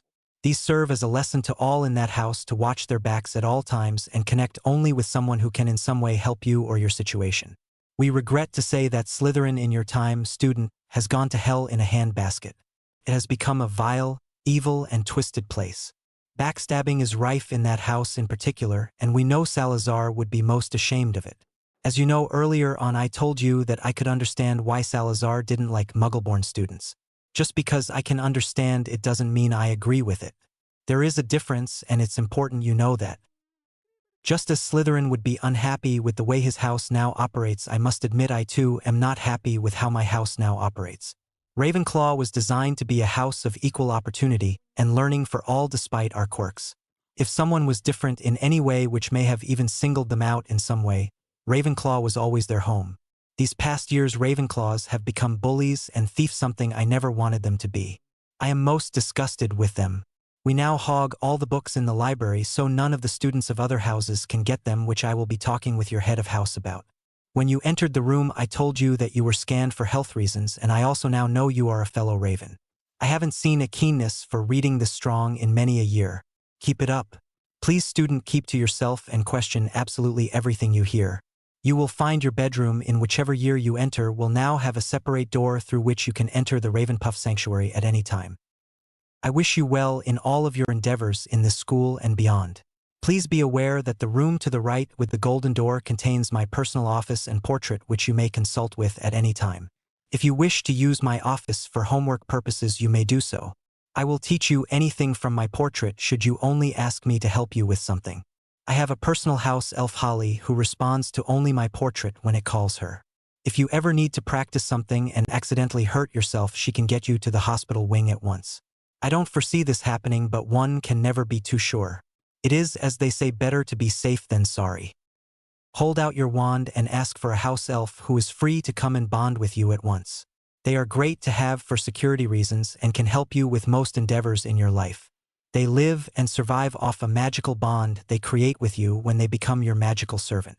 Without your magic to sustain them, they would die, and most people are kind to their elves. Those who are not should themselves die, in my opinion. Elves are innocent and have done nothing wrong in their lives. Their only wish is to help and serve you all the days of your life and that of your family. When an elf binds itself to a new master, he is essentially reborn using that person's magic, so he will remain young and healthy all of his days. Elves can be male or female, and some even marry and have families. If an elf is not kept busy with work, they can become stressed and sad. It is not something we understand, but it is the way things are. I would advise getting your elf to bind to you and then have her do anything she needs to do for you at once. I would also advise you telling her to work with the other Hogwarts elves, so she will always be kept busy if you cannot do anything which would keep her busy all the time. She can get you anything you need at any time and has a wealth of knowledge if one should only think to ask her. Most do not understand this, as they are very stupid. All elves can cook and clean as standard, however, every elf has one specific talent which is their specialty. Some can train people on dueling and others potions. Some are better suited to gardening and garment making, etc. Your new elf shall tell you all that you need to know about her own specialty, or his if it's a male elf. They will tell you their name, but it is up to you. Inform them how you wish to be addressed. They do usually call people master or mistress, but if you don't like that, you can tell them to call you something else and they must obey. I would advise giving your elf some ground rules they must follow when you bind to them. They appreciate rules and find them easy to follow. As for the rules you give them, they can be anything. I have given Holly rules to follow which she knows of and will tell you of them if you ask her. Her specialty is actually wand crafting. She makes some of the best wands, and what's more, no one ever knows they haven't come from the local wand maker. Were he ever to view them, he would assume they were his own creations, which helps. I would ask you to ask her to make you a secondary wand. It always helps to have a backup. You should know that should you ask an elf to make themselves visible to only some people, no one else will see them if they should appear around that person. Magic is a privilege and one we should always treasure. We are very lucky and must never forget this. Even Muggle-born students are most lucky. It just saddens me that the purebloods of your time cannot see it. Remember, I am always in my office should you need help to discuss anything. Signed, Rowena Ravenclaw. Flipping the page, he saw the letter written by Helga Hufflepuff and squealed in joy at the thought of getting to read something else of interest by a founder no less. This was amazing, and damn well he knew it too. He put the parchment back down for a moment and raised his wand in the air. He asked for a free elf to come to him at once as he needed a new elf. An old-looking tired elf appeared there. She looked exhausted and rather cranky if he did so himself. Her facial scowl was deep. "I need a new master. Please bind with me now," she requested. She told him her name was Amira, and that he could name her something else if he so wished. She explained that per tradition each new master always gave her a new name. She'd had 2 masters already, but only because they'd not had kids. He was shocked by that. It was a beautiful name. He told her he'd now call her Nora. He'd always really liked that name, and she smiled slightly as he gave it to her, which did look like a grimace on her old and cranky-looking face. Taking her hand in his, he welcomed her into his family. He then felt a huge pressure in his body as though everything in him was being sucked out, and almost felt pain but was relieved when after a minute it receded and was gone. There was a blast sound and a huge burst of smoke which made him cough deeply. When it was gone, she was there but looking much younger and much happier. She now wore a dress in a teal color which was plain with no decoration on it. She had a simple bow on her head and squealed in joy when she saw herself. He was told she would look whichever his magic would want her to look, and she was delighted with it. The old days of house elves always being in ratty old pillowcases was gone. Hogwarts elves, for example, all wore plain cream dresses with no embellishments on them. It was easy to work in and did mean that they did get less sick as they would have in the pillowcases of old. It was a small upgrade only. "What are your talents, Nora?" "Well, master, my special talent is in acquiring various items you may require which would be difficult for you to obtain, such as rare potion ingredients, books, poisons, and/or money, etc. In fact, right now in the school on the 7th floor, there is a lot of abandoned money I could take for you if you ask me to. It sits there year after year and is never claimed. The headmaster doesn't know about it either. There are curses on some of it which can be removed at once. Should I do it, master?" she asked him with a glint in her eye. He could see she was prone to stealing like him and chuckled deeply. This would indeed be fun. He'd learned to steal because he'd needed to in order to survive, but he did actually really enjoy it as well. There was something so thrilling in particular about stealing letters. He just got off on it. He was very clever though, so he was never caught. "I need to give you some ground rules first. You are to call me master when we are alone, but sir if there are others present. You should never harm yourself or anyone else unless I ask you to do so. I will generally never ask you to harm yourself, but may ask you to harm others from time to time. I only ever harm those who do the wrong thing. You should let the bank know you are working for me and may need access to my accounts at times. Yes, I think you should get that money and tell me how much it is in total. You may go." "Thank you, master. The bank already knows we have bonded and will expect me to place and/or remove money directly from your vault, which only house elves who have bonded to their masters can do." With that, she bowed once and left. He thought he'd been quite fair to her. He was stunned at just how fast she was. She returned in a few minutes smiling. "It was easier than I thought, master. I summoned all the money and put it inside this extendable pouch I found. There was 20,000 galleons, master. Should I put it into your bank account? Search the school, and if you find anyone who is poor, put 300 galleons into their trunks and tell them it's from an anonymous benefactor who wishes them well at school. Do not be seen doing this, but leave a note in unusual handwriting to explain the money. Find some money pouches in that room on the 7th floor to use. You may go, Nora, and thank you. She had left and put the money into the trunks of all the Weasley family members and the trunks of some Muggle-born students as well. She had spent 6,000 galleons helping 20 students in total. She went to the bank to deposit the remaining money in his vault. They recognized her as his familial elf and were happy to let her take out or put in money on his behalf. He was so excited to read the next letter from Helga Hufflepuff. How exciting that would be! Harry asked Nora to bring him a cup of tea and light the fire in the room as it was now getting a little bit chilly. Nora smiled and did as he asked of her. Within minutes he had a steaming cup of tea in his hands just the way he liked it. He even had the shortbread biscuits he loved on the side. Nora was so thoughtful and he loved it. As he had nothing for Nora to do right now, he instructed her to work in the castle with the other elves, which she was delighted to do. He sat down in front of the fire and took up the second part of the letter to read. It was something he was very excited for. To whomever has been granted access to the sanctuary, please note you are here only because one or both of us have said you can be. Should you do anything wrong or we change our minds, then you must get out at once. I do not have time for people who waste time on stupid things they don't need.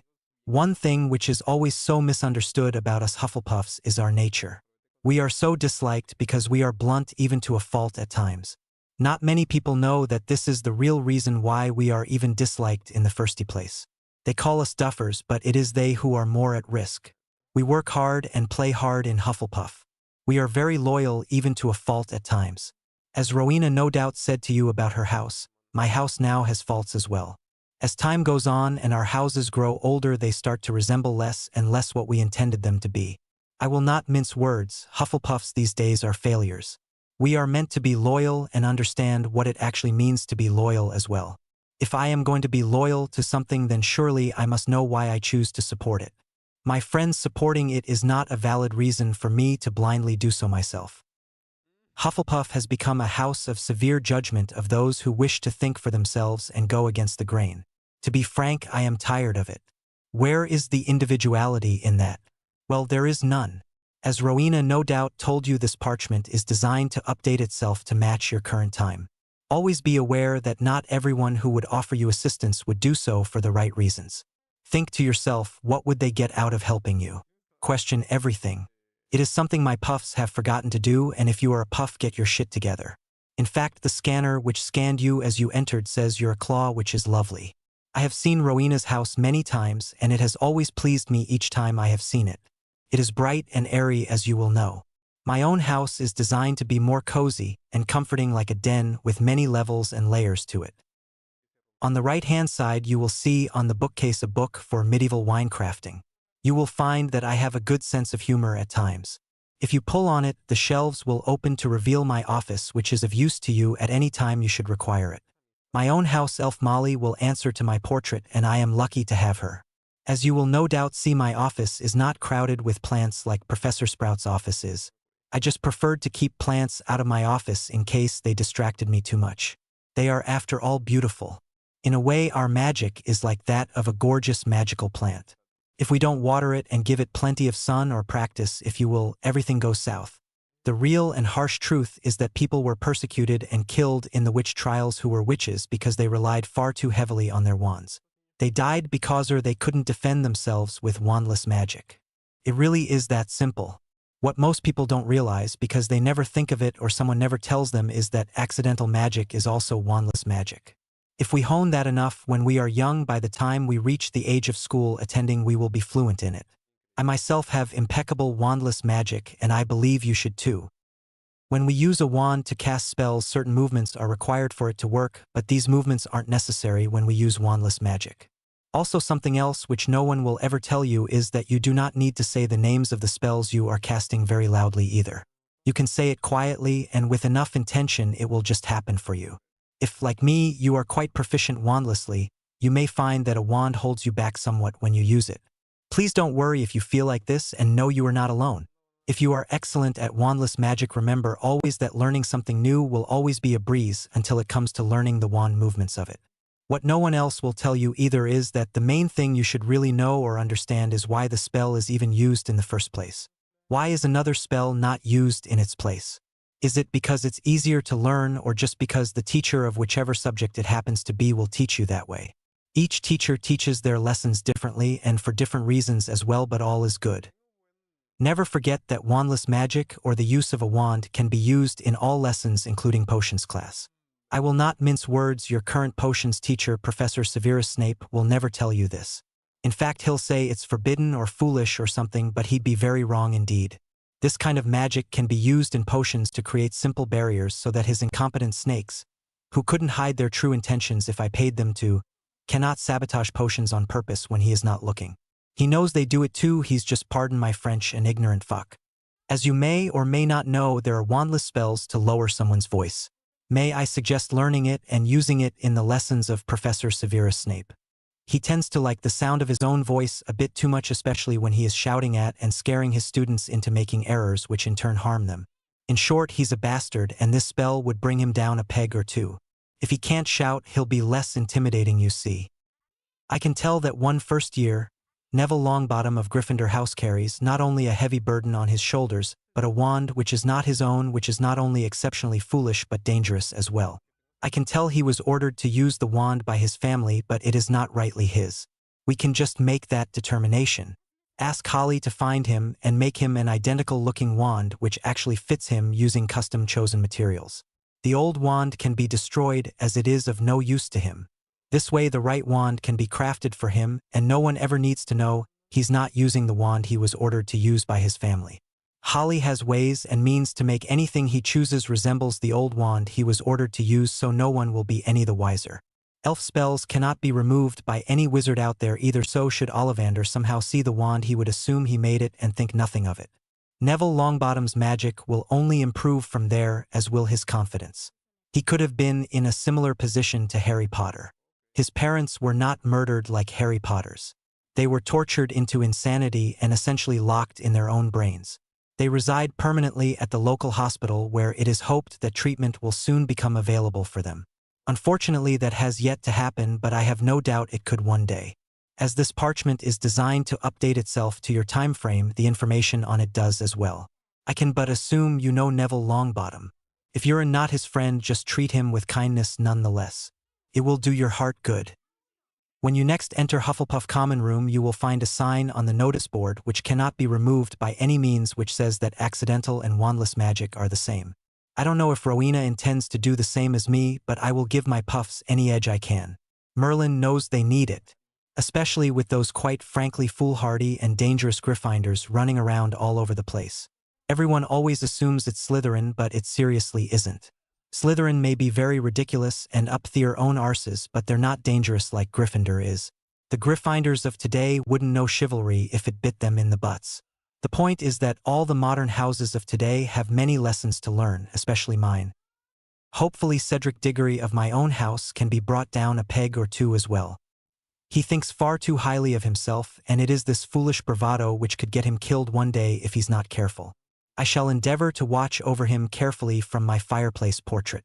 Children should deal only with childish matters, and adults should deal with all adult matters. I am a seer as well, and have seen that whoever reads this letter in the way in which it is now written will have many adult issues thrust upon them. This is not at all fair, and you have my absolute permission to punish the adults involved. They should be responsible for their own issues, and if they cannot, then they must suffer. If you ever need help you don't think any teacher would ever be able to give you, dear, please don't hesitate to ask me. I will never judge you. Merlin knows my puffs get enough of that as it is. Now for the other founders, as I know you will ask me about them. I know not what Rowena has said in her letter, just that my letter will be more blunt. I am always the most blunt of the four founders, and I know this. Godric Gryffindor was none other than a swine. He had far too many women far too much of the time he was here. He was the headmaster as we elected him to that role. It was not a role we honestly had the time for, what with teaching, cooking, and running our houses. We did not have house elves to cook for us at that time. They only came years later after he'd been headmaster for 10 or so years. Our jobs did get easier then. He was more than happy to take over the role, but he was incredibly reckless. He traumatized many children who saw him falling from broom cupboards with a gaggle of women behind him, all in various states of undress. It was most unbecoming and is the reason the school has rules about fornication in the broom cupboards. He was a hot-headed fool who ran into every situation wand ablaze without ever stopping to assess what was going on first. We decided to surprise him one year for his birthday. We'd been secretive around him about the plans, and he grew suspicious, but he never told us that. When we made up a lie to get to him, enter the room at the moment we wanted him to, he entered wand ablaze and quite literally set the room on fire. Because of my quick wandless magic, the flames barely spread at all. He had told us he thought the castle was under attack and that we were too scared to tell him about it. He thought that this was the true reason for our secretive natures. He had never looked more stupid. He actually cried when he realized there was no problem and no girl he needed to save. He would have liked to have been able to tell his friends he'd saved a damsel in distress, but he couldn't now. We never planned another surprise for him, as it just wasn't worth it anymore. When Cecily was born, he brooded in his room for weeks, crying and screaming at any student who would come near him or his office. His Beatrice had been unfaithful, you see, with Salazar, and henceforth the child had been born. Salazar's life had been torn apart by the death of his daughters, and he became unable to empathize with anyone. This did mean that when Beatrice had drunk one too many Alish and approached him carnally, he did the deed without thought for Godric. I had to stun Godric myself because he was scaring the students. I know it wasn't right, but yet again a situation for adults to deal with was being broadcast somewhere children could see it. I was most disgusted with them. What happened to Salazar was tragic, no question, but he allowed it to consume and fill him with hatred when he didn't need to do that. Because he made that choice, I find I cannot have as much sympathy for him as I otherwise would. I am about fairness in all things, and in such a situation nothing is really fair. Train a child in the way he should go and he will never falter, it is said. I have always believed this to be true. Remember, school is a place of learning, but also a place of making our lifelong friends. I would have been lost without mine. Friends are like trees. Some are leaves on the branches which blow away with any strong gust and are just in our lives for a short time. Others are like branches who will stand with you to a point, but they do eventually break or succumb to the pressures of others. The most important friends you want in your life are roots. They are with you always, come hell of high water. Rowena is my root, and I am so lucky to have her. She will always guide me and advise me with kindness, and it is my wish to be your root while you attend this illustrious school, and afterwards, if a portrait of mine can be brought home with you. Take care of yourself, student, and do all you do wisely. Signed, Helga Hufflepuff. He read the letter with a smile. It had been brutally honest in some parts, but it was a joy to read nonetheless. He called Holly and asked her to do things for Neville like they'd been mentioned in the letter. Neville, as it happened, also had a free period now, and he was in the library alone when she approached him. He was very alarmed at the sight of the elf, but further stunned when she asked him to touch various jars and tell her what felt warm to his touch. She assured him she just needed his advice, as she could see he wouldn't trust her otherwise. Stunned, Neville held each jar and told her what worked for him. She thanked him, setting them aside, and left at once. She had been studying his wand he'd had on the table where he'd been studying, so knew exactly what it looked like. Later on, she summoned his wand from him in the corridor and put the new look-alike on the floor where he'd assumed he dropped it. When he picked it up, it bonded with him, his blocked core unblocking and releasing a shock wave which shook the corridor he was in. He didn't realize he'd been the cause of it, though, and was very frightened by it. Harry left the Ravenpuff sanctuary ready for his next lesson, which was potions. This would indeed be fun. Harry made his way down to the potions classroom, the information he'd read still fresh in his mind. Severus opened the door, sneering heavily, and ordered everyone to enter. Neville looked a hell of a lot different than he had this morning. Somehow he had this air of confidence he'd not had before, and he was even walking differently. If Severus noticed this, he did a good job of hiding it. Harry elected to sit next to Neville, although people around him seemed surprised to see him do it. They weren't as able to hide their feelings as well as Severus could. It was something he really didn't understand. Everyone pay attention. Welcome to potions. I do not expect you understand the fine art and subtle skill which is potion crafting. In fact, most of you will likely fail this lesson purely because you are not meant to use your wand in it. This does mean that there will be no foolish wand waving or stupid incantations in this lesson, he said seriously. Harry fought hard not to laugh. How often had he said this speech, he wondered. He could see the terror on most people's faces. Neville, however, just looked exceptionally serious. He didn't look afraid, but it could just be that he was good at hiding his fear if he had it. It would seem this would be the lesson he shared with everyone in first year. Most of you will fail this lesson because it takes precision and care to detail which not everyone here possesses. Potions is something which you are either excellent or terrible at. There is no middle ground with it. Because you do not have to learn any spells or wand movements, people often presume wrongly that potions is easy, but it is not. You have to follow a list of instructions exactly as they appear, for if you don't you will get hurt, and I have no sympathy for those who do this and get hurt. I do not say this to be cruel, but to clarify your expectations for the year ahead, said Snape with a sneer as many people shrunk back a bit in fear something he got obvious enjoyment from. Harry saw the expression on his face and idly wondered if his dad had looked like that when he'd been hurting people. Thinking like this was causing him pain though, so he stopped. Either way, he was determined to be remembered for all the good deeds he'd done, and not because he was the son of a jerk. With a wave of his wand, Severus made a chalk piece very quickly write instructions on the board. He shouted at everyone to make the recipe on the board in relative silence. He had forgotten to tell them what it even was, but the chalk had written it there for all to see, so if you read it you would know what it was. Harry agreed for Neville to prepare the ingredients while he controlled the cauldron. They would work well together as a well-oiled unit. This way they would become firm friends for life as well. This lesson would be the one which brought them closer together and kept them close too. As they got the ingredients prepared, Severus began walking around the room leering and shouting at many students, making them jump. Remembering what Helga said, Harry wandlessly made Severus' voice lower, much to the ire and confusion of the man, who continued to shout at people, but now at a much lower volume. People jumped far less and there were far less accidents. Severus was furious completely. He wasn't able to shout, but even he could see less accidents were happening. He had looked at Harry, who had seemed very wrapped up in making his potion, so he hadn't been behind the lower voice Severus now had. This fact alone terrified Severus, although he wouldn't admit it. Who in the hell had made his voice lower, and why? If he couldn't raise his voice, how would they know he was in control? How would they know he was to be feared at all times and disrespected at no time?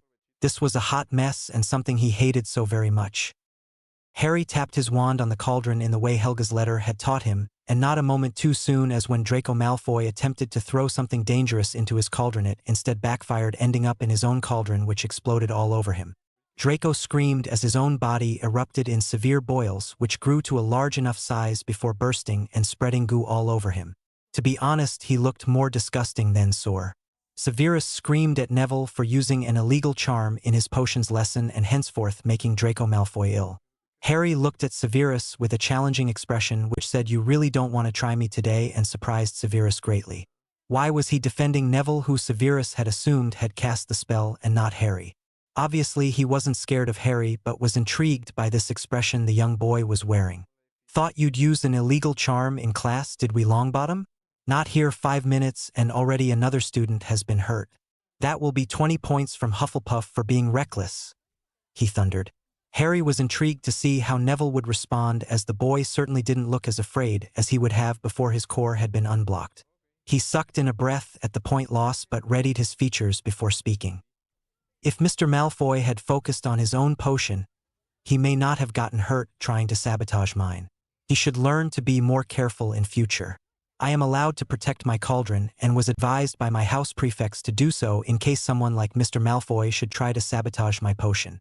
You can take it up with them, sir, or better yet, my head of house," he said sternly, as most students gasped at him in awe. Hermione looked torn between berating him for talking back to a teacher or scowling at Snape for how badly he'd handled the situation. Severus sneered down at him, the vilest expression on his face. If looks could have killed, Neville would have been dead. Severus was highly conflicted because he knew Neville was right, but Draco was his godson, and this put him in a weird position. Neville told Harry as soon as Severus had stomped off to the other side of the room that he had seen him cast the protection spell and wasn't about to allow him to get in trouble for it. He'd defended himself ably and well. He explained that his prefects had in fact told him he was allowed to use that spell in potions class, and why as well. He explained, however, that they hadn't actually taught him how to cast it, just what it was. He'd defended Harry without a second thought for the consequences, nor did he care about them. No one had ever done that before. Harry knew from that moment on that he and Neville would always be best friends. Something about the boy just felt right. Neville had only partly lied to Severus as he told Harry. Harry couldn't explain it, but he could feel love for Neville welling up in him, and he could feel that Neville the same way. It was like when you've met your soulmate best friend for the first time and you just know you'll always be in each other's lives no matter what happens. Neville had Harry's back, and Harry vowed internally to always do that same for Neville. Harry and Neville vowed to be best friends always and have each other's back from that moment onward, and were stunned when, as they shook hands after saying it, a golden glow surrounded them. It had been a wandless vow. If they had learned it had been wandlessly performed, they would have been stunned. Harry, who was exceptionally well versed in wandless magic, would have found it fascinating he had done a wandless vow. Severus, who saw the glow, was stunned. He'd never seen it before, and as nothing bad had happened, he merely asked them to get on with their potion in silence. If others had noticed it, they said nothing. In fact, no one else did notice it, as they were all hyper-focused on getting their potions right. Draco was told to go to the hospital wing, and that he'd probably be fine in a while, by a confused and distracted Severus. He complained that nothing more was being done, but with Severus essentially ignoring him, he left the room in a huff. He was very suspicious about Neville now and would surely watch his back. His father would be hearing about this, and boy, would Neville be in trouble afterwards. He didn't count on his father needing the truth of what happened and how stupid he might look after it was truly revealed how he got hurt. Lucius would be less than pleased, especially when he would hear of how confident Neville was. It was no secret he'd been meek before he attended Hogwarts. It was safe to say his gran would be so impressed with how much more confident he was, and indeed how well he performed magic, that his sorting really wouldn't matter all that much to her. He'd be so confident that any house would be lucky to have him. Neville had looked ridiculous at the sorting, but anyone could tell it had been extreme nerves. That was what they had assumed about him anyway. Neville had ably defended himself, and because he really didn't think he was wrong, he wasn't one bit afraid of any repercussions. He was more confident than ever, and what's more, Pomona would totally back him up. Neville had been so terrified and nervous as a child that he'd never live up to the memory of his father.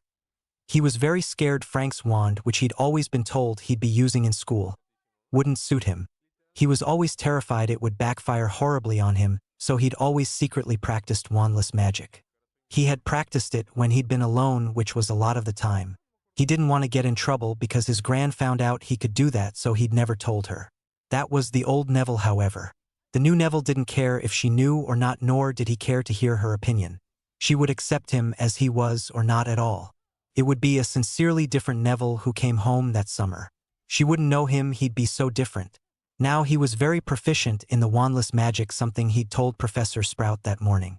She was delighted for him and rather stunned. He'd earned the same points for Hufflepuff Harry had earned for Ravenclaw when Professor Flitwick had found out he could do wandless magic. Pomona had given Neville a vow she'd never share his wandless abilities with anyone. He was highly relieved when she did so. Neville was very good at hiding his extreme fear and nerves when he needed to. It was for this reason she'd not really noticed how nervous and terrified of everything he was. Harry was better than him at wandless magic, but Neville could still hold his own, and they would prove to make a fine pair. Not many would go up against the pair in the future and live to tell the tale. Neville might no less wandless than Harry, but Harry was an exceptional case, having practiced all of his life. Many people wouldn't have known wandless magic at the level of Neville, who had only started practicing it at the age of 5, unlike Harry, who had begun at the age of 3 himself. Neville knew things he could share with Harry and vice versa. He would teach him how to handle marriage contract requests, which would become part of their lives as they were the last heirs to ancient and noble homes. He would teach Harry what to look for in a partner and how to be sure someone wanted to match with him for all the right reasons. Harry would teach him everything he'd learned about speaking and how to conduct himself and indeed business from Vernon. Vernon had been an idiot, but he really did know what he was talking about in some scenarios. Harry loved that Vernon valued learning so much. It somehow made up for a lot of the crap they'd put him through growing up. At least they'd learned they were wrong and said sorry for it. His father hadn't, and that unfortunately did speak volumes in a way Harry hated so much. While Severus was preoccupied, Harry quickly taught Neville the protection charm, so he'd actually know it should anyone ask him how he'd cast it in class. It was very easy to perform, and everyone else was so preoccupied with their own potion making that no one much noticed. Neville was hyper-aware of everything he did now and reminded Harry to take the potion off the flames to add the porcupine quills. They added in the porcupine quills, stirring clockwise 20 times and anti-clockwise 5 times before returning their potion to the heat. As time wore on, it went to the desired powder blue shade. They bottled the potion and Harry was sure to add protections to the glass when Neville brought it up to Severus, who conveniently accidentally dropped it stunned when it didn't break. 10 points from Hufflepuff for being a smart aleck. Get back to your desk and pack up now, Longbottom, he snapped quietly. He was stunned by the excellent quality of the potion and did award them full marks for it, not that he ever told them that, of course. Draco had gotten 10 points to Slytherin for his bravery. They were informed they'd be partners all year long, something which Harry and Neville loved. They'd be partnering in as many lessons as they could. By the end of the week, everyone would see how inseparable they were. Neither Augusta nor Algie were ready for Neville and his changes. By the time Harry was done with him, he'd be talking down to everyone the same way Vernon had taught him. He handed Neville one of his quills, who was stunned as it made his writing much neater. They left the lesson and requested Professor Flitwick, who they bumped into in the hallway, to make several copies of it for Neville. The teacher was stunned but did as he was asked to do. Neville had 10 copies by the end, including the original, and would protect them with all he had. Essentially, potions had been a huge success. Harry had made a soul-bound best friend which he would have for life. It was a thrilled Harry which headed off for dinner that evening, a huge smile on his face. What a great day. Phileas started slightly at the knock on his door but called out that whoever it was should enter. He opened the door, stunned to see Severus of all people standing there. He didn't mind working with the man and thought his work was excellent. It was really Severus' attitude while teaching which sucked, but he was an impressive man nonetheless. Sorry for the intrusion, Phileas, but I needed to ask you something about magic. I realize I could ask anyone, but as a goblin I feel you really would know more. Do you know a lot about vows? He asked, sitting down as Phileas poured him a measure of oak-matured mead and took a glass himself.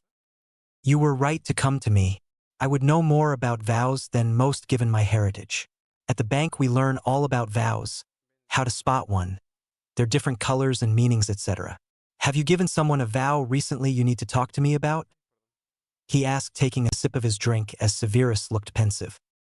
No, I haven't, but I may or may not have been witness to a vow, and I'm not sure it even was one. The people this concerns may not even be aware what happened. Is it possible to give a vow without a wand? He asked as Phileas smirked. It would seem Harry had done something. He didn't realize, of course, that Severus also knew Harry had wandless magic. He wondered what the vow was but decided to ask more questions about it. It was possible to do a wandless vow but extremely difficult for most people to perform. Harry wouldn't fall into that category, being as excellent at wandless magic as he was. In fact, Phileas himself was an expert in wandless magic. Yes, it is very possible to give a vow without a wand, but I warn you now, only the most skilled in wandless magic such as myself could ever hope to achieve it. If it was a burst of bright color of some kind, then I can tell you it was definitely a vow, he said as Severus gasped audibly, not expecting his guess of it being a vow to actually be correct. He was utterly stunned he'd been right. Okay, then it was definitely a vow. I won't tell you who it was between because it doesn't really matter. What I want to discover now is what it means. I'm just being curious, of course you understand. The color was golden, he said as Phileas spluttered, falling from his chair in awe. May I please see a memory of you viewing this vow? It is likely I will never in my life get to see a vow like this. These are rare indeed. I, Phileas Flitwick, do hereby swear on my magic to never reveal the contents of this memory to anyone without direct consent from Severus Snape, he intoned as Severus looked stunned. He'd never seen Phileas looking so excited yet utterly stunned at the same time. The expression was a very funny one to see on his face. He didn't normally look this way, so it was a bit surprising. Phileas went and got his pensieve from the cupboard in the corner and placed it on the table while Severus extracted the memory. He placed it in the pensieve while Amen excited Phileas entered the memory. Liquid swirled all around him until the image he was seeing focused. He was in the potions classroom with the first years. He was intently watching Susan Bones chopping up some knotgrass and admiring her skills with the blade. He glanced around and then in the direction of Harry Potter and Neville Longbottom. He was merely watching them for a moment. They seemed to be talking about something he couldn't hear. Suddenly they both smiled. nodded once and shook hands, at which point they both glowed golden in color for a moment. He noticed everyone else was hyper-focused on what they were doing. He noticed to his amusement that Draco Malfoy was in the corner complaining that he'd been hurt and promising retribution for Longbottom. He looked rather ridiculous and Phileas couldn't help but laugh at it. Severus had obviously looked away from the boys, and when he looked back they were still glowing. It was so cool to witness. He'd learned as a youngster that golden-colored vows usually were exceptionally rare and used in a soul bond. The soul bond could be a best friend soul bond or a lover soul bond. He chose to assume that it would have been a best friend soul bond. If it turned out to be a romantic one later on, that would be fine. Each soul bond was unique, and usually in a soul bond the participants would gain a shared ability they didn't have before. In the case of Harry and Neville, as they would later discover to their mortification, their shared ability would be the ability to hear the thoughts of the other person when you actually focus on them. They'd be having some thoughts as they grew up which would be very intimate, and they'd need to learn how to navigate them carefully. Phileas had a bond with his wife whom he saw several times a year, and he could project his thoughts to her at any time. Their bond was a love bond though, and not a soul bond. Severus himself had once had a servant bond with Voldemort. As he watched, the golden color lifted from both of their bodies before forming into two orbs, one above each person. These orbs switched places and then sunk back into the other person. This was so magical to behold, and Phileas felt so honored he was getting the opportunity to see this process taking place. He'd only ever read about and studied these kinds of vows. He'd never seen one in person. He was very impressed with Neville, as you couldn't have a wandless vow with someone unless they too could do wandless magic. He quickly awarded Neville 20 points for an exceptional display of magic. In her office, Pomona was stunned as her house point book lit up again. She could see who had gained the points and why. Neville had already earned over 50 points for her house today alone, and that was amazing. He'd lost points from Severus for cheating in class, which she'd be looking into later on. Severus usually did dock points in his lessons anyway, and she'd learned to ignore it for the most part. Someone cheating on the first day of class was unheard of, but given the fact that the points Neville had just earned had erased the ones he'd lost, she wasn't too bothered. She'd still look into it though. Upstairs in the office, Phileas emerged from the memory looking stunned and lost for words totally. He told Severus that he was forever grateful he'd gotten the chance to see a vow like that, even if it was secondhand. Severus collected the memory once more in a spare vial he'd pulled from his robes. Phileas, I am also suspicious of Quirrell. I have told Albus of my suspicions, and he has called me overly cautious and ridiculous. I need a second opinion. Do you think I'm wrong as Albus has told me? He asked, sitting back down as Phileas looked at him very seriously. I will say this, Severus. In the bank, if someone is suspicious about something or someone, it is always investigated. If it turns out to be wrong, you will only be annoyed about the time wasted. If, however, it was right and you ignored it, you truly do suffer down the road. I have never ignored something I feel in my life, and no offense, but screw Albus, I'm not about to start doing so now either. I have also had my suspicions about him myself. For one thing, that stutter isn't remotely real. As a goblin, we're trained to notice these things, and I would be remiss to my training if I didn't notice it. I can but assume you saw this too, he said, giving Severus a knowing look. Severus sighed in relief. He'd not been alone in thinking something was wrong with Quirinus. He was rather surprised that Phileas had also noticed the fake stuttering, but then realized with a little guilt that he shouldn't have been. It was like Phileas knew what he was thinking and gave him a knowing smile. I am surprised you noticed this, but I am aware I shouldn't be. I'm sorry, I just know I observe sometimes more than others do. It's a habit I garnered from the intensity of potion making. It just comes with the job, I guess. Yes, I noticed it's definitely fake. I still don't understand why he's putting it on, but maybe Albus knows? Although, to be honest, when I brought up how he speaks casually in conversation and I didn't mention the stutter, Albus seemed very confused as to why I'd be mentioning it at all. I think he has no idea about the stutter being fake. I understand he's too busy running the school, but sometimes it would be nice to be listened to. I will be telling him I told you so when it blows up in his face later too. I don't care, he said seriously as Phileas nodded. Yes, that can be very annoying. I will mention the stutter to him myself separately and see how he responds to me. I am interested to see if he only responded that way with you or if he might respond differently to me. I sure hope he doesn't though, because that will look very bad indeed for him. I intend to ask Minerva too if she has noticed anything odd about his stutter, and I'll let you know what she says when I do. he said as Severus thanked him and bid him good night. Albus was stunned as Severus entered the room with the mirror of Eriste in it. He'd not intended for anyone other than Harry and Quirrell to ever see it. This would be interesting. He watched as Severus approached the mirror from the shadows. He needed to be sure Severus didn't see him watching. Severus approached the mirror and cast a silent spell he didn't see. "Come out, Albus. What is this mirror and what does it do?" he intoned impatiently as Albus stepped forward. "It is designed to show someone their truest desires. What do you see in it, my boy?" he asked as Severus looked at him dubiously but looked into the mirror. There he saw a loving family at home with two parents who actually adored and loved him the way parents actually should. He saw a supportive father who loved him and felt tears streaming down his face at the life he could have had but was denied because his father was an abusive drunk who hated him with a passion and always had done. He saw a woman enter who looked a lot like Lily, who was pregnant and so very happy with a gold ring shining on her finger. She was telling him she loved him so much and it was too much for him to take. He closed his eyes, a sob escaping his lips as the power of the mirror left him. He turned to Albus with a grimace. He still had tears streaming down his face, but at this point he didn't really care. "I saw a family. A loving family. What do you see?" he asked as Albus said the spiel about socks and frowned when Severus didn't just buy it as he expected him to. "Ariana, I see Ariana, okay. Leave me be now," he snapped in fury, waving his wand as the door burst open and he quickly exited through it himself. He'd been vulnerable and he didn't like it one bit.